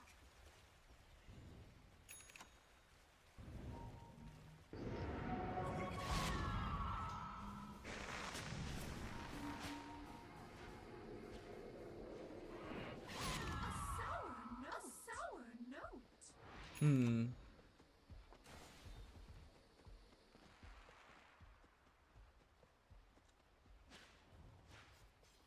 Radiant's courier has been killed.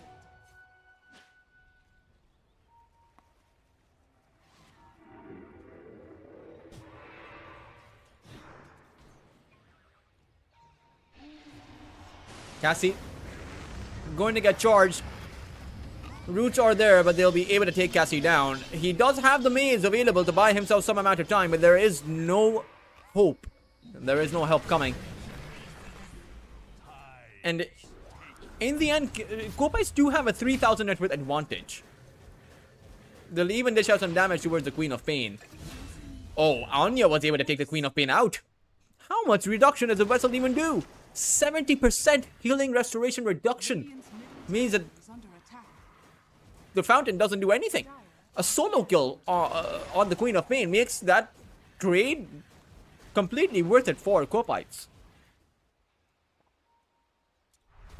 As Roshan is the target for Mango Rose, is this enough of a threat to actually go for a contest, or does he want to let this go by as well?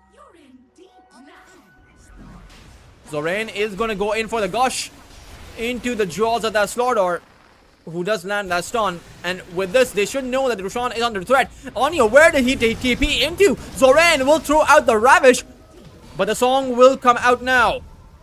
Anya should be able to teleport on back, but they want to disable that song and want to continue on fighting. It will be KSS to drop down first, and even Zoran is going to end up melting. For YG, this is a disaster, as they might end up losing skill lay as well. 3 heroes falling, and even the 4th in danger.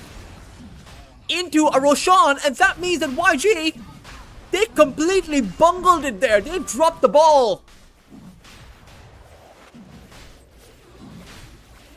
Oh, that was a huge loss, and for Kopites to recognize that they can break away the song and still continue to fight and will come out ahead.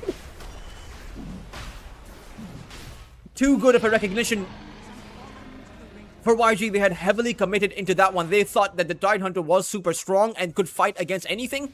And even Anya, I thought his blink, or rather his teleport in, was in a very dubious position. But turns out they calculated it down to a T and were just able to outmaneuver YG very heavily.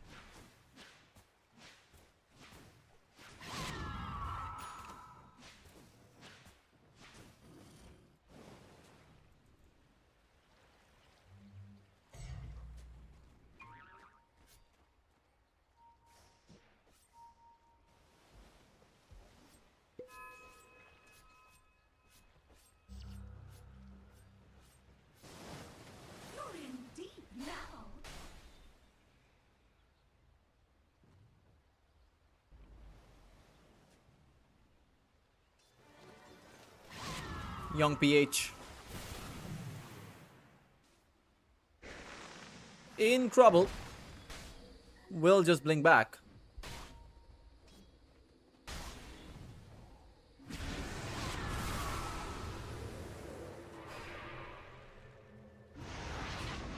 Cassie once again to get caught. This will be the 6th death for the Willow there, but they actually make a play towards the Queen of Pain, who will be traded once more. Every single time the Cassie falls, Young PH dies.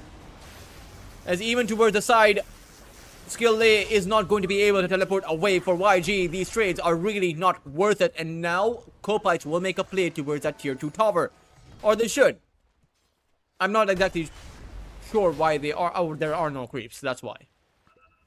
That is a good reason not to make a play towards a tier 2 tower. There's a lone creep fighting for his life from YG.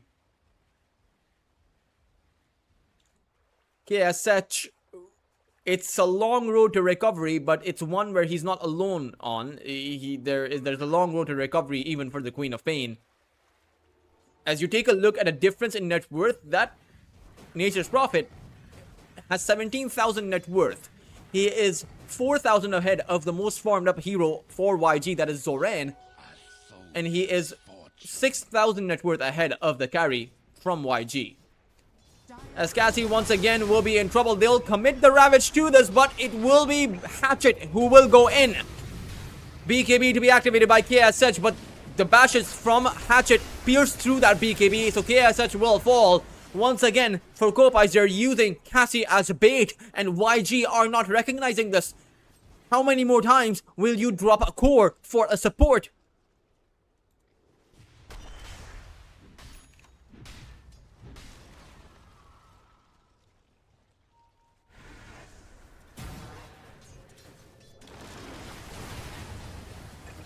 Oh, the Nature's Wrath.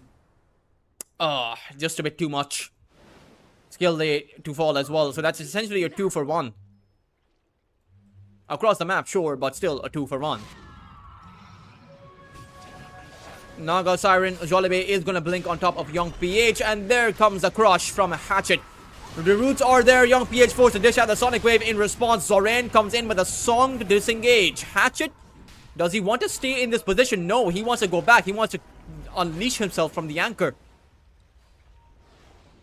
Meanwhile, you do have Anya towards the side there, waiting to create a setup for Mango Rose to go on in. No Ravage available, as the charge does knock Anya a bit, but it's still YG who are losing the fight. A root or a net found from Jolibé on Zoran will mean the end of that Tidehunter, as all 3 cores from YG will lose their lives. An 18,000 lead up for Copites. And even Lun will end up falling. 19,000. Dire's bottom tower is under attack. As you notice how... okay, no, Jolibé is still dishing out... Oh, man. I really, I hope I get to ask Jolibé what the deal is with with this voice line. Dire's Why he's in love with it. attack.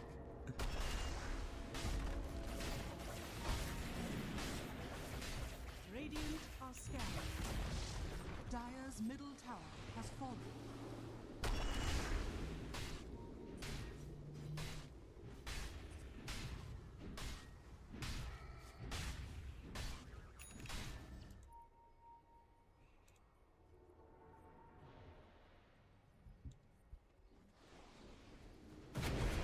Cassie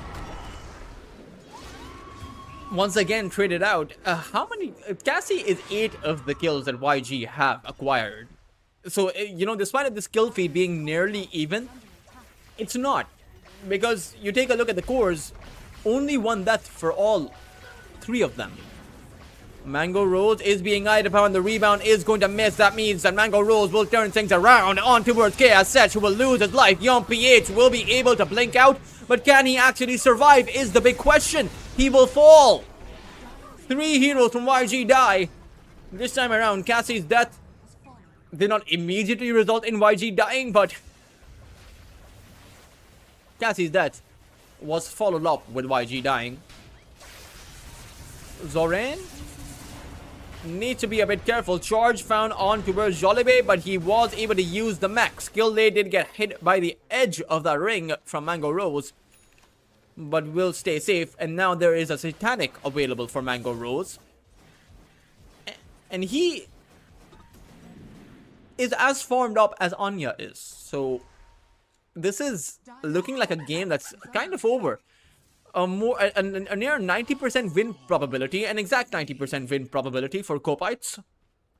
As you take a look at how it spiraled all out of control at around the 20-minute mark, 22-minute mark. It just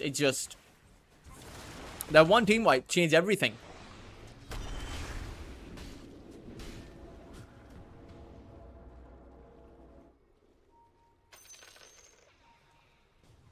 You're in deep now. You're in deep now.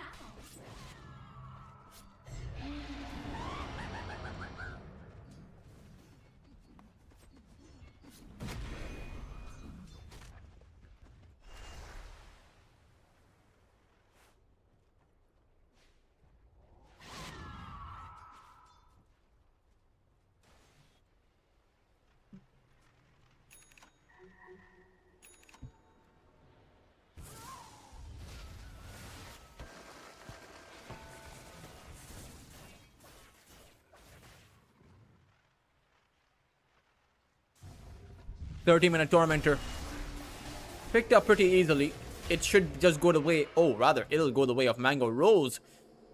Increasing the cost range of that static link. And also the slow... Oh man, it is a massive power spike for him. Not a massive one, but it's pretty big. All 5 heroes actually have a shard up for Copites. In contrast, not a single hero apart from the Tidehunter has a shard up for YG. As it's a charge on Hatchet. The teleport is going to come in from the Nature's Prophet too. And Skill Lay, he cannot defend his Queen of Pain. In the end, it will be a sacrifice as the Queen of Pain does manage to blink out. Anya will teleport back too, is making his Silver Edge, so they'll be able to deal with Zoran Dire's top much tower more is under easily attack. once he has that. Hatchet needs to blink away, but is going to get caught. This is a pretty good kill that they'll be able to find. 4 heroes on top of the Slaughter. There's no way that he should be able to escape. The anchor is going to slow him down to a halt, as young PH will be able to find the kill. But the rest of Kopites are moving in. Teleports out in fear from YG. You don't normally see them afraid, but here they are running with tails between their legs.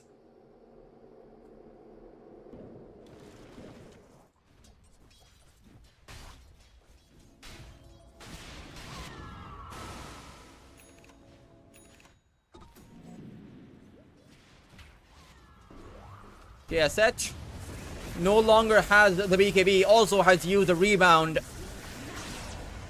As Jollibee is just going to stand on the side and dish out those voice lines that he loves to spam out. Dire's top tower is under attack.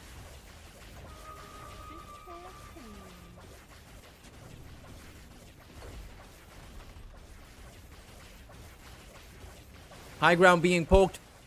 But it's actually a fight towards that river. Cassie has once again fallen. Anya is there with the Nature's Prophet. We'll just use the Shadow Walk.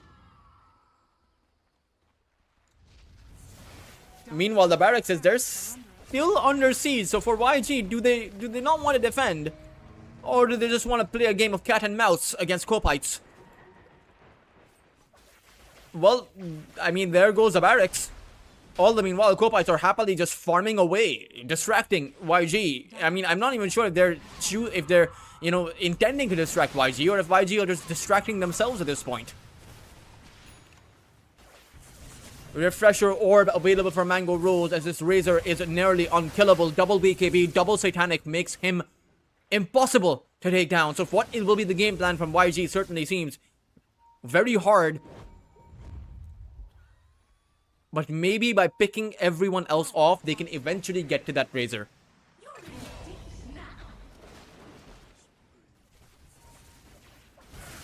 Zoran wants to go in with a Ravage on top of the Razor. Sonic Wave, everything being dished out, and they will be able to take Mango Rose down.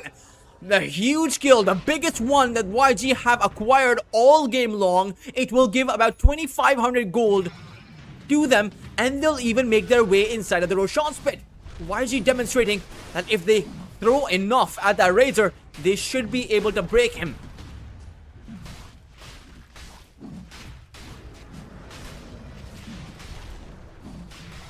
A near 3,000 lead, or rather near 3,000 gold going the way of YG. There's still, you know, a long way to go before you can get the lead. One could argue that they might finish the game before they ever acquire the lead in this scenario. Hatchet will blink away as Roshan will be picked up. YACHE will grab the Aegis. The only problem is you're playing with a Ravage, so you're playing around a 140-second cooldown. So eventually, Kopites will be playing around that cooldown. As Anya almost level 25.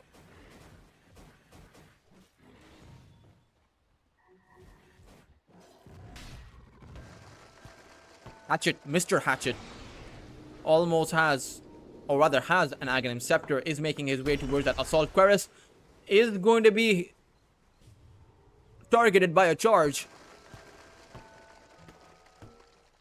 But the charge is going to be cancelled. You always have to be wary. When you're charging into anyone, Anya can teleport to support them. That makes each one of these charges risky. Particularly because you need more heroes to charge in with.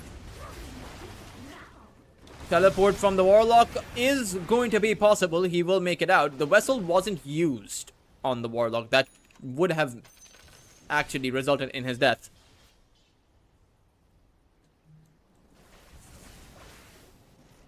Mango Rose hits his level 25. Should just go for the static link steal. And now that you steal the attack speed too, YACHE is the only one that can actually dish out the hits, because the Unleash results in max attack speed.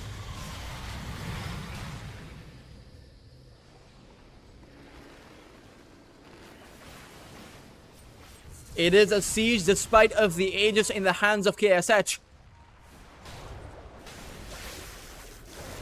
Mango Rose now stealing all of the damage, all of the attack speed away from Zoran, who will die without being able to make it out of that sprout.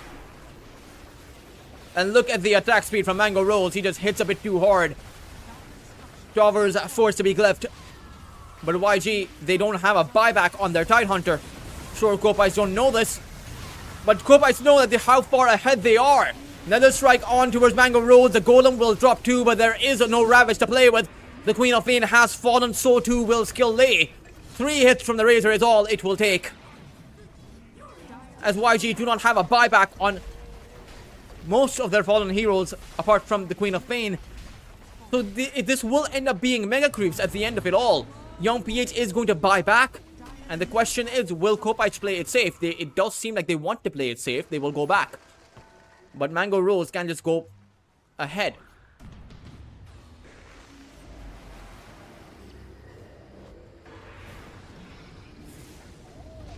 Mango Rose, surely they're not going to die right outside that fountain. KSH is the one who is going to get grabbed up though. Will lose that Aegis. Tidehunter respawning in about 3 seconds. Can he come back in time for that Ravage? KSH taking in. The heat will end up falling. He does have a buyback, so he'll come back into it, but the song comes out. Anya can just teleport on back and make his way for that counter initiation. He has a teleportation available, and for YG, they are on their last legs, but Mango Rose almost very low, but activates that refresher, fights back with that Satanic as KSH falls, and GG is going to be called. YG, who came into this undefeated in the current season against most of the better teams out there in Southeast Asia, will lose to Kopites, who not only fought long and hard in a 65-minute game 1, dominated, stopped YG in the second game. 39,000 net worth, 38 minutes in. I haven't seen YG lose this hard against a team in a very long time, but for Kopites, they truly deserve a pat on their backs for getting this job done. And I wonder if they are able to defeat YG like this, what is in store for us when Kopites play against some of the other teams out there, and for every other team that potentially is going to research Kopites as they go against them and take a look at the series. I wonder if they're going to shiver in fear. Great games coming out for today. Even the first series went pretty far, went pretty back and forth. That's always what I like to see, you know, just back and forth, team fight oriented Dota. For now, though, this is going to be it, guys. We will resume with Lunar Snake Trophy Season 5 tomorrow, as we have one best of 3 planned for you. I will be signing out now. Do make sure to tune on in tomorrow, as I will tell you which match we actually have lined up.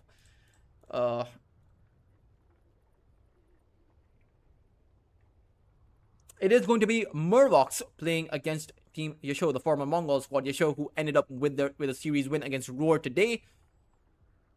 So let's see what lies in store tomorrow. For now, this is going to be it. Do make sure to tune on in, and this is going to be goodbye for 24 hours, for a day.